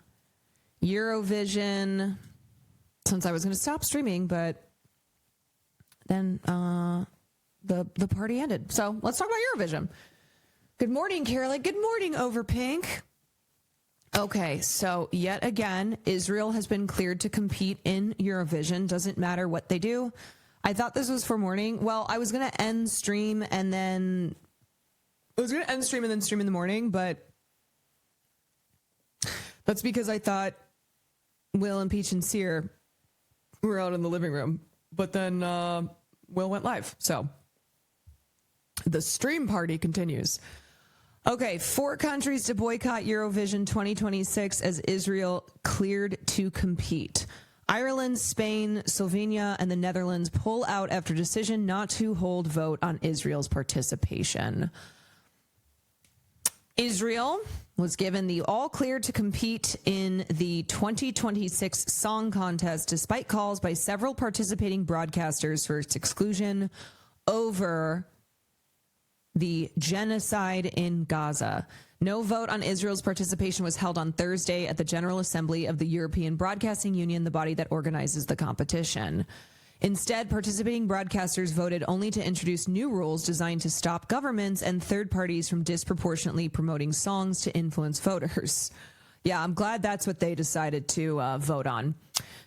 A large majority of members agreed that there was no need for a further vote on participation, that the Eurovision Song Contest 2026 should proceed as planned with the additional safeguards in place, they said in a statement. In response, the Irish broadcaster RTE said it would not, I don't know how to pronounce that, said it would not participate in the 2026 contest or broadcast the competition. RTA feels that Ireland's participation remains unconscionable given the appalling loss of life in Gaza and the humanitarian crisis there, which continues to put the lives of so many civilians at risk, the broadcaster said in a statement. The Spanish broadcaster RTVE also said it would not broadcast the contest or the semifinals in Vienna next year, describing the process of decision-making as insufficient and engendering distrust. The BBC indicated it would broadcast next year's competition, no surprise there, saying, "We support the collective decision made by members of the EBU. This is about enforcing the rules of the EBU and being inclusive." Oh, is it? Is it about being inclusive? Oh, because poor little Israel. Yeah, they're just being bullied. And we want to make sure that we're being inclusive for everyone except for Russia. Which that was an easy decision. No controversy there, no problems there. Get rid of Russia, but not Israel, because we're trying to be inclusive. The German broadcaster SWR confirmed that it would participate. Also, no surprise there. They aren't even in Europe. So what I will say is it's crazy to go this hard for a state that is not European. Now, granted, Eurovision has to do with European broadcasters, and Israel's broadcaster is in the EBU, and so that's why there are countries in the Middle East whose broadcasters are in the EBU that will compete in Eurovision. So the name is a little. It throws people off because it says Eurovision, but it has to do with the broadcasters that are in EBU. Yeah, no Australia hate. We are emotionally European. So there are other countries that are not in Europe that compete in Eurovision. However, it's ironic in an incredibly disgusting and vile way that Eurovision, which was supposed to be a way for these countries to come together after the world wars that had decimated Europe, but, had an effect on a lot of the globe, obviously in the Pacific as well. It was supposed to be a way of bringing about peace and unity through song competition. And so the fact that they cut Russia because Russia invaded Ukraine and Russia was determined to be a state that had lost the lost the right to compete in a competition like this, and yet they don't apply the same standards to Israel. It's completely fine and acceptable what Israel has done, and will not prevent them from competing in a song competition that was created in the aftermath of extreme violence and also genocide.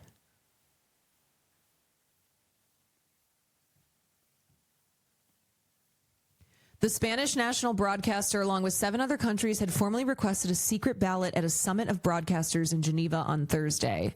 The EBU presidency has denied RTVE's request for a specific vote on Israel's participation. This decision increases RTVE's distrust of the festival's organization and confirms the political pressure surrounding it, it said in a statement. Spain's culture minister Ernest Urtasun backed the boycott. He said, "You can't whitewash Israel given the genocide in Gaza. Culture should be on the side of peace and justice. I'm proud of an RTVE that puts human rights before any economic interest." In a statement released on Thursday afternoon, the Dutch broadcaster Avrotros said it would also withdraw from next year's contest. After weighing all perspectives, Avrotros concludes that under the current circumstances, participation cannot be reconciled with the public values that are fundamental to our organization. The Slovenian national broadcaster RTV Slo, the first to threaten a boycott this summer, said participation would conflict with its values of peace, equality, and respect. At the meeting on Thursday, EBU members discussed new rules designed to stop governments and third parties from promoting songs to influence voters. Yeah, that's, again, the important stuff here. They're like, no, we're not going to do a vote on Israel's participation, but we are going to discuss how we can stop governments not from committing genocide, but from promoting songs that will influence voters in Eurovision.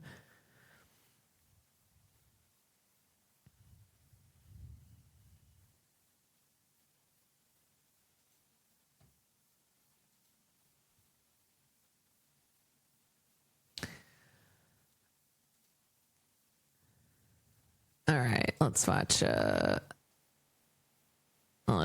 this.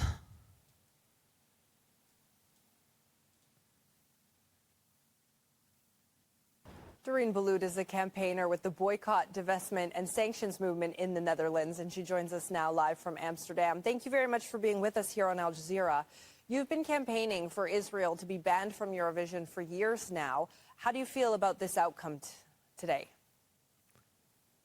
I feel pretty proud that it was the Dutch broadcaster who was the first to actually stand by their initial stance to boycott Eurovision 2026 if Israel wasn't excluded. Did you expect that Israel might be excluded? Well, I know there's been massive pressure from a numerous number of broadcasters who... Spain's in the Big Five, huge loss. Ireland has the most Eurovision wins ever, tied with Sweden. They're losing their top talent. Also, 2 years ago, Ireland and Netherlands were both harassed by Israel Group at the contest. The Netherlands guy got disqualified. Yeah, I mean, it's not only insane to keep including Israel, because it's like the message you're sending is that it's fine to commit genocide as long as you're Israel or another state that is backed by the United States and the West. But also, it's like, why are you going so hard for this country? They're not even good in the competition. Israel is not even historically one of the top, one of the top countries producing talent for Eurovision. What are we doing here? Who felt really uncomfortable about the inclusion of Israel after we've seen what happened last year, but also previously when Israel abused the competition for its own political propaganda and for art washing its war crimes. And of course, now after the genocide in Gaza, it became untenable. And so there's been massive pressure, but there's also been massive lobbying. Another chatter said their top sponsor is an Israeli oil company. Let's see, Eurovision. sponsor.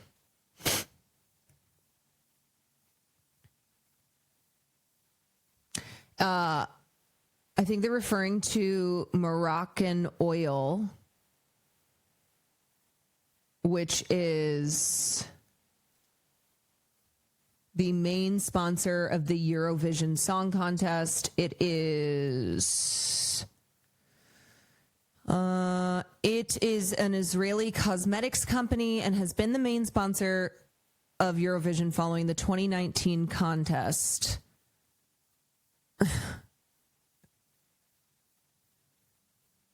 Of course, it's called Moroccan Oil.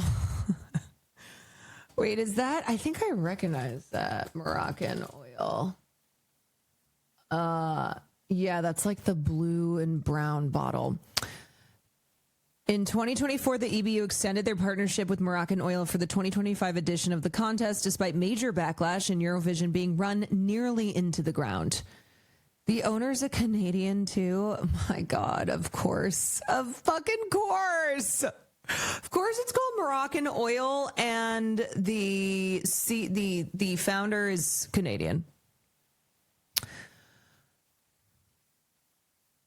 Yeah, so this and then additional political pressure is why the EBU was never going to remove Israel. Especially the European Broadcasting Union has been very difficult for broadcasters to actually express themselves. They even withheld a vote today about the exclusion of Israel. So we had hopes, but it doesn't come as unexpected that they still include Israel. I mean, there has been, of course, a groundswell of support for Palestinians in the Netherlands, especially against the genocide in Gaza. Did you see that?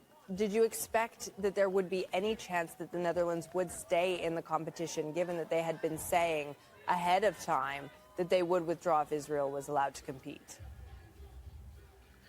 Well, we had good hopes that they would keep their stance, also because they expressed explicitly that the supposedly ceasefire didn't change their stance.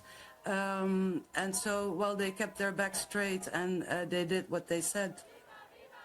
Now, some people would characterize this as maybe a failure for the boycott movement, given that Israel is still competing. Is that how you see it, or is that too binary?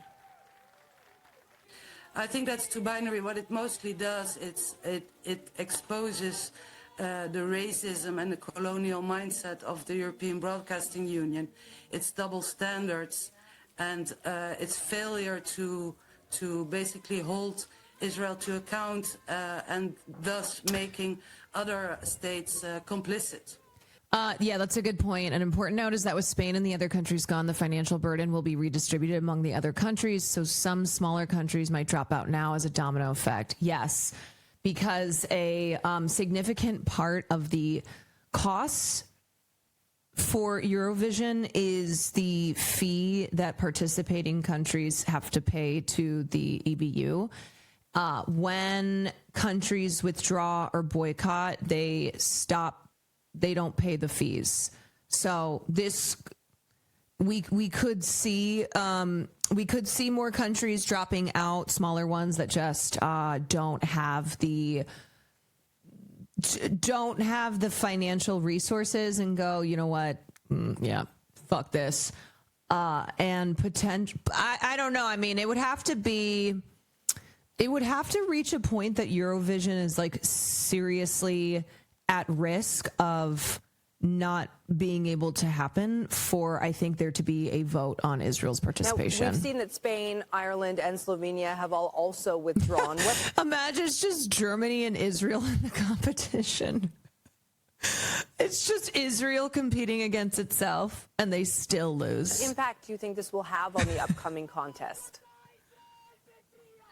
I think it will be huge. I hope that there will be more broadcasters following, since the deadline for registration for participation is next week. And I hope the example of the countries who already withdrew now will encourage others to do so. But I think what we will see is within the countries themselves, there will be division. There will be crews, presenters, artists who refuse to participate.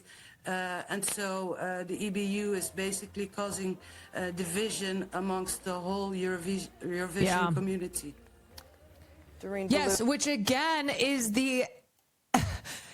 It goes against the whole reason for Eurovision. It's like y'all want to not hold Israel accountable that bad that you are going to destroy the very reason for Eurovision existing in the first place.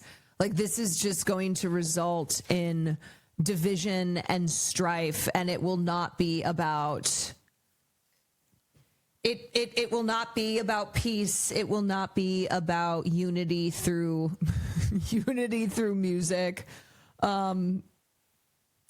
Great job. Thank you for joining us. Thank you. Don't miss out. Get the full picture. Israel will be allowed to compete in the Eurovision Song Contest. And that announcement coming from the European Broadcasting Union.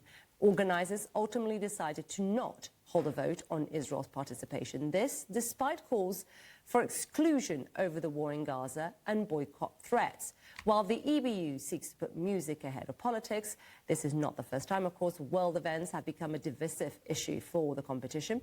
Since 2022, Russia has been banished over its invasion of Ukraine. Max Foster, he is here with us for more. So Max, just break it down for viewers around the world, because the Eurovision is, I don't know how long it's been going on for, but we grew up with Eurovision. It's such a part, clearly not a fan, but it is so much part of European identity, right? It's one of the biggest news TV events of the year in the world. I mean, billions tune in. It's absolutely huge, and it's shown by public broadcasters in traditionally the European. I find it crazy Israel's even allowed to participate. Again, it's because it's not a matter of being like geographically located in Europe. Like, you don't have to be a European country, though it is called Eurovision. It's if your state's broadcaster is a part of the EBU. In countries, but brought into that were countries like Israel and Australia. And it's a massive event. Some time ago, around the Ukraine war, they excluded Russia, which kind of set this very difficult precedent for them, because then they started getting involved in politics. And that blew up again around Israel, particularly the humanitarian situation in Gaza, which certain countries found unacceptable and not in tune with their values. So they wanted Israel thrown out of the competition. There wasn't actually a vote on that in the end. It was a side vote, which the EBU, the European Broadcasting Union, set up to discuss this separate issue that countries also had with Israel about how they may have interfered with voting, or the way they try to encourage voting for Israel. So that was the vote, but it was seen as the set-piece vote, because if people had voted against that, then there would be a follow-up vote with Israel. So there are certain countries that wanted Israel out. So talk us through those countries, and because it may not be the end, right? I think we've got 3 or 4 so far. So Spain really led it. It's one of the big 5 that puts the most amount of money into Eurovision. So they led this, and so they were one of the first to come out and say, after this vote, now that Israel's allowed to stay, we're not going to take part. So we're talking there about their singers not being involved, but also them not showing it in Spain. Then we had the Netherlands and Ireland as well. Ireland saying the decision, or what's happening in Gaza, is unconscionable. They don't want to be associated with it. And then other countries that said they would pull out, like Iceland and Belgium, are still considering it. So there might be some more as well. But ultimately, and this is huge because, like we said, like Chatter mentioned too, Spain is part of the Big 5. It's France, Germany, Italy, the UK, and Spain. So this isn't a This isn't a insignificant country that participates in Eurovision.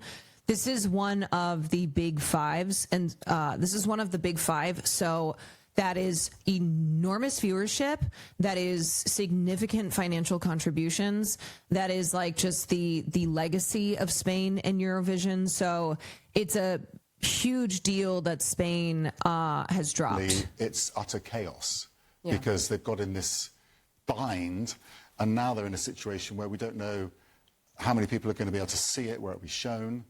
Israel obviously saying they welcome the fact that they're able to compete, and they should have platform anywhere. And it is important to point out that some of these countries are countries. Right, like it's not just that they're not competing, it's that they're not even going to air Eurovision, which will hurt the competition, the viewers, the ad revenue. That were calling for recognition of a Palestinian state. So their position on Gaza and the humanitarian crisis in Gaza has been front and centre in the case of Ireland, the case of Spain, the case of Slovenia even.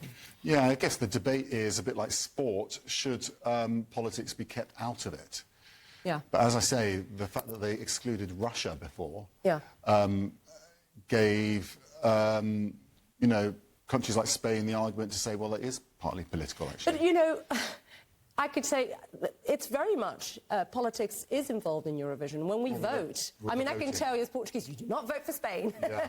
Now things have changed, but I remember growing up, the politics, the Brits not voting for the French, Yeah, exactly. the Irish underdogs always win. So I know, but politics has been that's- very different. It's very That's different. not the organisers, Correct, is it? It's correct. the, you know, But a I'm lot of just it's saying public that vote. but do you think, I mean, this has a potential, will this be a crisis, I think, for Eurovision if more countries then start pulling Yes. I think it will be, because arguably you could say, well, if Yes. Israel's still in next year, they might remain pulled out. And then you could have had a situation where Austria also felt this was a problem, Yeah. and they're hosting it, so the whole event would have to be rearranged. It's a you know, it's a very big TV event, and they've lost tens of millions of viewers. And, you know, a lot of people are going to be quite frustrated because it's meant to be fun, and they look forward to Right. watching it. At least 4 countries will now boycott the world's largest music competition after organisers decided to allow Israel to compete. Spain- Truly, Israel ruins everything. They are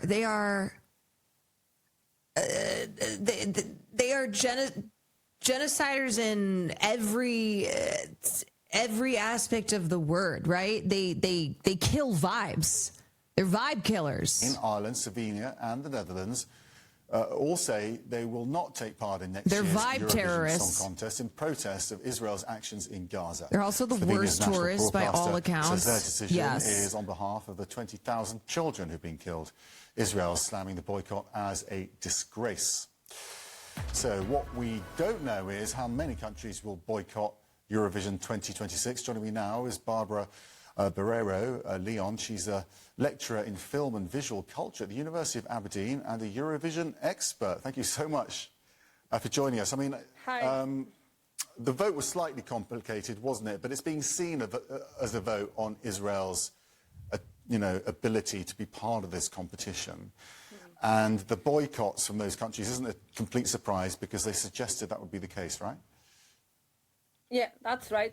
The problem is that there was actually no vote held today about Israel's participation. There was just a vote about the new regulations that the EBU proposed like 2 weeks ago on a new voting system and like enhanced technology to avoid bots to vote. But that was binding. So if the broadcasters or the EBU members were supporting these new regulations, that means they were not. You know what? I would be so curious to know. I would be curious to know what is the exact value of Moroccan Oil's sponsorship deal with Eurovision, and then you compare that to how much money they're losing from Spain and Ireland and the other countries dropping out, Spain not airing Eurovision, so losing the viewership, losing the ad revenue. Votes about Israel participated, and that's what happened. The majority agreed on the new regulations, so Israel is allowed to participate. But very strong statements coming from the countries who have pulled out, and not a small thing for them to do, right? Because Spain, for example, puts a huge amount of money into the competition. It's hugely popular there. So this is a big statement from those countries, depriving effectively their audiences of watching a show they love.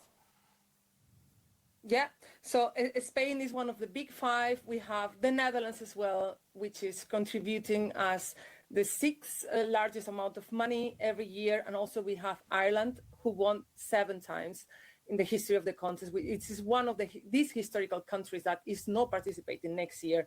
So we're at a breaking point in the history of the Eurovision Song Contest, actually. Do All you the think, cool kids aren't competing. The issue goes back to actually Russia being Crimbo, boycotted thank you for the gifted. and really setting a precedent for politics to play a part in the competition. Yeah, but again, like politics has played a part in Eurovision. It's nothing new. And as far as like the decision to ban a country that is committing grave war crimes, like they have demonstrated that they can do that by banning Russia. But outside of these, outside of Israel, outside of Russia, politics has been a part of Eurovision, and in fact, it's what's led to like many controversies and why people have said over the years, over the decades, that Eurovision has been it's just not fun and has moved away from the principles of. It was created because of politics, yes, but I mean more so like the way that politics, interstate politics, have played a role in competitions of the past, outside of just like decisions to ban Russia, decisions to not ban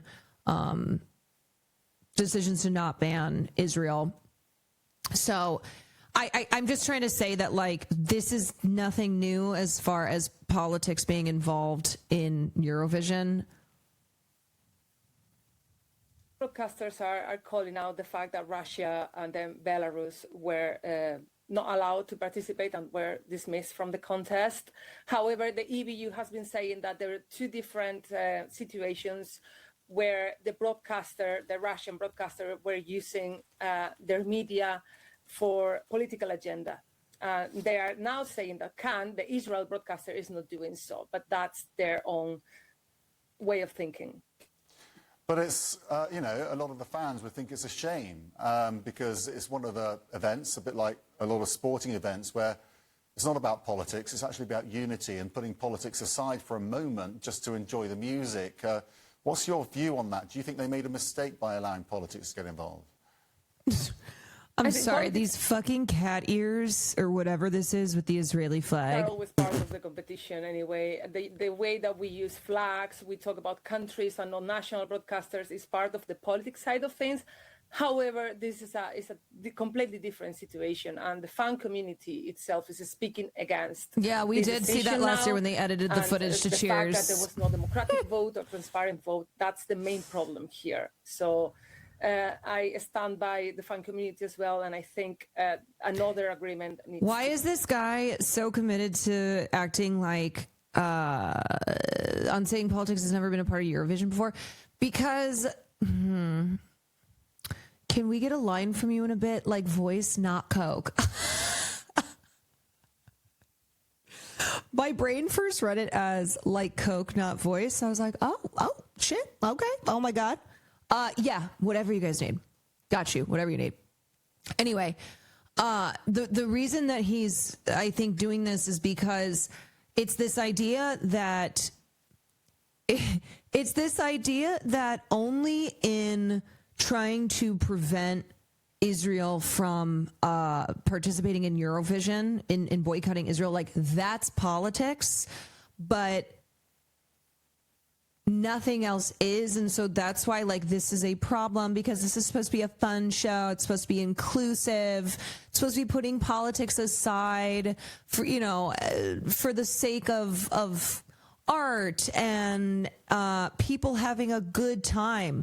So they want it to seem like, ooh, this is bad politics. Ooh, this is what's ruining the spirit of Eurovision. Ooh. Right? It's like when you... It's the thing that people say when they don't want to acknowledge the truth of what you're saying, which is, oh, let's not get political, right? Oh, let's leave politics out of it. It's like, what do you mean by that? What do you mean by let's leave politics out of it? Do you simply mean like just don't talk about this? Now you don't want to make it about politics? No politic here. Is there any way they can sort it out? And if they don't, does this mark a real crisis for the competition? We are, regardless of what happens now, we're living a crisis. The General Assembly is resuming tomorrow. We're still waiting for more broadcasters to come forward, like Portugal hasn't decided yet, Belgium or Iceland. Even Sweden is considering to participate next year or not. So it might be a turning point at some point in the next coming days, probably. Okay. Barbara Barrero Leon, thank you very much for joining us, your insights on that huge competition. And again, it's just pretty crazy that Eurovision is so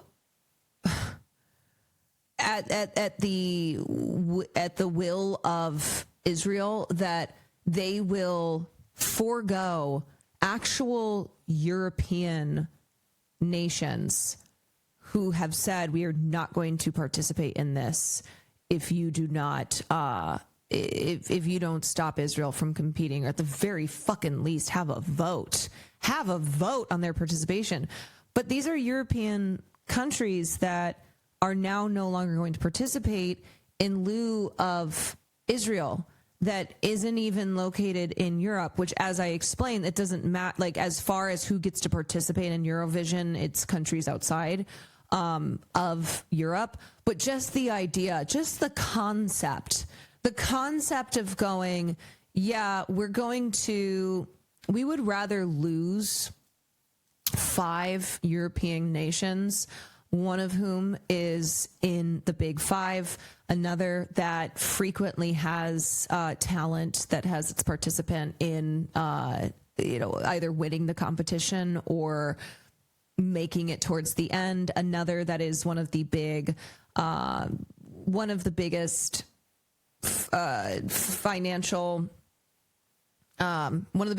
biggest financiers, that you're going to give all that up so that you can have Israel. The concept of that alone, it's crazy.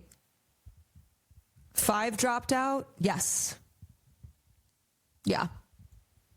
As a Swede, I'm so pissed, and I want us to boycott, but I wouldn't bet on it, though. Again, we may see more countries dropping out because of the increased financial burden, which then is going to, there's a lot of bad PR around Eurovision. People who are like, fuck this competition. A lot of people who aren't going to be watching either because their broadcaster, it's not going to be broadcasted in their country, or because they're boycotting it. And so it could create a domino effect. We could see other countries continue to drop out for any of the reasons just mentioned. Russia invaded another European country that's an active participant in the competition. I don't understand the comparison. What do you mean? Russia was banned from participating because of what they have been doing in Ukraine to Ukrainians. And Israel has been committing a genocide against Palestinians and has decimated Gaza and has committed every war crime and violated the human rights of Palestinians every single day. Are you saying that's because it's Palestine, so it doesn't matter? I don't know what the argument is there.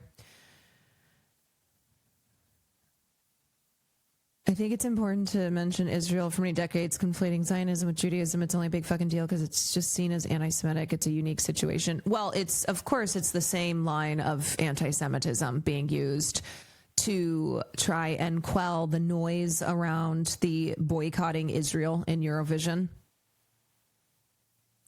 It's only amoral to murder fellow Europeans. Otherwise, it's fine. Yeah. If you commit crimes against human beings that aren't European, it's fine.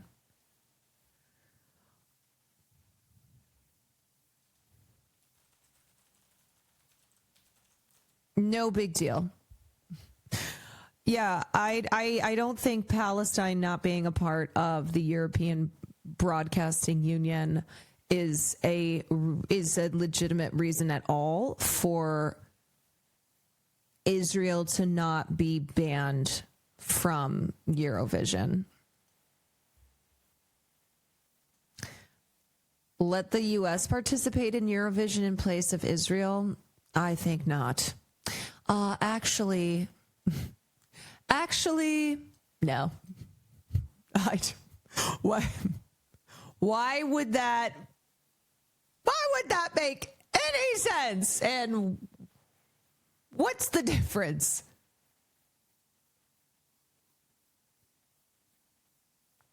Okay. You guys wanna LOL? You guys wanna laugh?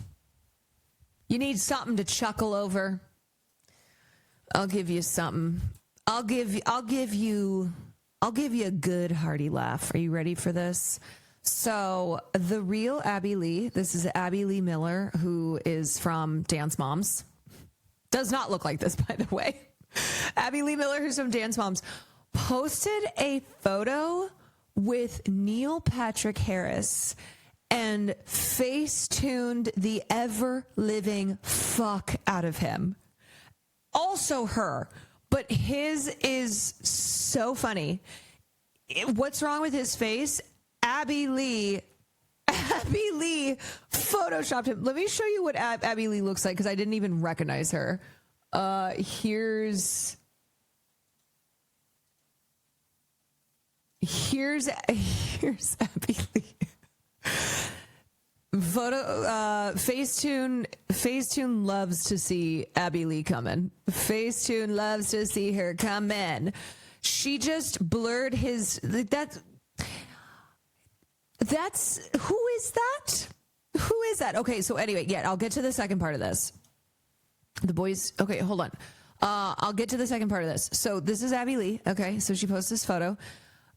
Neil Patrick Harris comments and goes, what did you do to my face?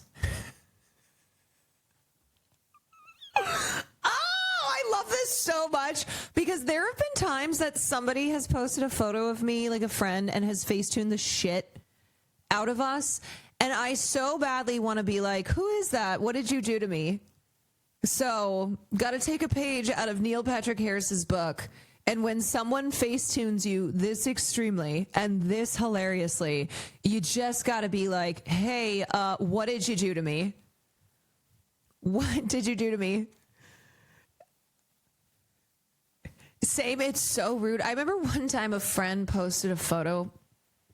It was a group photo. And it was so embarrassingly facetuned that I untagged myself from it. It was like, I simply cannot have this. I think this was back when tagged, or I don't know if Instagram's changed, but I was like, I can't have this on my profile. I can't have this under tagged photos of me. It is. It does make you feel bad. You're like, what, was something wrong with my face that you felt the need to... You felt the need to erase my features and do whatever the hell this is? Sorry I was too ugly. Can we look at this iconic clip of her leaving the theater? To my kids, put your phone away. You preach theater etiquette, put it away.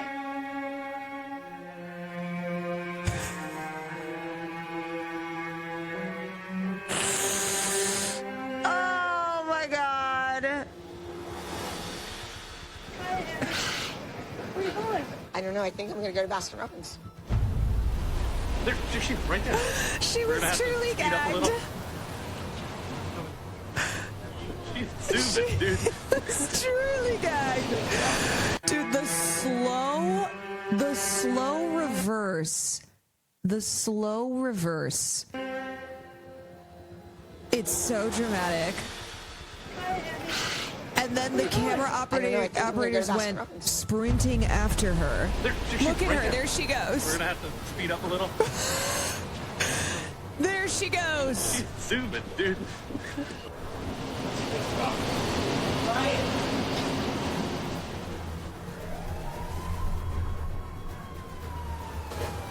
Oh my god, You this wanna go shit and is check? so funny. To the police station? Yeah. There, she's right there. She's literally right behind you. We found her. We found her. We found her. Abby, what are you doing? I'm filing a police report. Nobody is going to verbally assault me at a dance competition. Oh my god! Cinema, baby. That is art. Okay, this is why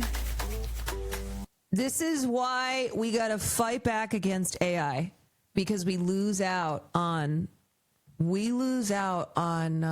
just glorious moments like that. They don't make them like that anymore. So yeah, I saw this. I saw this. And my question is, she's got to know that this is bad, that it's so obviously Facetuned, and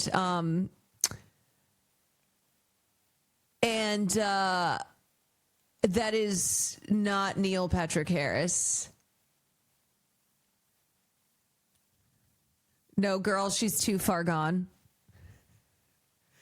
She's not in this world. She doesn't live in the same world as ours. Did she respond to him saying, what did you do to my face? I can't stop laughing at this. I can't stop laughing.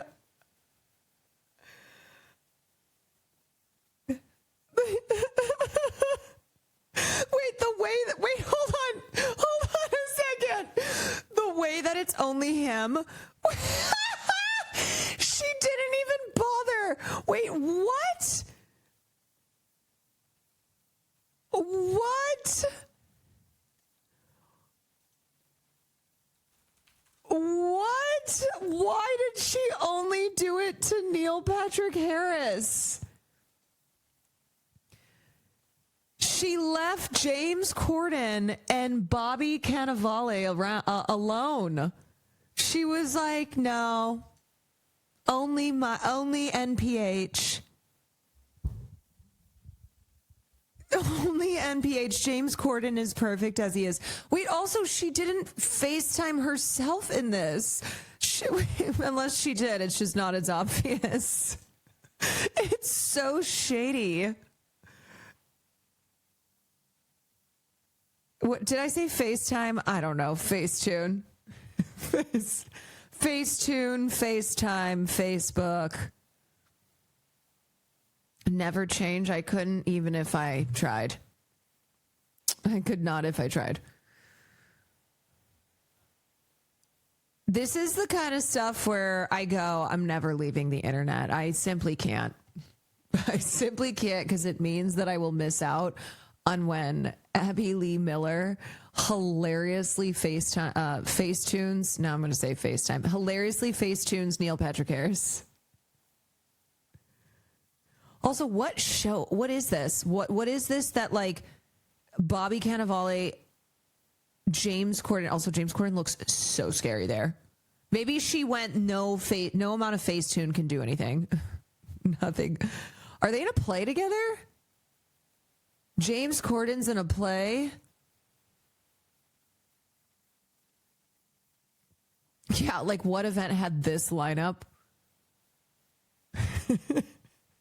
What event had this lineup? It's called Art. It's called Art, and oh, I remember now. I remember seeing James Corden's casting announcement in this. This is a review that just popped up. Saw Art on Broadway, and it's about as thrilling as a $300,000 white canvas. Yasmina Reza's Art tells the story of three friends arguing over whether a white painting on a white canvas is or isn't art, and whether it's worth its $300,000 price tag. Serge, the owner of the piece, clings to the prestige of the painter as justification for his purchase. It's a staple in acting classes for good reason. The script leaves plenty of room for subtext, tension, and character depth. With an all-star Broadway cast, including James Corden, I saw his understudy Harry Smith, who was fantastic, Bobby Cannavale, and Neil Patrick Harris, you would expect these three to dig deep. But to me, the acting felt more like a first read-through. I missed the maybe it was. I missed the specific lived-in choices that make this play zing. Instead, each actor seemed to play their part like an echo of their screen personas. It makes me wonder what makes this revival worthy of Broadway. Is it because it represents the best of live theater, or simply because of the recognizable names attached to a well-known script? I think probably that one. In a roundabout way, the production ends up proving the play's own point. I don't think it was the team's intention, but the result's a show that feels as hollow as the titular work of art itself. Yeah, I think it's probably about the A-list lead actors, which is has become more of a thing on Broadway, where they're like, oh, we'll sell tickets just by having George Clooney in the play. Despite James Corden being in it, it is still art. If I may shift back to Josh Hutcherson for a second. Yeah, what's he up to? At the New York premiere, just sucked Fierro's stiff straw cock at the New York premiere of Wicked in New York, New York. Thanks, Fierro. They got my boy out here doing Just TikToks. sucked Fierro's stiff straw cock. Also, I'm glad to see that Josh Hutcherson is still alive, because the last time that I saw him was at the club, and I was supposed to escort him to the table that he needed to go to, and then I ended up losing him, and then I got up on top of the DJ booth to try and find him, and I never found him. And so for a while there, I thought maybe Josh was still at the club. You know, I lost PETA, and PETA was never to be found. I almost killed Josh Hutcherson. I like Rachel Sennett's, I think she was talking about why she cast Josh Hutcherson as her BF, and she's like, because it's Josh Hutcherson. Or maybe I just made that up. Maybe I saw that, and I was like, yeah, I probably would have done that too. Yeah. Some say he's still there to this day. Well, that's what I thought, but now he's out here.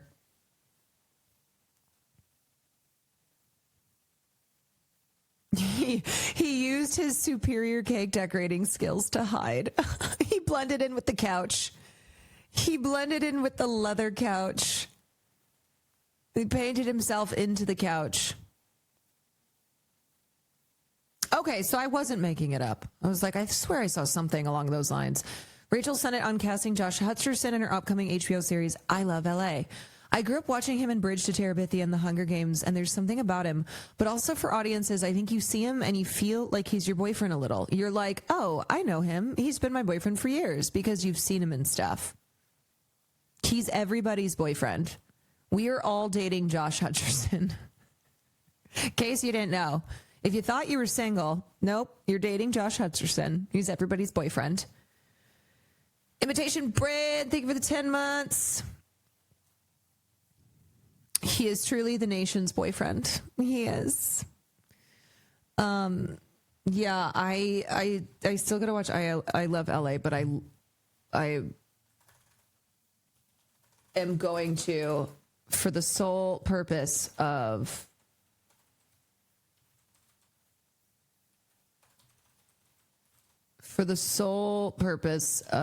this video.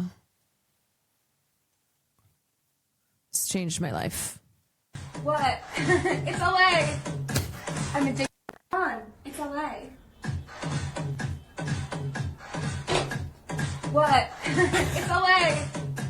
I'm addicted to drugs. We all are. If you don't have an eating disorder, get one, bitch. Yeah, this is probably something that I quote at least on a weekly basis. If you don't have an eating disorder, get one, bitch. Is that Stavi? Do you think Stavi filmed this? Do you think she handed her phone to Stavi and was like, I need you to film something for me?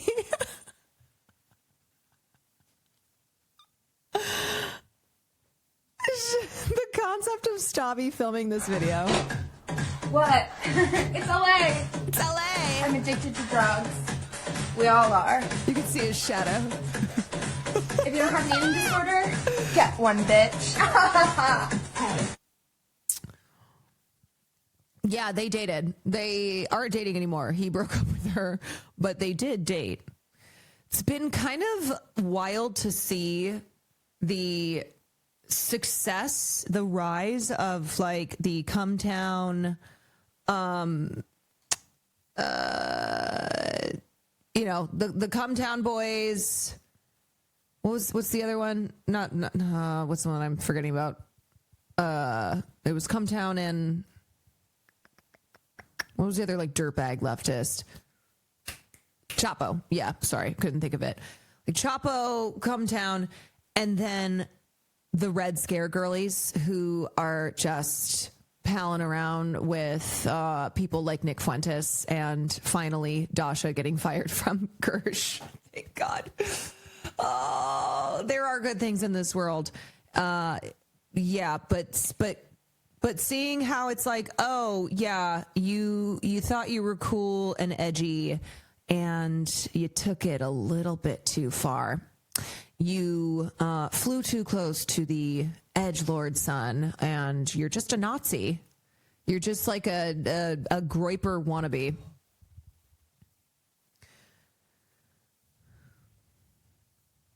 Looking radiant tonight, Lady Guan. Thank you.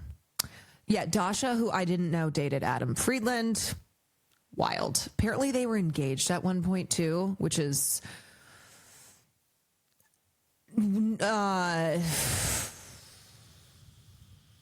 strange. Yeah, Adam Friedland was with Dasha because I think I don't really know the whole lore, and I didn't listen to Cumtown or Chapo, or I wasn't really in like the dirtbag leftist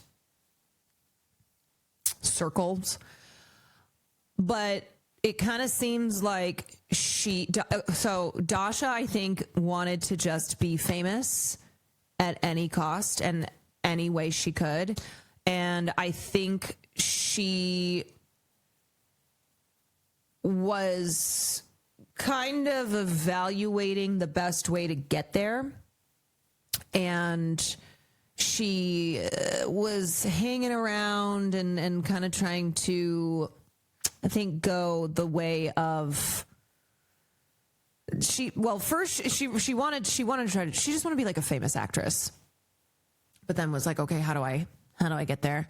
And was doing the dirtbag leftist thing, and then thought she could do Red Scare and have that be her version. And then she did start booking roles, and it's crazy because she's been at it for a while, doing and like hanging out with Alex Jones, being friendly with white nationalists. It not being just, oh, she's an edgelord. And so it took until the interview with Nick Fuentes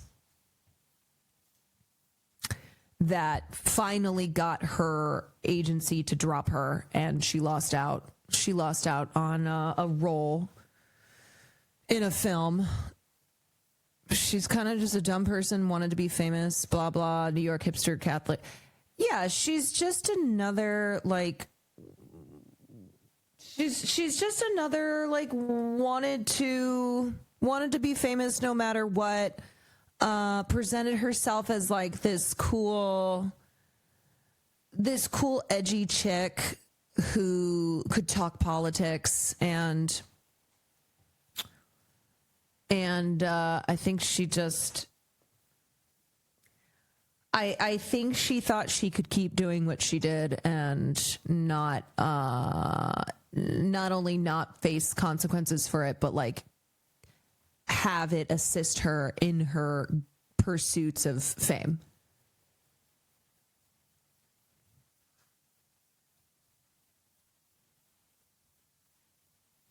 She's like so many others in the past who wore an ideology as an aesthetic to get ahead and then dropped it the moment she got the bag. Yeah, and then just kept leaning more and more into the right-wing Groyper grift, and Now she's flat on her ass. Love it when bad people get what they deserve. Me too. I could have never in a million years guessed this is the reason Ben Affleck and Steven Spielberg have never worked together. Comes to my editing room and watches Upside of Anger. I want to do your next movie. I said, well, I'm doing this movie, that Man About Town at DreamWorks. He said, I know, I want to do it. I haven't even read the script yet, but I want to do it. I said, okay. That's why I wanted you to see the movie. Is that Billy So we Baldwin? make a deal. He's Or gonna not, do it. or We shake Stephen hands. Baldwin? We'll do it. I call Steven. Steven says no. Can't do it with him. We just bombed with a movie with him. He's got that whole J-Lo thing going on now, and I have other problems with him. So, and it's a good story too, because it's amazing. I love both these guys. How do we rank the Baldwin brothers as far as best to worst? How do you guys have your rankings of Steven, Billy, and Alec? One of them is like pretty right wing, I think. Which Baldwin is the most? I think it's Steven. Yeah. Steven became Trump supporting. That's Haley's dad. So I think Steven is like right-wing MAGA Christian. I think Billy is chill? Question mark. I think he's like, yeah, he's like come out against Donald Trump and stuff. So he calls himself a Hollywood lefty. And then there's Alec Baldwin. Am I forgetting one? Baldwin brothers. Who am I forgetting? Daniel. Oh my God, there's so many. So there's Billy, Steven. I'm going to keep it a buck. I don't really know much about Daniel Baldwin. I think we tend to forget Daniel. What's he been up to? Doing homicide life on the street?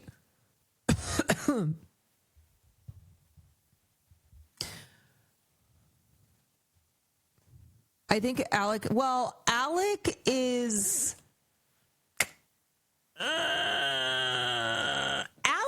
like lived up, but also not lived up. I don't know. He's just he's just mad.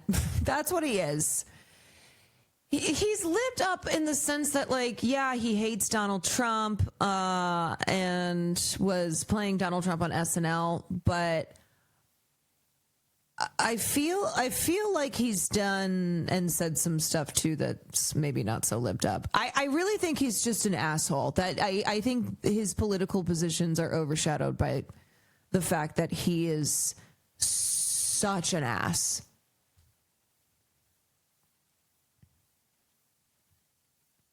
He's like 2008 lived up. Yeah, I will never get over hearing that recording of him yelling at Ireland when she was 12, when she was a child, and calling her all sorts of names. It's so awful. And they're both smarter than me, but they both kind of acted like idiots, and so did I. So Steven says, Mike, let me tell you something. One time, he was going with my goddaughter, Gwyneth. And we all went on a trip to Spain, I believe it was. And my son was a little boy, was playing in the pool, and he got out of the pool, and Ben came in fully dressed, and my son pushed Ben into the pool. And Ben got really mad at him. And he came out of the pool, and he picked him up, and he threw him back into the pool and made my son cry. I said, okay. What does this have to do with anything? He goes, I just don't like to work with him. Plus his last two movies bombed. So find somebody else. Anyone but him. He's cold as hell. I said, okay, Steven. Okay. So I call Ben's agent and say it's not going to work. It's not going to work. Steven Spielberg is Gwyneth's godfather? What? Okay, we need to go. Guide to all of Hollywood's celebrity godparents. Steph Curry and Aisha Curry and Lindsay Lohan's son. What? Tyler Perry and Prince Harry and Meghan Markle's daughter. Okay. This is a category. I think this is a category of celebrity facts that I know not of. Dakota Johnson and Jeremy Allen White's daughters.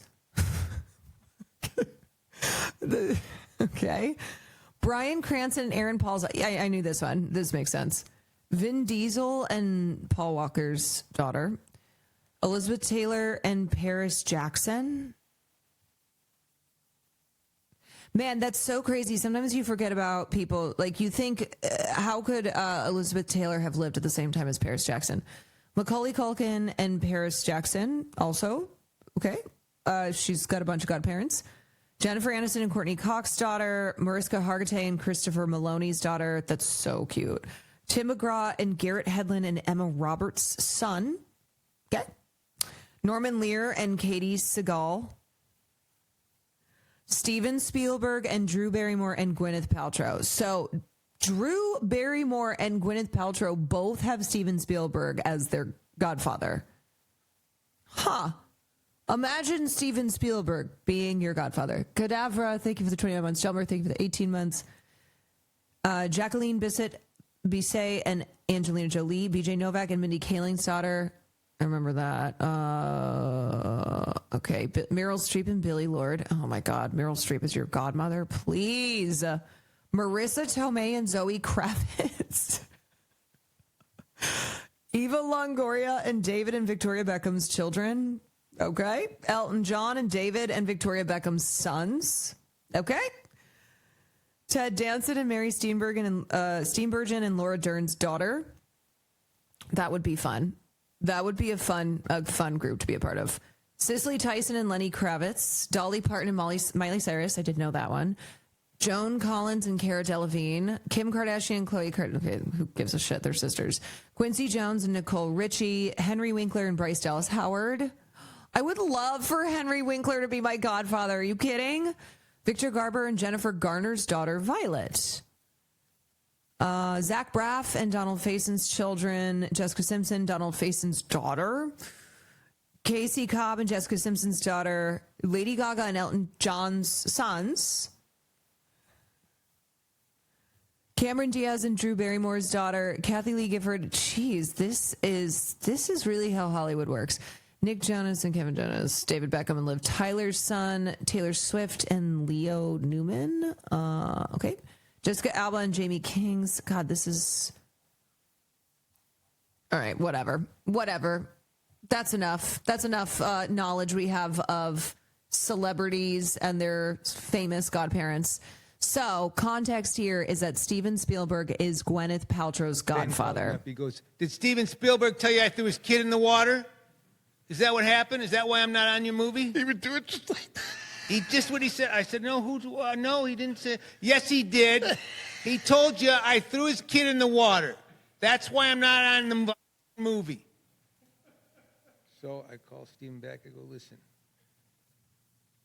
I really think I want to use Ben. He's the right guy. He goes, okay, use Ben. Next morning, I get a call from my agent. DreamWorks is dropping the picture. Shit.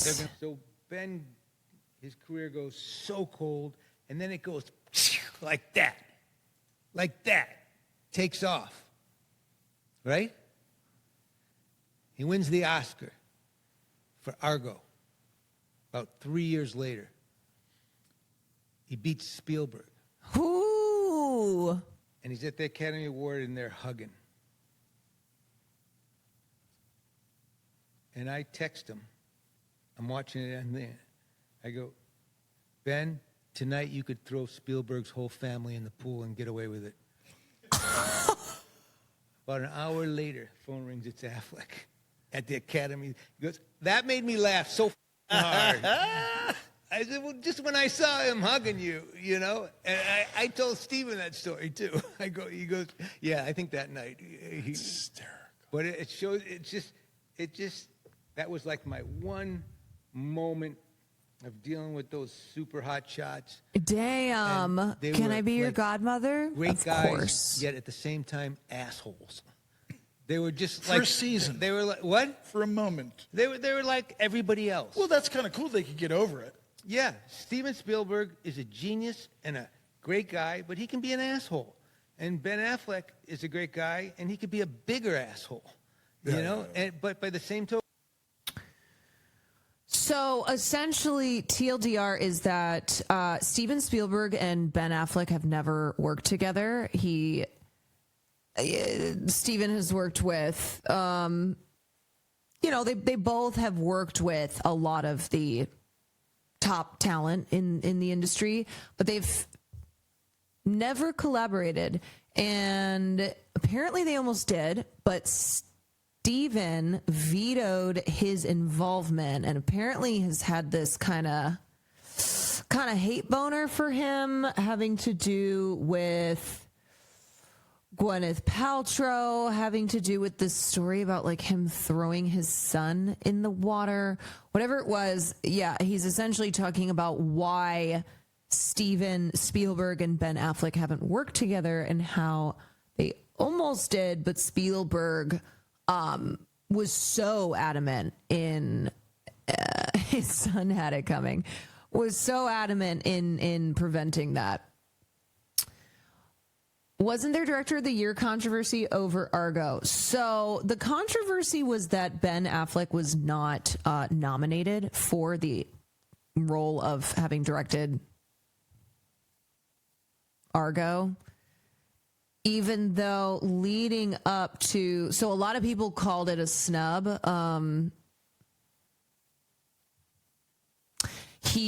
So people said he was snubbed as director and also lead actor in Argo. He had won awards leading up to the Oscars, so it was surprising that he wasn't even nominated for the Oscar, because he'd pretty much won all the other major precursors and then wasn't even nominated for the Oscar. Yeah. So Ben talked about it and he said that he thinks he fucked up. Yeah, that he was like, I guess, I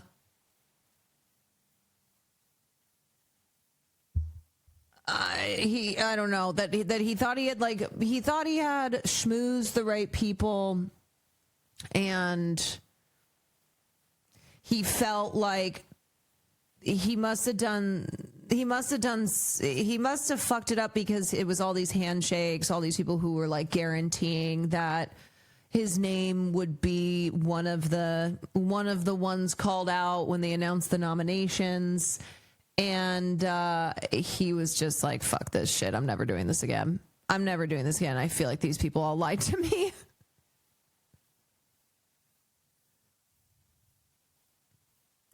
Is this a story from when Affleck was a child? The one that was told in this podcast? No. That's adult Affleck.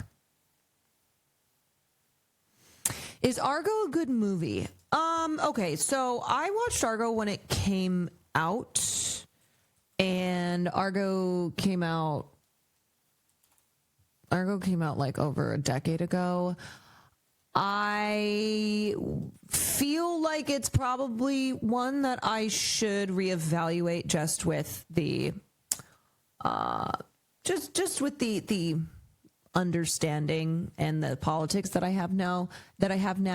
I think I do remember people criticizing how like hostile the Iranians are, like just kind of fulfilling a stereotype, but I think it's probably still a film that could hold up versus versus other films in this genre that are very heavy on the propaganda. Like, it definitely will have its propaganda, but it's not I don't think it's as bad as An American Sniper.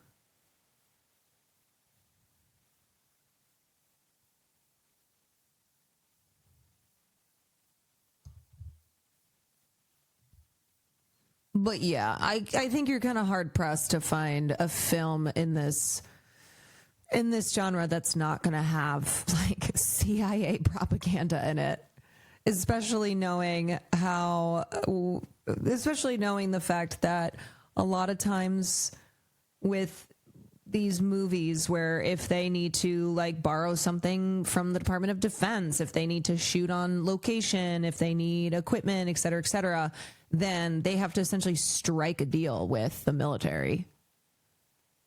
They have to strike a deal with the department and they'll be able to like have a say in the film. Holds up better than Zero Dark 30? Oh, for sure. I don't even think Zero Dark 30... I don't even think that's a film that took that long for people to go, yeah, this is just straight up propaganda. It wasn't Zero Dark 30, I don't think was a film that required a decade after to be reevaluated and been people see in a different light. I think it was one that I think it was one that I even remember when it was like the first couple years that it came out, people identifying what it really was.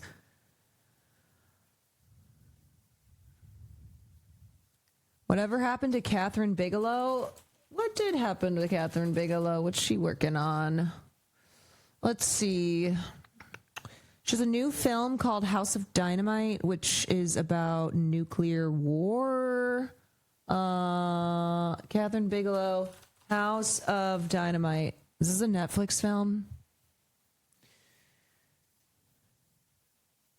Film shows the perspectives and responses of different government and military officials of the United States after an unknown adversary launches a single intercontinental ballistic missile at Chicago. No! I can't imagine that that'd be very good. Even though it does have Rebecca Ferguson, and I do love her. What's the census over that A24 Iraq War movie, Warfare? I never watched it. I saw the trailer, I read about it, and I was like, nah. So a lot of times people will be like, is this film good? And it'll be a film that, especially if it involves the American military or you know, the various military, the various like defense departments, it's kind of something where I'll go, look, I saw it when it first came out, and I think if I were to watch it now, I would have I think I would evaluate it with different eyes. So it's kind of hard to say if someone's like, oh, is this a good film? Should I watch it? I'm like, I mean, I remember liking it when it came out, but that was also 15 years ago, and I haven't rewatched it since. Sometimes there are films that I go, I don't know if I need to rewatch this. I don't know if I even want to rewatch it. Not even Charles Melton can make you watch, no, not even Charles Melton could make me watch Warfare. In fact, I was like, what's happening? What's going on? Charles, this is not the way we win. We also watched that video that talked about there being no real anti-war movie or something like that. Yeah, we did. We had that discussion.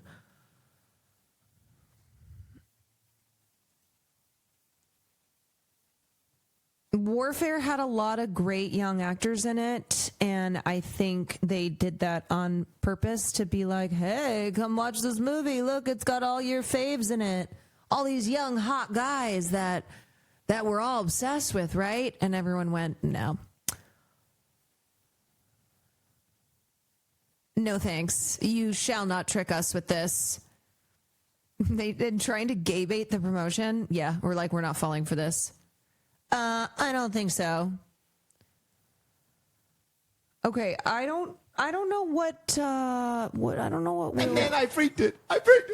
I don't know why they said they need my help on a song. Hold on, let me ask. ChatGPT, I hit it. Wait, ChatGPT, I asked it for advice. There we, yeah, Hi, do you need my help? I hit up Grok. Do I freak this night? Yeah. Okay. Sears cooking up in the stew. ChatGPT, I hit it. I think you recorded over the end of your. What I could do is I could just duplicate this so that way I don't end up. Will Neff. Will Neff. Oh my God! It goes back into a scat after Girl, that. that's your house. Go walk over there. Scat. He's reflecting on his No. actions, and out of panic, he whips out his cock again. Okay, hold on. Played a game of Wordle at me. He wanna take my life. ChatGPT, I asked it for advice. I hit up Grok. How do I freak this night? Okay. Do either of those things have a sound effect? Does Will! Gronk have like a boop, like a Siri noise? Not as far as I know. He is in an ADU. William! Lost my fucking wife. I played a game of Wordle at me. He wanna take my life. ChatGPT, I asked it for advice. I hit up Grok.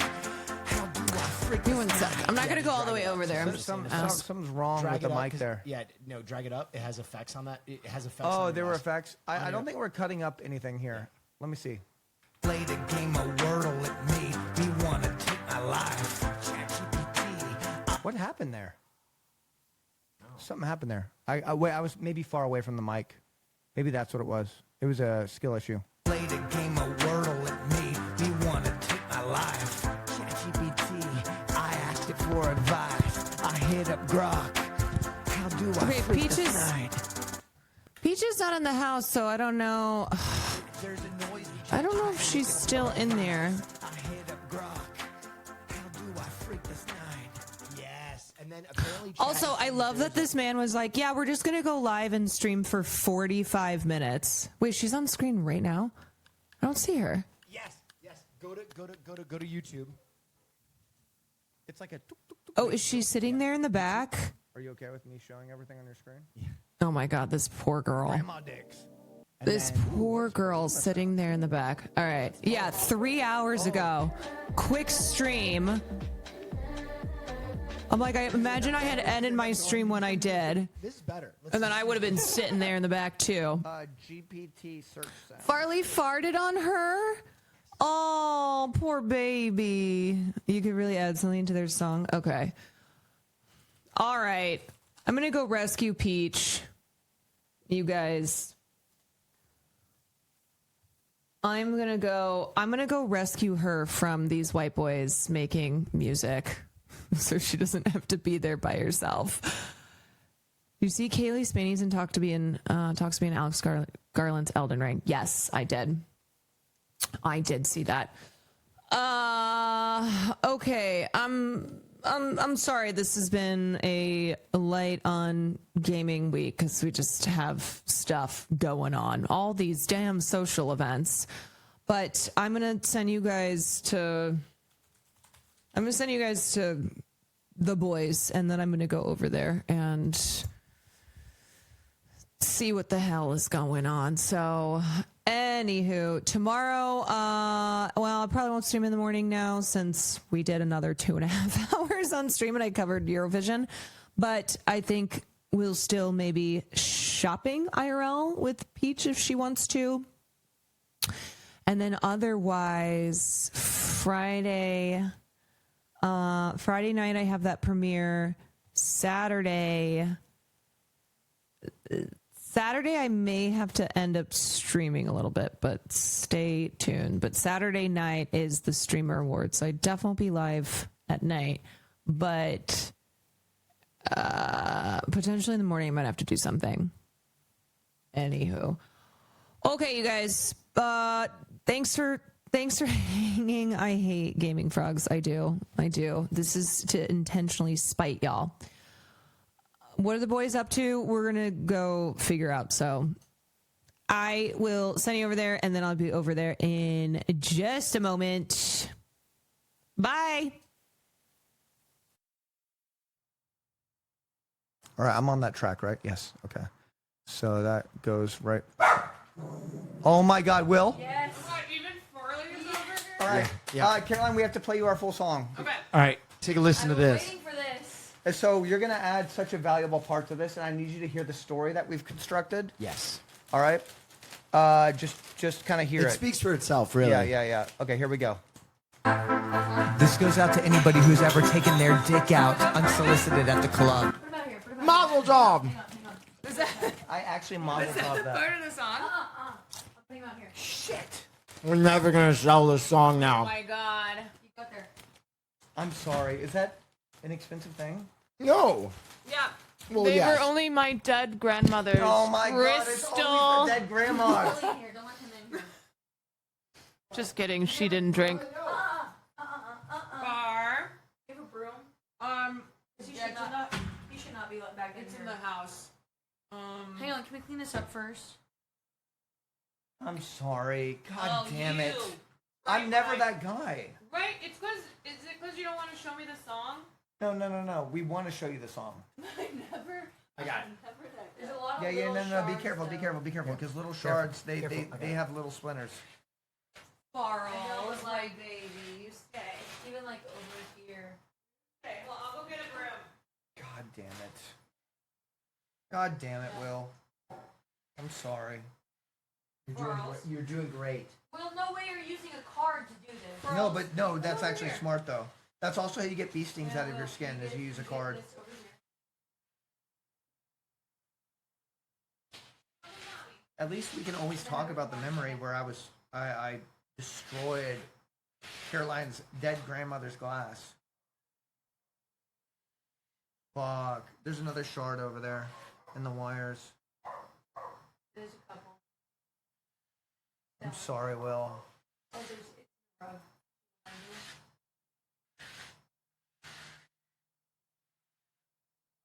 Oh, can I have that for 1 second? Wait, let me give you a less sentimental card.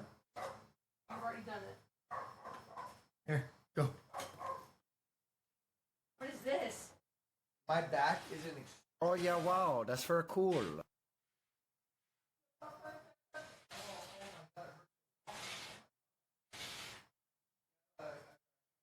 Hey guys, it's me, Peach Jars. Hey guys. Anybody? What's up? It's been a while.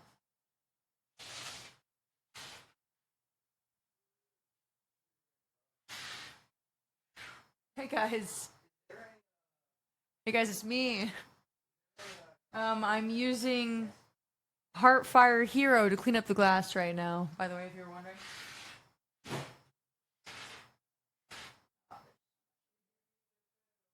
Oh my god, my back. Seer, I told you to stretch. I'm like, it hurts to walk. Seer, you gotta stretch, babes. Oh, watch out. Can you take the chair? Yeah. There's so much It glass right here. feels like my spine is disconnected from my pelvis. Oh gosh, there's glass here. Seer, messy guy, Seer. Messy guy. I shouldn't have had it on that side. Is this creative differences? The stew is closed. The stew is closed. Ow. Seer. Yeah, hamstring. No, it's like lower spine. I know, Seer, that's your hamstrings. Your hamstrings go way past your glutes. You need to do a pigeon stretch. We'll stretch after this. Oh.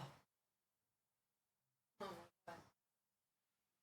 I can't even stand back up. That's how bad it is. There should only be red solo cups in the studio from now on. Red Solo Cup. Are you okay? My back. All it was a 3-hour drive. Here, it's just. Is that? Those are too big.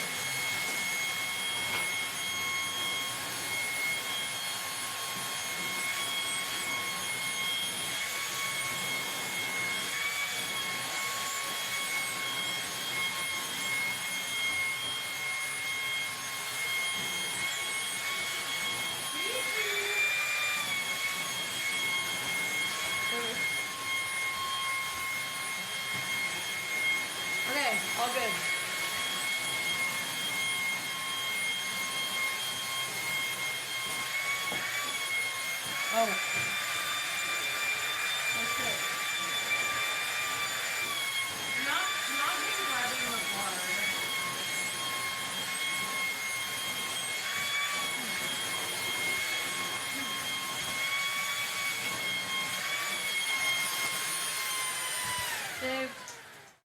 you got great musical direction. Thank you. All right, play My the spot. song. All right. Play the song for Caroline. Can we talk about that? How that happened 2 seconds into the song? What has happened to my spine? We're gonna Here, fix it. We're gonna I've fix been it after telling this. you, you need Get to comfortable. stretch. Get comfortable, Caroline. Get comfortable. Oh, me? Yeah, please. Okay. All right, here we go. Caroline, we've been plotting for you on this. Okay. All right, so is this? you're probably gonna get some inspiration from this. That is Dodgers Champion Edition Saki.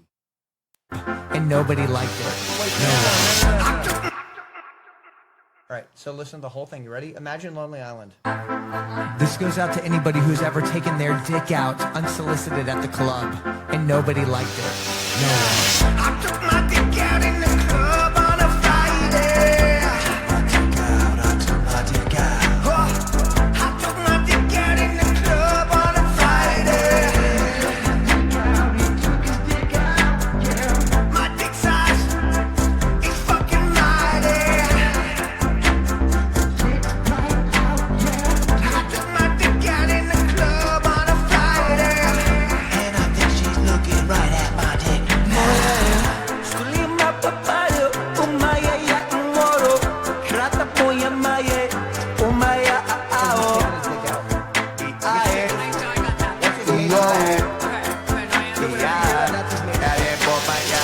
I'm at the club. I whipped out my cock. I didn't know that was a thing that I should not do.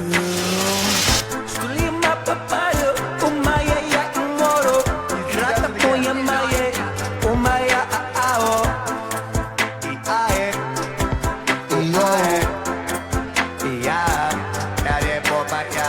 I lost my kids. I lost my fucking wife. I played a game of Wordle. It made me want to take my life. ChatGPT, I asked it for advice. I hit up Grok.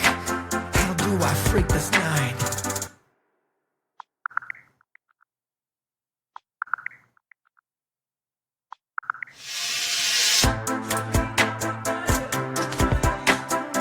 His dick's out again.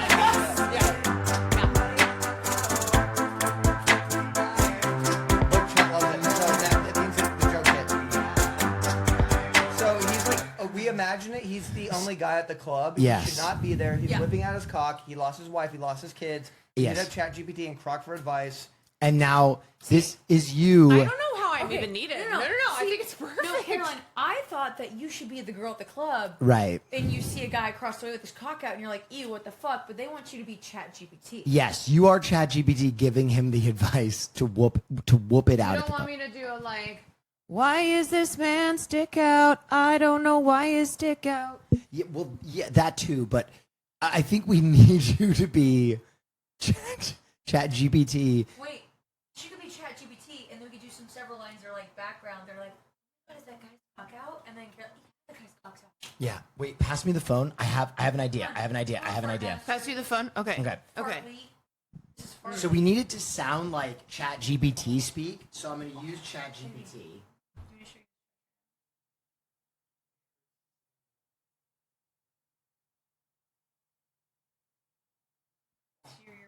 Sierra, have you reached your limit? No. I'm here. My leg just hurts. No, it's You gotta do a it's pigeon too much stretch. art, William. It's too much art. Okay. I asked ChatGPT, what's a creative way to get noticed at the club? Walk in with your crew laughing, vibing, but you just stand one behind them. Slow, smooth, like your own place. No rush. Scanning the room, just quiet, controlled confidence, and take your cock out. You see what I'm saying? This is what we need. Or you could be the girl at the club, but we're losing our producer. Sear's back has gone now. What would you do? Here, Sear, sit. What sit. would you do? What would I do if you took your dick out at a club? I think I'd be like, why is your dick out? I think we're losing our the club. producer. I think you should do ChatGPT. And then there could be some female background ad-libs being like, that guy's cock out? I swear he's jorking it. Why is like we're saying back and forth? Why is that guy's dick out? Yes, but there needs to be a ChatGPT moment for them. But listen, also for your for your artistic desire. Sorry, you have an eyelash here. Oh, thank for you. your artistic desire. Yes. I think we should also allow you to kind of interpret what you want to add. So if you heard that, you're hearing this. That's ChatGPT thinking, and then, you know.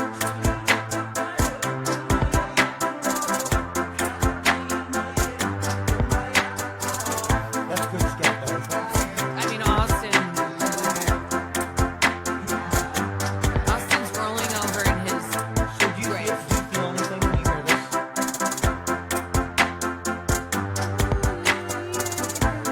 Oh, you want me to just like throw in some?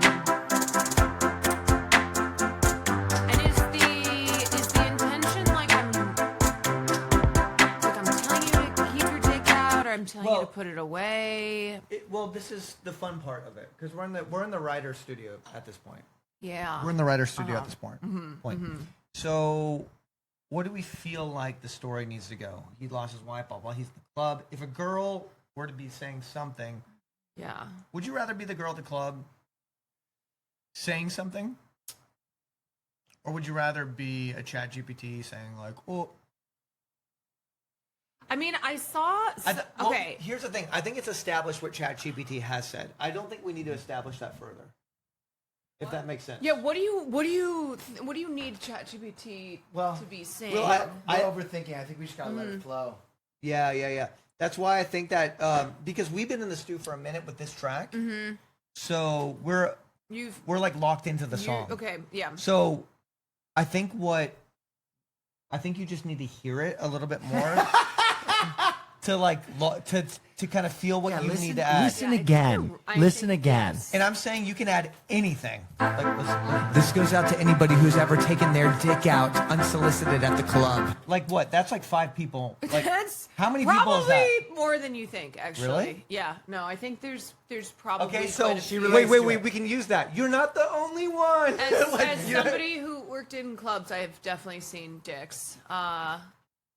Yeah. So I think No, that's it's- good. Wait. That's actually we could use that though. Let's think some more. And nobody liked it. Nobody liked it though when they do that. nobody liked it except probably the person who took their dick out. Ooh. Okay, I like that too. Maybe it should be like on a Tuesday. Oh yeah. To be fair, that is a lot more depressing. I think sounds I think you taking your dick out or like on a Monday. Ooh, Oh, you know, because then I on think a people. Sunday is Because then even I think worse. people are like, oh god. You're right. So that is Oh, one of boy. those things we can re-record that because Going up on a Tuesday. You know no, what I'm because saying? it says everything about the guy if he's not only at the club whipping his dick out, but if he's at the club whipping his dick out on the Sunday or a Monday. Yeah. That's even sadder. It's so sad. Elmo's taking his dick out.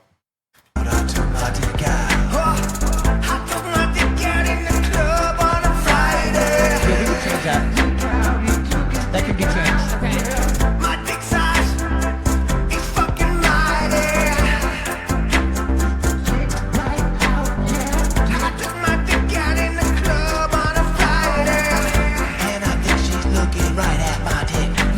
What if the twist is that he's not even in the club?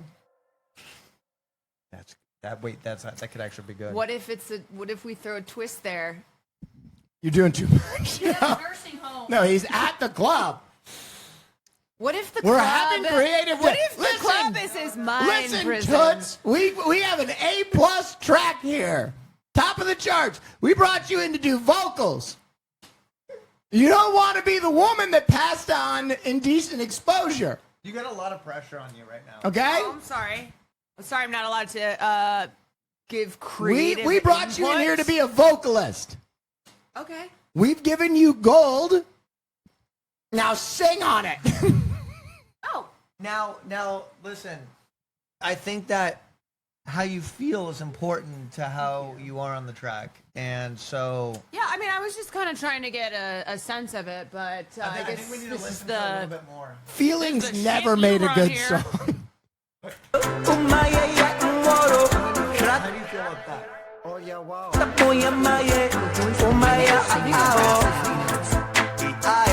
Now you're drunk. I'm at the club. I whipped out my cock. I didn't know that was like this guy. He whipped out his cock. That was a thing that he should not. That I should not do.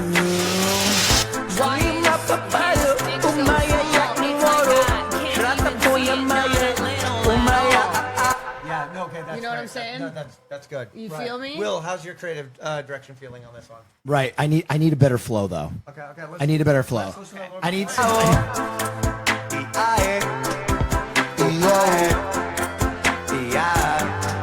I lost my kids. I lost my fucking wife. I played a game. That's what we're living. He wanna take my life.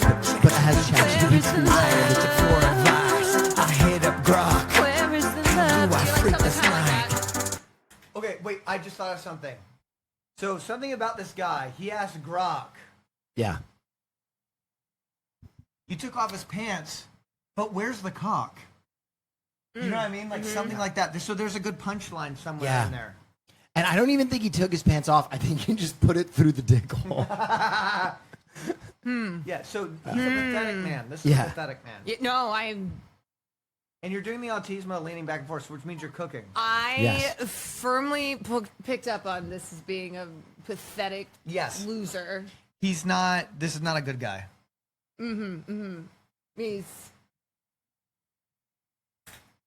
He's using ChatGPT to help him Yeah. And then like, take out his cock.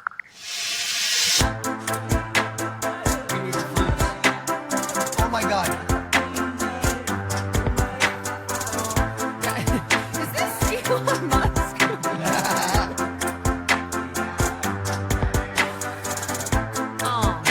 Yeah. Yeah, there's like a whole thing here now. You would, you know.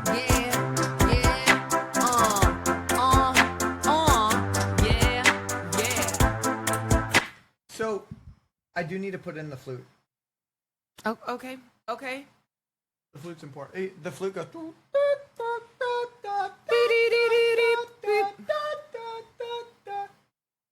I'm sorry.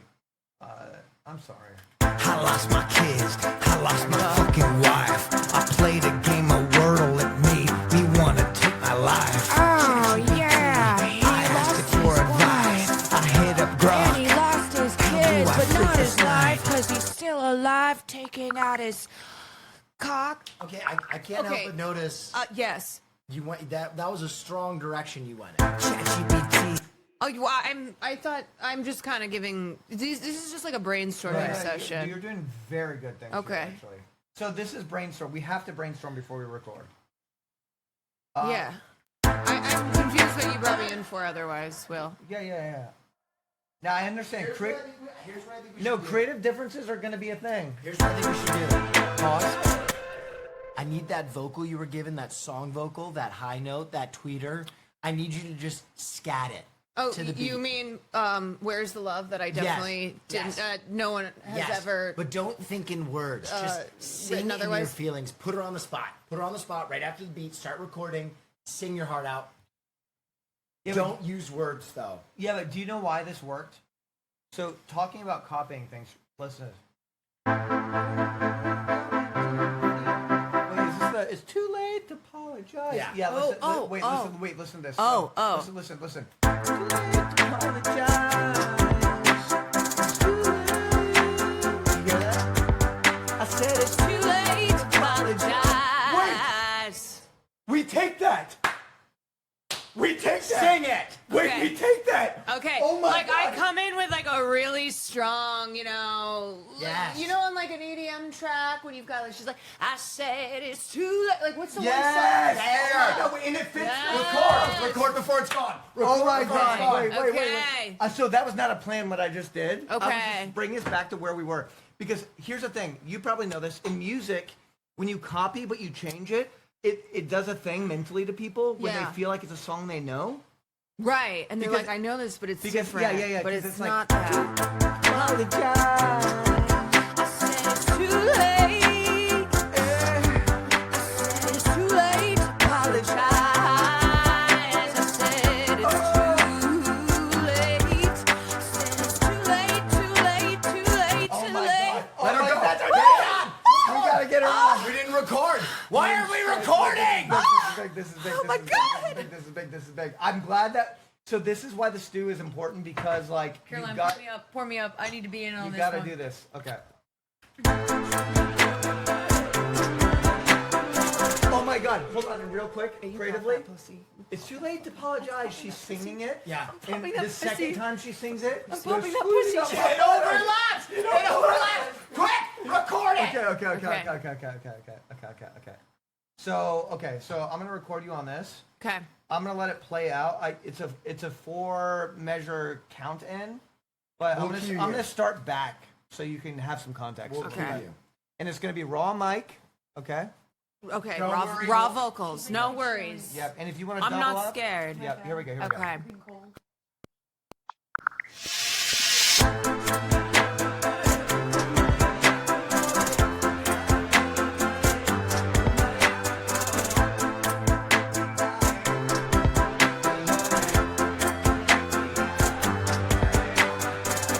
Too late to apologize.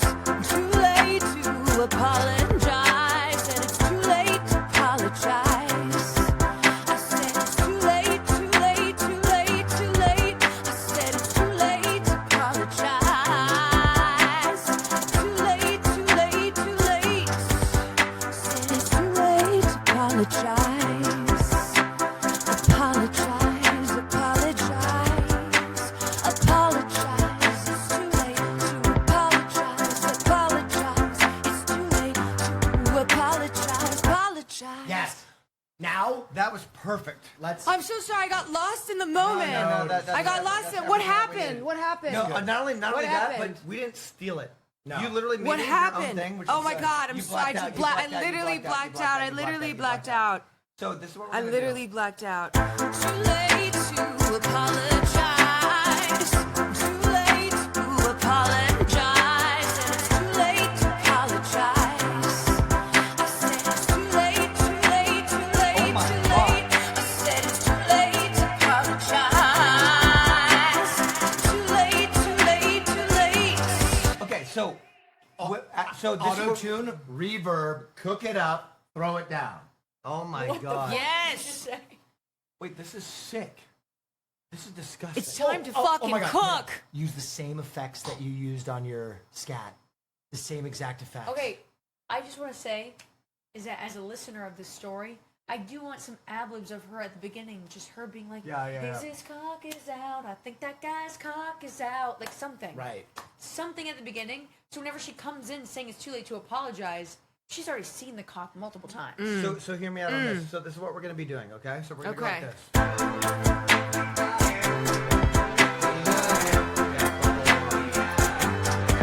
Too late to apologize. Too late to apologize. And it's too late to apologize. I said it's too late, too late, too late, too late. Yeah, keep it going. So what we're gonna do is we're gonna copy my da da da da da da da on top Yes. of on top of Yes. yours. Yes. Cook. Too late to apologize.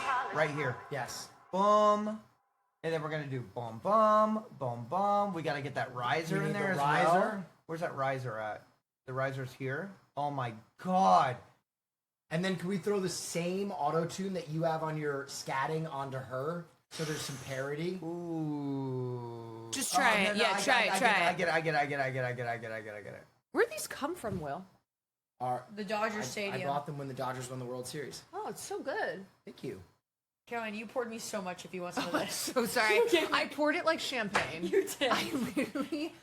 I looked down and I was like, I oh poured it no. like champagne. I was like, oh, fine.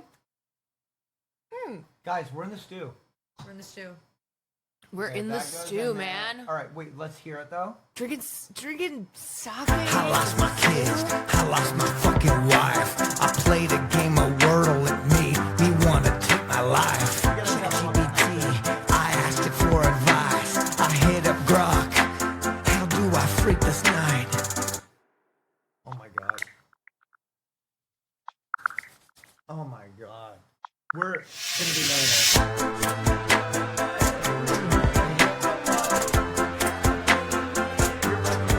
That one take is insane.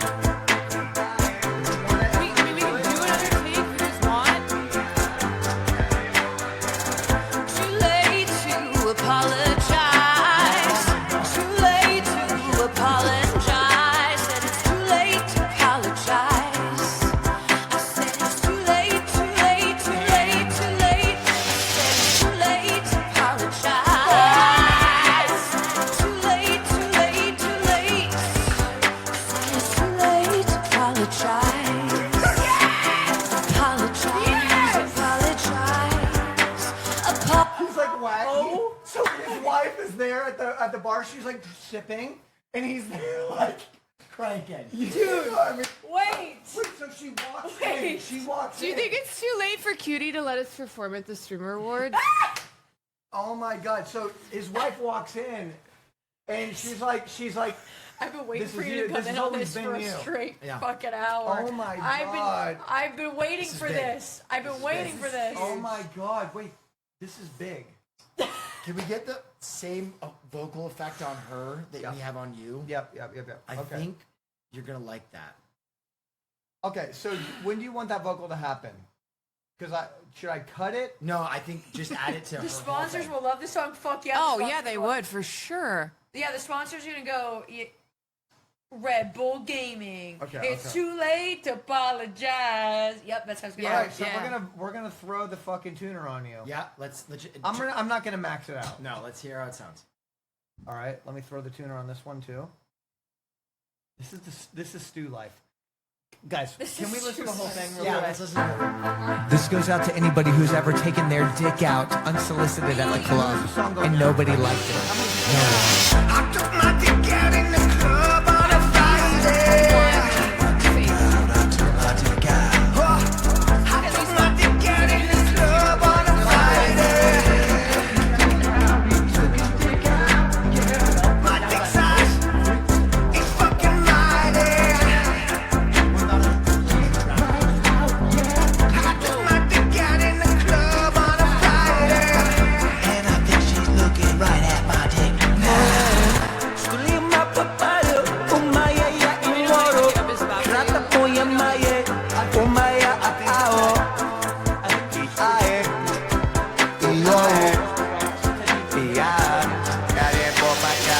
I'm at the club, I whipped out my cock. I didn't know that was a thing that I should not do. Sculima papaya, umaya ya imoro. Rata poya maye, umaya ao. Oh no, I've got it. I lost my kids, I lost my fucking wife. I played a game of Wordle at me wanna take my life. ChatGPT, I asked it for advice. I hit up Grok, how do I freak this night? Oh my god, you gotta have that in there. You have to. The three hold it.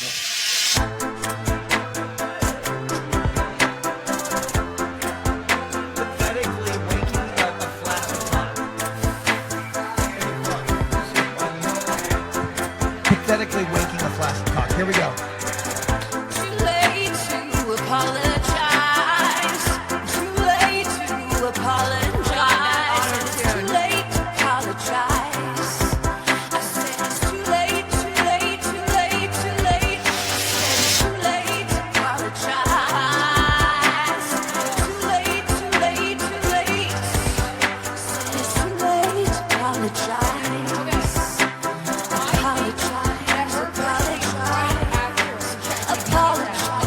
I also think your verse should be raw. I think I your think verse we should take be the raw. auto-tune off. Yep. Less But we had to auto-tune. try it. We had to try it. I And we think take less the drum out when they auto-tune, and then overlap. closer to the chat GPT It's noise. gotta be like, what was that? What's that one song? We like. Oh God, we listened. We went to EDC and he brought her out as a guest, and you were like, oh my This God. is my Inya. It's like love, not where's the love. It's like shit. Will, we're gonna take Can't we're gonna remember. take the percussion out. Yeah. Do you want me to do some more lines because do we want to like? Wait, let's just see how when they overlap, get rid of the drum. Let's hear this. You did everything so. No, but it was only one Too take. late to apologize. It's too late to apologize. I do different versions, you know, like it's like. Too late, too late, too late, too late. It's too late to apologize. Too late, too late, too late. It's too late to apologize.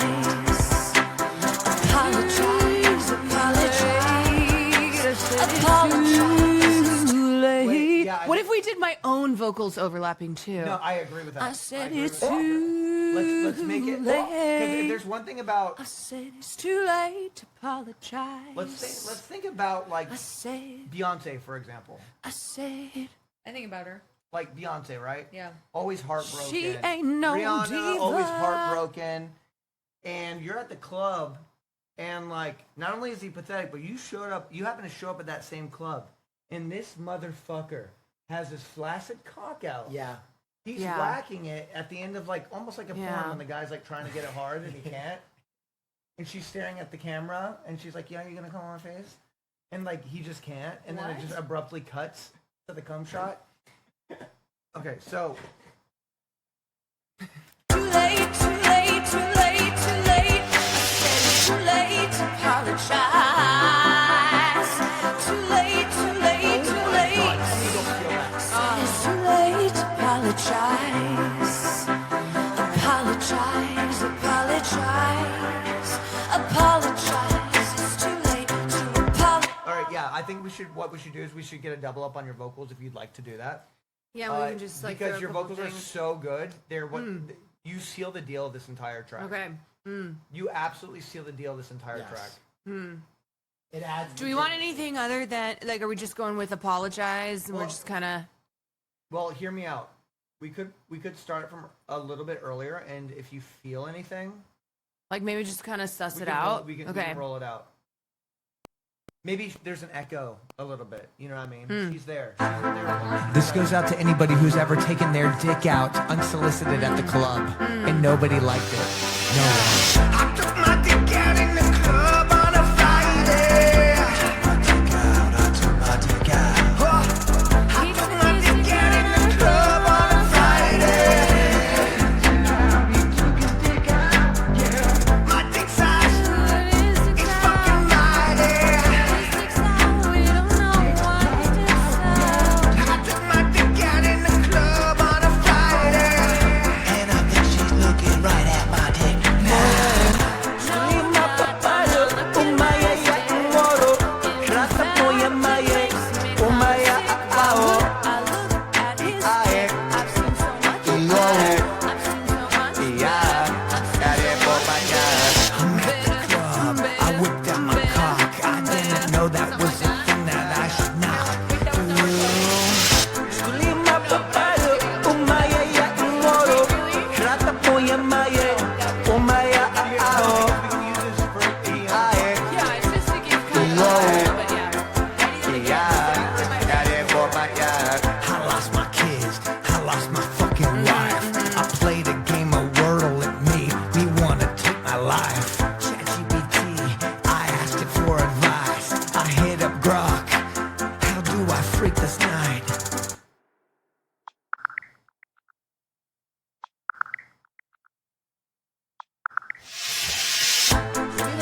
great. That was phenomenal. Okay. We can take a lot of that and we can. You know, it's just like extra stuff to work with. Yeah. Too late to apologize. Too late to apologize. It's too late to apologize. It's too late, too late, too late, too late. It's too late to apologize.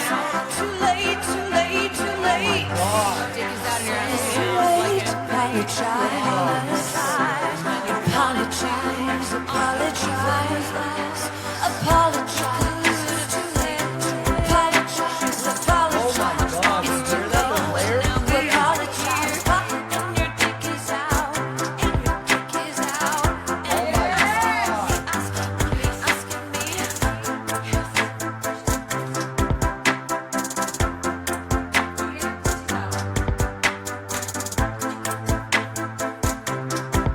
I mean, this is wild. Why do you have a sex doll on? Oh my God. Caroline, that was. You guys, we just did some serious cooking. All right, save it. We We'll just did finish it some tomorrow. Save it. serious fucking cooking. Guys, there's some serious studio work that's going to happen with this track. We can send this to some professionals, and they can absolutely Yeah, like cook it. They can absolutely like cook it, clean it up in a way that will blow our minds. Newsom knows best. Thank you so much for supporting the arts. Thank you for supporting the arts. We're gonna go fix Tears back now.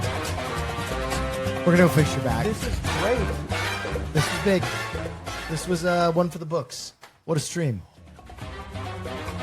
Oh, Anonymous! Thank you. Thank you. Anonymous, I have your pin for you at the Streamer Awards.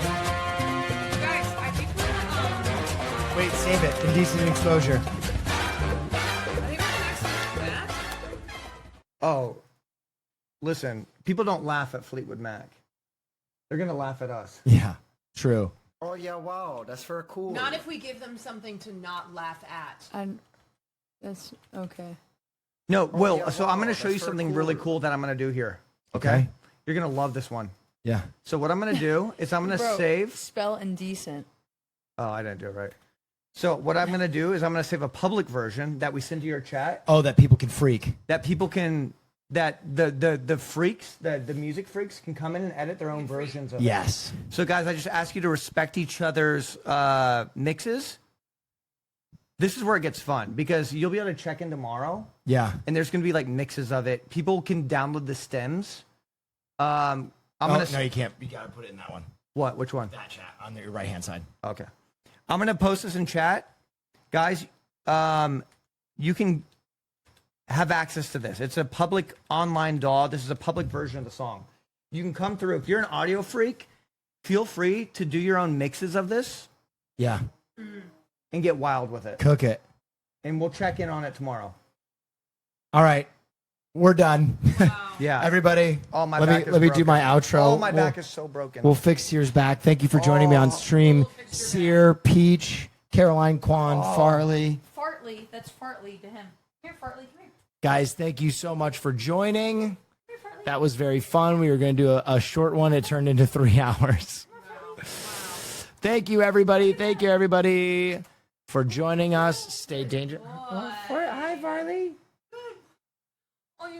How about a verse from Farley? About how much you love mommy? Be shy. I love mommy. I be shitting my ass. He All right. next to me so much. So bad. It's because he likes you. We're going to send you guys over to Wake. He's playing. Yeah, we're going to send him over to Wake. Wake. Is Wake?